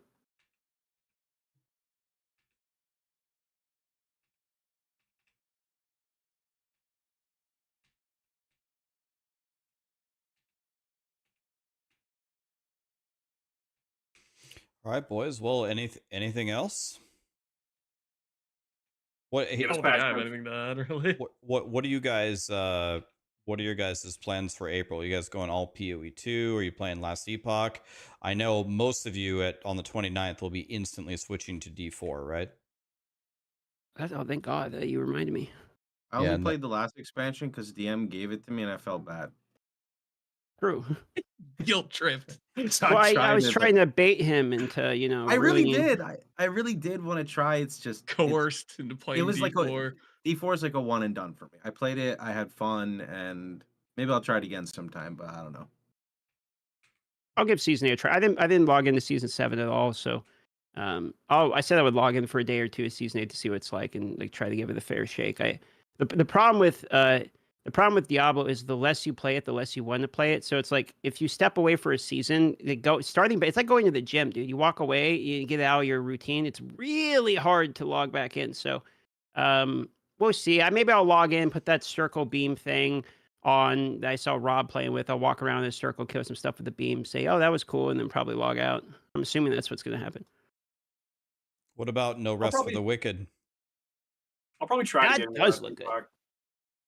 Like I'm too far behind right now to like make some April 15th plans, but I've been watching some card streams and whatnot, and maybe the next cycle. It looks all right now. Are you talking about Last Epoch? Yeah. Last Epoch's fun, man. It's a good game. Are you a speed run enjoyer, or do you like to? No. Oh, okay. I was gonna say speed running the game is pretty fun. It's kind of challenging too. You should have seen Connor's. sorry, really fast. You should have seen Connor's title. Was it for the Freesia event? It was like the turtle walks, and it was like the next day it was like the turtle runs, and then it's like the turtle sprints. And it was just every day. It's just a title would update. It was great. I'm probably the only person whose chat is ahead of them on League Start, and then I have to like ask them. I do like a 9-hour campaign. I did a twink run the other day, and 83% of my chat bet over 1 million points that I would take over 5 hours. Not for an SSF run, for like a Mage Blood run. And what was your time? 404. Hey, Down is not found. Smoked it. But like the fact that even 83% were confident with their, that'll step my game up. But yeah, I'm not a speedrunner. Slow and steady wins the race, as they say.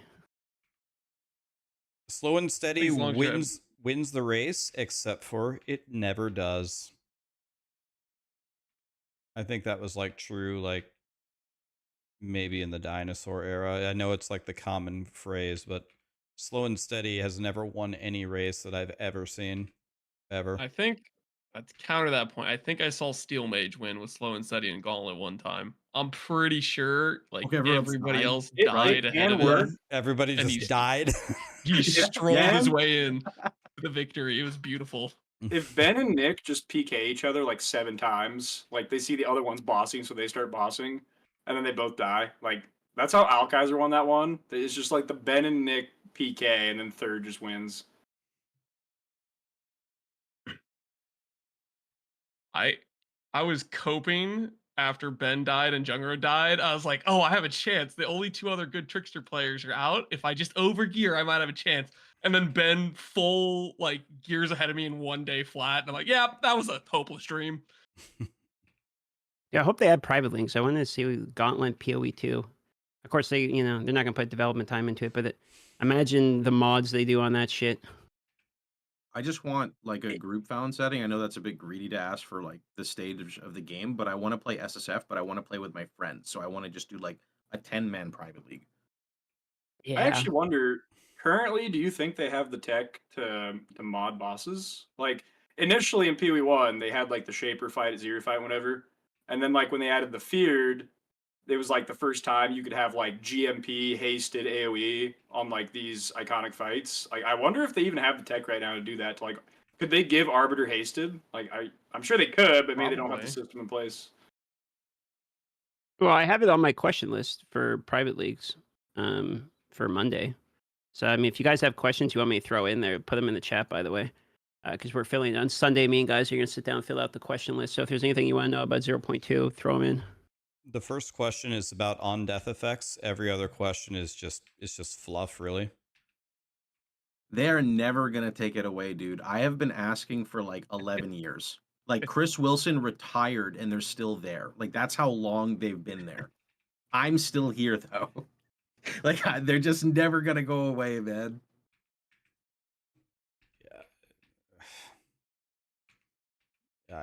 I just don't understand it, because game development, understand what game development is. You're supposed to make interesting problems for the player to solve. On-death effects do not fit any part of that, philosophy. It is not an interesting problem to solve at all. That's why I don't understand it.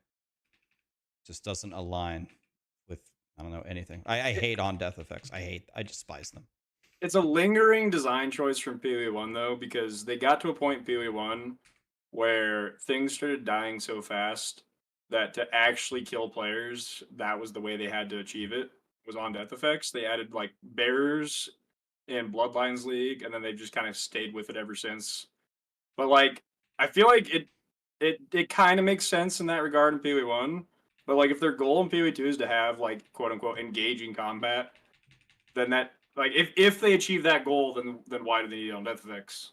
But like clearly they haven't, because everyone just like Herald of Ice pops the screen, and then the only way you can kill people's on death. But so it's kind of the same problem, but it's like a symptom, not a solution. I don't think they're ever going away. I think they're just going to keep remaking them.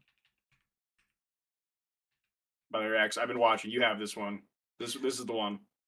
Do you see how shit my character is? I died in one hit to fucking everything. I did it. But I just beat Millennia. I've been fighting the Mastodon on a level 1 starter ranger for like 12 deaths. Keep getting one-shotted, but I finally won. Where are you guys starting? You know your Ascendancy and League you're starting? I'll start fresh, Huntress, Amazon. Fresh, Huntress, Amazon. Well, actually, do we need to say fresh? Everyone's going new league. It depends on patch notes. Some people won't. Some people will just play their existing characters. No, from this call.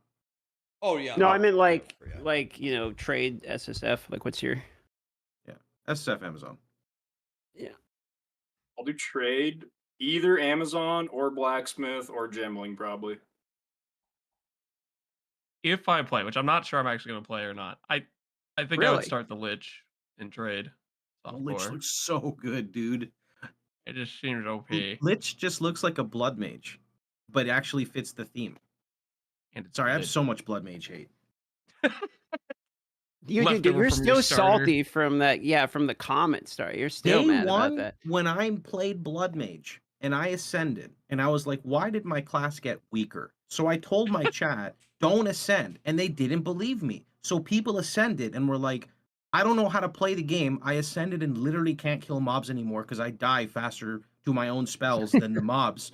So like I can't even farm gold. I'm like, go backwards like 20 zones and go farm. So then the new meta was just everyone respect the Sanguine or whatever the node was, and they just put that little baby node in for 3% life.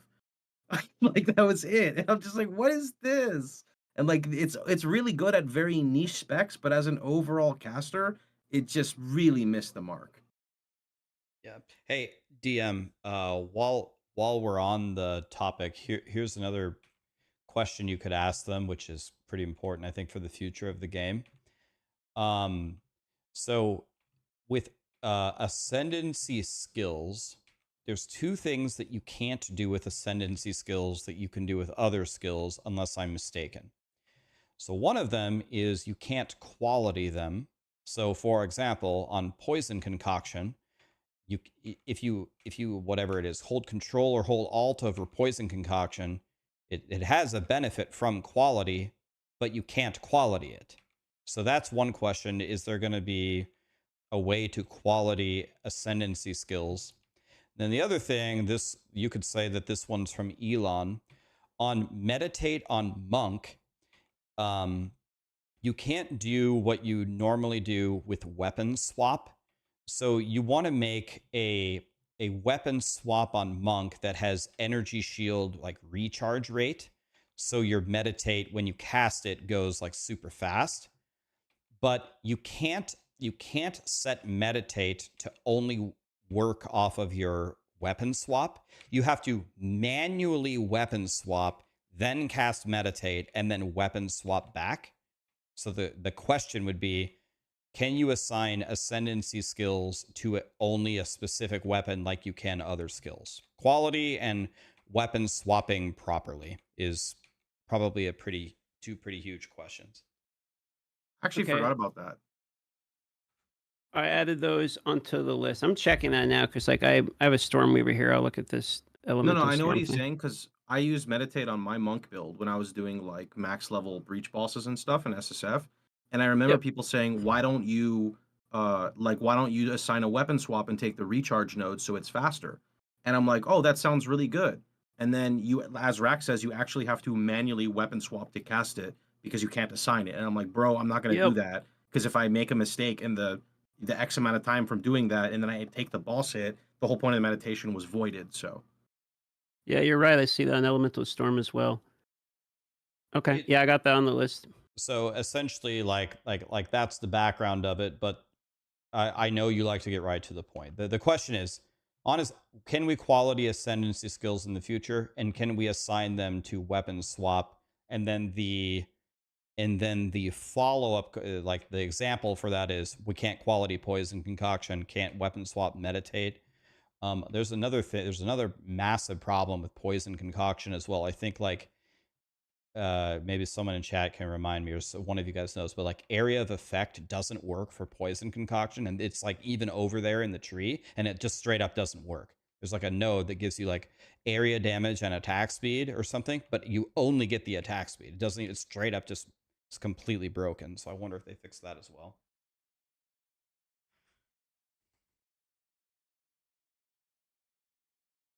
Okay, it's added onto the list.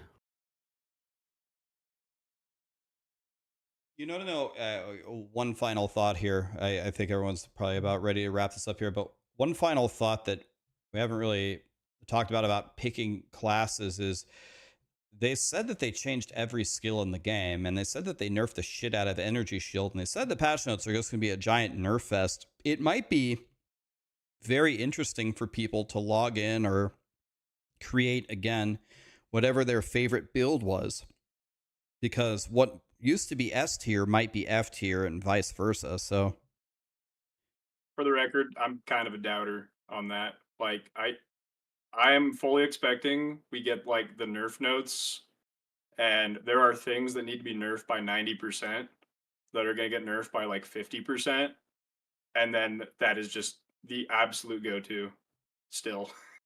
I'm fairly confident on this. I'm with Connor. I don't think they're gonna nerf stuff enough. If you don't literally delete the bell from monks, they're gonna abuse it. Like as a prime example. Especially seeing like they don't got the stomach anymore, it seems like. They've had some nerf patches in PoE1, and then like what they do in December, they like slapped cast on freeze on the wrist, and they acted like they were like some victim of, well, people didn't like that, so we had to stop the nerfs. It's like, just hearing that, I don't think they got the stomach to do like an actual nerf patch. It's gonna be lightweight. I think what happens, and I hope I'm not right about this, but they handled the whole cast on freeze nerf really bad. All they had to do was say like, hey guys, by the way, since a lot of you guys got your builds fucked over, we're making it so respecs are insanely cheap, right? So that way people could respec. Because what happened is people were like, oh, that build looks so cool. Let me respec everything and play it. And then the next day it got nerfed, and they're like, well, I lost 200k gold and my build doesn't function. I know it's early access, but I just want to fix like people bought items for the build too, like 6 links, all that sort of stuff. People are gonna be, I think, they're upset gonna be and mad. For sure, they're going to be mad regardless, but I think that if they brought in the respec costs at that time, it would have been better. But then my issue is, as Connor was saying, they did that massive patch, and well, not massive, they did that big sweeping fix, and then we got some minor stuff over the time, and then they said we don't want to do that until we have like an economy reset because it's going to affect too many people. And I'm scared they're looking at demographics when they don't handle stuff correctly. Because I kind of look at the same thing in PoE 1. And I know this is a bit off topic, but they launched Necro Settlers. It had terrible retention. They took everyone off the PoE1 team and said, what's the point? Right? Then I host a private league. It gets 40,000 users. They say, we're not going to do any more PoE1 development. JK, we're sending some devs back to host some events. So I think a lot of the time they look at numbers, and it's not always the best information. No, I actually think you're right about that. Like, to be honest, part of the reason I became a fan of GGG after like swapping over from D4 was that they seem to have like a big set of balls, and they say this is what we're going to do. You know what I mean? Everyone's just like, all right, well, we trust you because you've been making a great PoE1 game for a long time. I think the respec costs were like a problem. I understand people are losing the items, like I get it, but then people are also complaining that Spark and Stat Stacker is the same meta for like the entirety of the launch of the game. So I feel like no matter what, like you're going to have people mad about the current state. Just full send it and set the game up like it needs to be, like as fast as you can, and then just fucking tank the anger. Like maybe it's a wrong take, but I feel like you gotta just tank it and just move forward and build the game like it needs to be. I would have rather as well than been like just honest up front with what they're going to do, because like maybe I'm in a minority on this, but personally, I delayed rerolling because they said going in that they're gonna balance swiftly and they're gonna nerf outliers and they're gonna do like I forget the exact word, like frequent tuning because it's early access. So I like 3 days in, I'm like, dude, why am I playing Titan? I should just go Spark. And I'm like, well, obviously they're gonna nerf that and they're gonna buff Titan. And then 3 weeks later, the day never came, and then they're on Christmas break, and I'm like, well, now I'll reroll. It's like If they would have just said up front, like, this is how we're doing it, I would have taken whatever they said. But I would just rather, like, no, you know? The thing, Yeah, I mean, go ahead, go ahead. I was gonna say I thought for sure Blood Mage was getting balanced when my Comet took 2,000 life, but that's beside the point. So Oh, speaking of, this is related to 2,000 cost. DM, can you ask a question about mana cost scaling? Like the Yeah, the yeah, that's cost a of good. skills? Yeah, I you're probably right. have the best outlier for this. I have 2 characters. I have a Titan that has 305 mana. My Hammer of the Gods costs 1,865. I have a 22,000 mana Archmage character. My Spark costs 700. Yeah, Good point. Unfortunately. So here's like a good example for like a question about mana scaling. So I made an Ice Strike monk guide. A lot of people followed it, and what happened constantly for the next week is people came into my chat and said, Rax, I love the build. It dominates. I have a question for you. How did you solve your insane mana issues? I was like, what? I don't have any mana issues. What do you mean? Like, well, I followed your passive tree. You don't really take any mana anything. Like, you don't have, do you have mana on kill on your rings? No. Do you have mana regen somewhere? No. And they're like, well, I don't understand. Like, I strike and I'm out of mana. I'm like, They have plus levels, don't they? Exactly. It took me a while to diagnose it. Any monk who took a quarterstaff with bonus levels made my entire guide completely unplayable. Like one swing and you're out of mana. And I had figured that out from playing, but I didn't even think to call that out in the guide. Like actively avoid this stat, and it just ruined it for so many people. So like the scaling of melee skills specifically, where they don't build a mana pool, is actually to a point where the plus skill stat, which you would imagine would be like one of the best stats that you would seek out, is not only it's not medium, it's not bad, it's actually completely unusable in a lot of core builds. That's how I would phrase the question. Is it's actually a huge problem. Well, part of the part that's interesting to me is like, okay, so they make the game and they obviously want it to be more intuitive for players, but then they make a system in which mana scaling is so out of control. I'm specifically using a level 4, like I have a 500 divine build here, and I'm using a level 14 gem because I literally can't use the higher level one in a min-max setup, okay? So it's like, that's kind of weird that at the higher end, I'm having to not use higher level gems. And then you have it where gems actually can't be reverted in levels. And then you have it where perfect and greater jeweler orbs, specifically perfect jeweler orbs, are extremely rare. So you five socket it, you level the gem, and then you're like, oh shit, I'm locked out. I can't use it. And there's actually someone in chat being like, well, you're playing wrong. You have to use level 1 gem. The fact that you have to specifically use a bad gem on purpose that you can't de-level 2 to get your value back in your perfect jeweler seems like a weird setup to me. And it's same thing with the suffixes. You can get a great item, and then you have +7 melee skills. Congratulations, you can't use it. I think what they were trying to do is they wanted to balance plus level of skill, but they missed the mark because they take a lot of stuff from D2 and they take a lot of stuff from PoE. And if you look at PoE, plus level of melee skill doesn't work for most stuff. Plus all skill is great for all casters. Like you go for every +1, Vol for +1, and I think they wanted to shake it up. They just missed the mark. It's just misbalanced too between the two because Yeah. the gem level scaling for both spells and attacks is times 1.1 cost per level. So with the rule of 72, that means 7 levels doubles the cost, and that never lets up all the way to 40. But the difference between spells and attacks is it's different from skill to skill, but basically every attack gets about 5% more damage per gem level. So in those 7 levels, it would do about 40% more damage for double the cost. But spells on average do about 12% per gem level. So in those 7 levels, they would end up doing like 2.5 times damage for double cost. But they just picked the same like multiplier for each. Yeah, and I think they probably balanced it that way because it seems like that's how it was in PoE 1, where I'm not an expert in PoE 1, but it seems like spell levels, minion levels are like crazy over there. They hard cap at 20 actually. It stops going up after 20. In PoE 1? Yep, level 40 and level 20 cost the same. All the scaling's 1 to 20. Are you talking? Is that mana or also damage? Cost. Mana cost. Damage Cost. keeps going up. Cost, yeah. So damage I goes didn't up. even know that. I think for me, the biggest problem here is like the damage ratio between melee and spells. That's like a much more like advanced thing that they can fine tune however they want.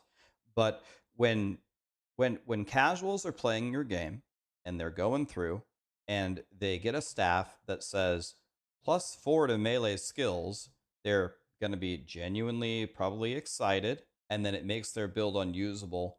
That's the part that has to be addressed, right? It's them not being able to even use their skill that's a big problem.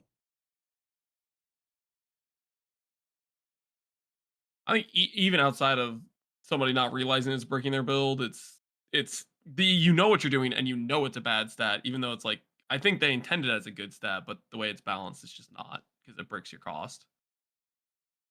Yeah, I've been saying this, but just to counteract Arc Mage, they need to add Arc Monkey, and every 100 life cost of skill is 100% more damage. That'll even things out real quick.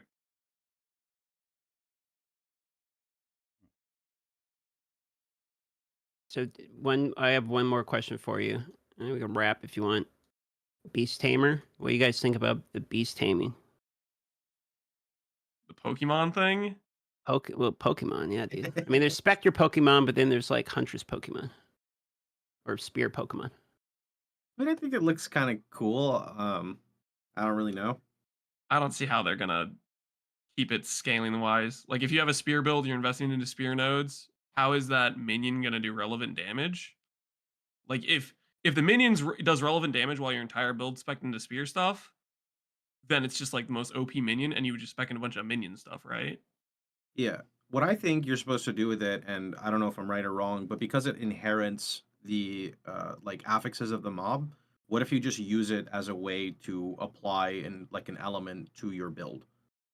Like the tornadoes, for example, gain bonus if they hit like an element or something. I don't know if that's like a stretch, or you just grab it for an aura. So like some utility value. I Yeah, can see like that. instead of doing like the 3-button combo of creating a sandstorm, then like shooting the tornado into the sandstorm, if your minion has burning ground and you can use the burning ground for like the ailment application for your build, right? Then it just turns into like utility, so you're not pressing as many buttons. I have no idea if that works. Maybe they intend it to be like a WoW hunter pet, where like a hunter can solo a boss because they can have their turtle pet top the boss. Like I don't see how, like Lance was saying, I don't see how they're gonna make it deal damage if they're actually spec'd into attacks themselves. Otherwise, it would just be the most broken minion ever. So maybe it's supposed to be like a support that like either tank stuff, or like there's minions in POE1 that like give you frenzy charges or like procs bubble and stuff like that, but I don't think they'll allow that. But yeah, I think You're supposed to get all the modifiers, right? Sorry, go ahead, Rex. Well, I was just going to say, I think the solution that you guys are saying about it applying some kind of utility, like it either makes your combos easier or it applies an ailment that you need. Like maybe it just applies shock. Like you can't, like you don't have to spec lightning. You go freeze, so you can freeze and your pet can shock them. That might be a good way to make the pet interesting without making it broken.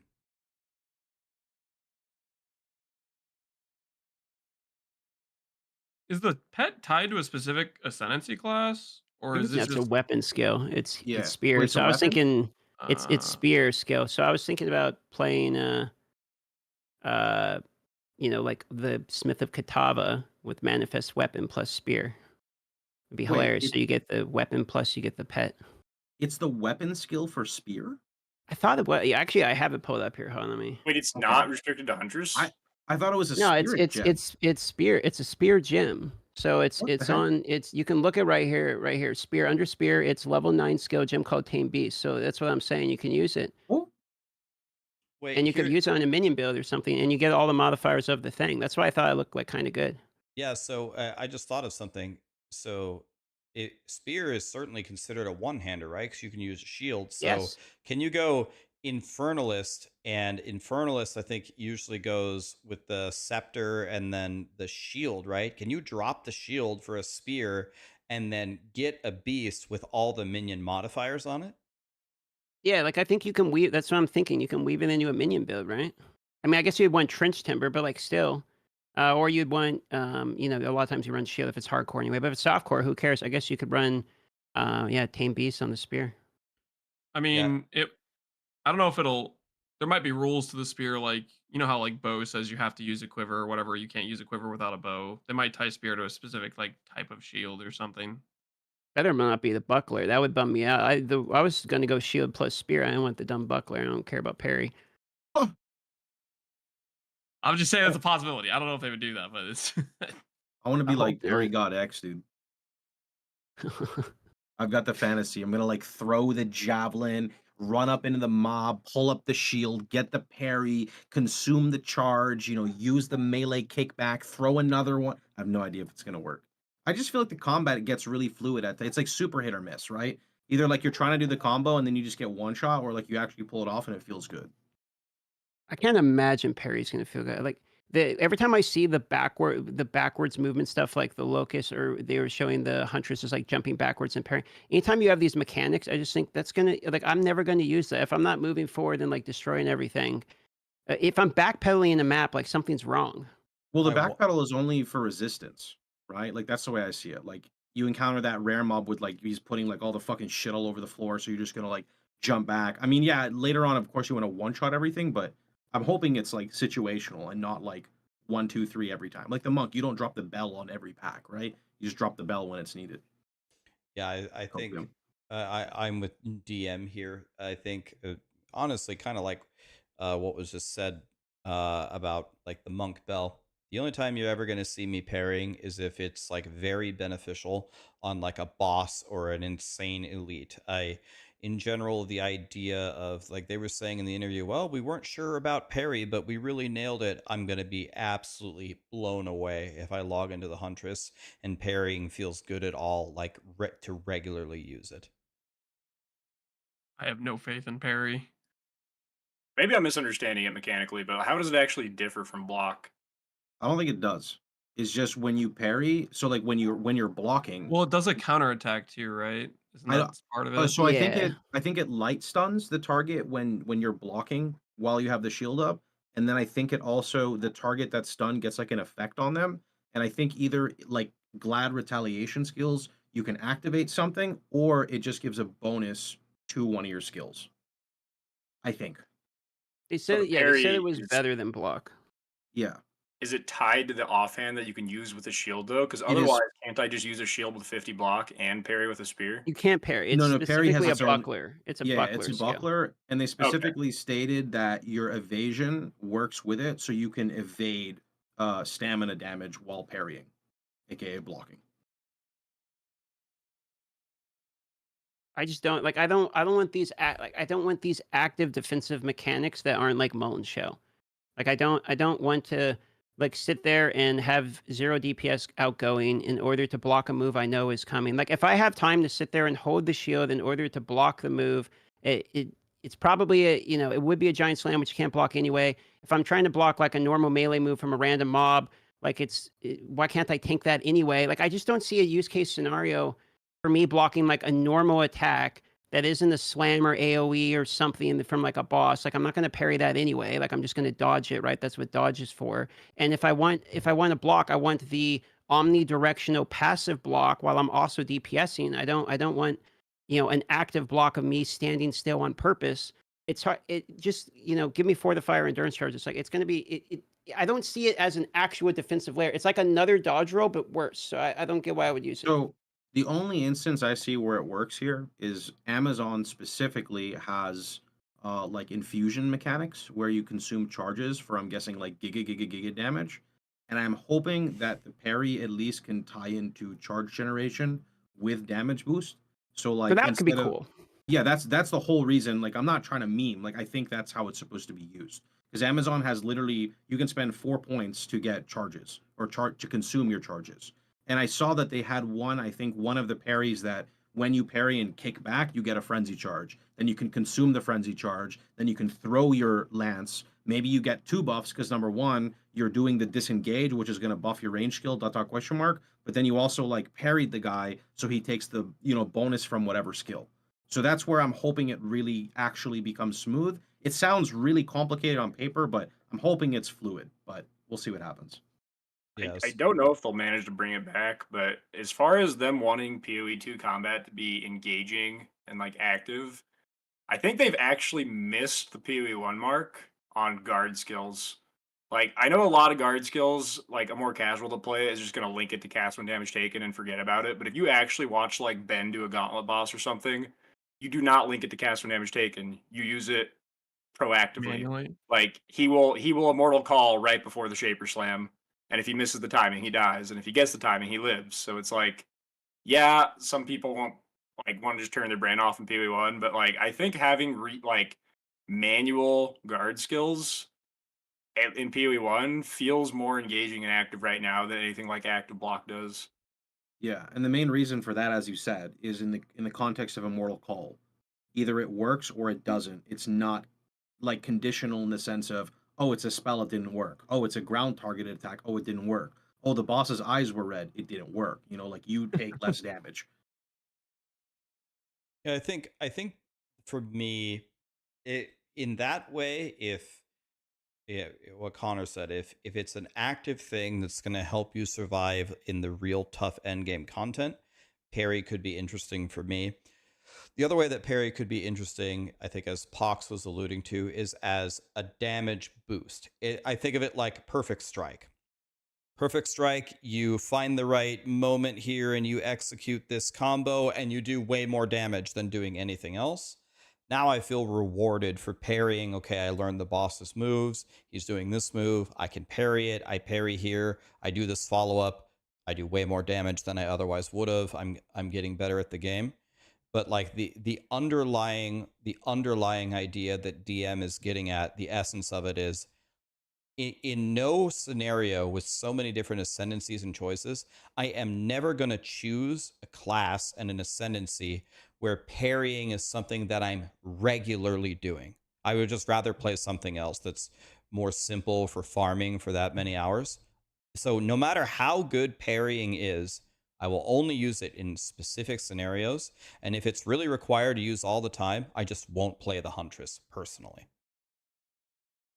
I feel like it's one of those things where dodge roll, parry, active block, all these things that like feel like they make sense in the context of the campaign, but as you progress your character, it's something you just want to just skip past because you've outgeared it and got your character to the point where I don't have to do that anymore because my character's strong enough.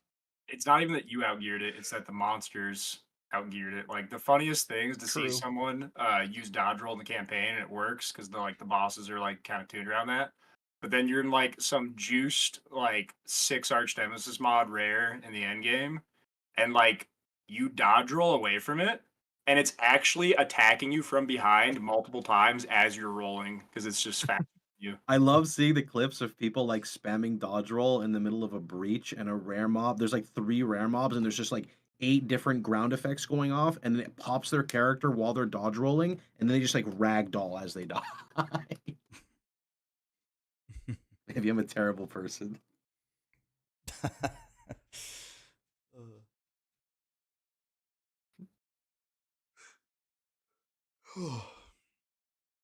When's Darth gonna ask these questions? When's that? Is that Tuesday? You said Tuesday. GGG? Monday, 1 p.m. Pacific. So 31st, 1 p.m. PDT. So tomorrow's kind of a short day, but then Sunday we're gonna sit down and we're gonna hunt out all the questions. So you can kind of drop a list of whatever you want in there. I gotta go rewatch all the interviews again to make sure I don't ask shit that's already been asked. So I got like 6 hours of interviews to watch or something. Yeah. Have fun. Yep. It was a long one. Was it just me or was the audio hard to hear? Like I was like struggling the audio to hear. early. I think they made it louder eventually. Okay. Ziggy's got the eyeball mic 8 inches from his mouth.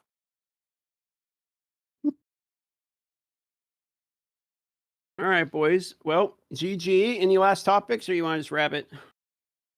No, I appreciate you guys all coming out. You guys are gods, so I look forward to all the stuff that you guys figure out, and let's hope PoE2 and all these games come out in April. Let's hope they're fun. Yep. I don't even know how I got here, to be honest. Yeah, how did you get here? You like I snuck in invited the him. bag. I don't know how any of this started. Connor came in my chat. I'm like, all right, well, why don't we do this? And then this happened. It was great. More questions. I hear Pox start talking, and I'm just like, are the voices like manifesting? What? So half of that for the Molten Strike guide. All right, boys. Well, GG. Big gulp say, see you later. Have a good night, guys. Thank you. Cheers.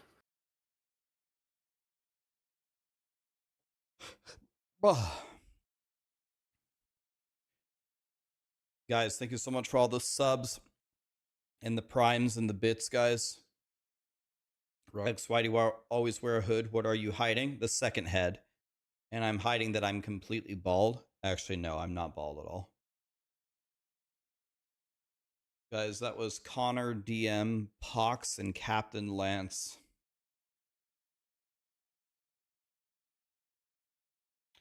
All big PoE players.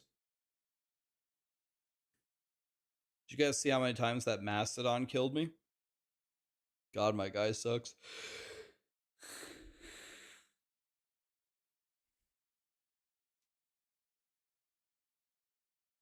Do I think the new patch will be good for casual players?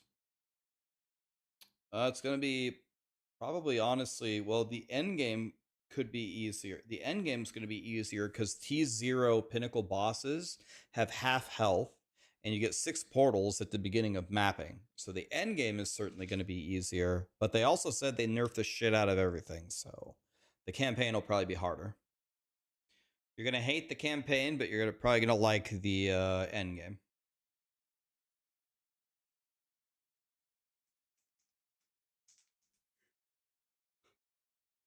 You're surprised that I never scream during podcasts? Try to be respectful, you know?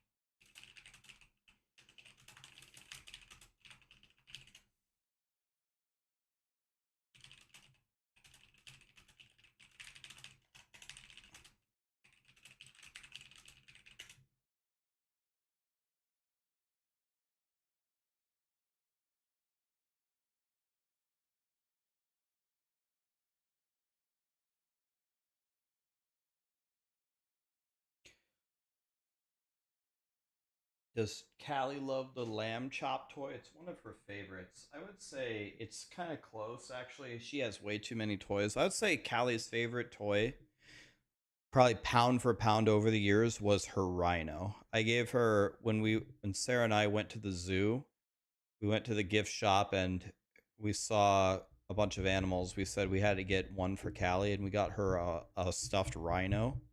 And there was a good like 6 months there where she was inseparable from that rhino. Callie, where's your rhino? Where's your rhino? Lately, she's been on a lamb chop rampage, though. All right, guys. Well, I'll probably hang it up here. I really don't know what I learned today in POE2, if anything, other than the Mastodon shoving its tusks up my ass. But that was fun, guys. Thank you so much for being here. Tomorrow, I'll try not to start. I've been starting way too late in general. We'll try to start earlier tomorrow. And yeah, maybe play more POE2, maybe play some Last Epoch, maybe play both, maybe play I don't know. We're just waiting. Maybe theorycraft some Huntress. Whatever you guys would like to watch. Let's raid Captain Lance. We were just talking to him. Thank you so much for being here, guys. I appreciate that. I won't start this late anymore. I'll try to start earlier. By the way, I'm dominating on my fasting. I've officially have not eaten anything in 24 and a half hours. I'm going to try to go 48 hours only having water and coffee. So, halfway done. By the end of the stream tomorrow, we'll have fasted for 48 hours. We're getting there. Have a great night, guys. Say hi to Captain Lance. He was one of the chatters in that talk we just had. Good night, guys. Yeah, I'm feeling it. I'm pretty hungry, but just don't eat. It's easy. I'll also have a glass of water. Good night, guys.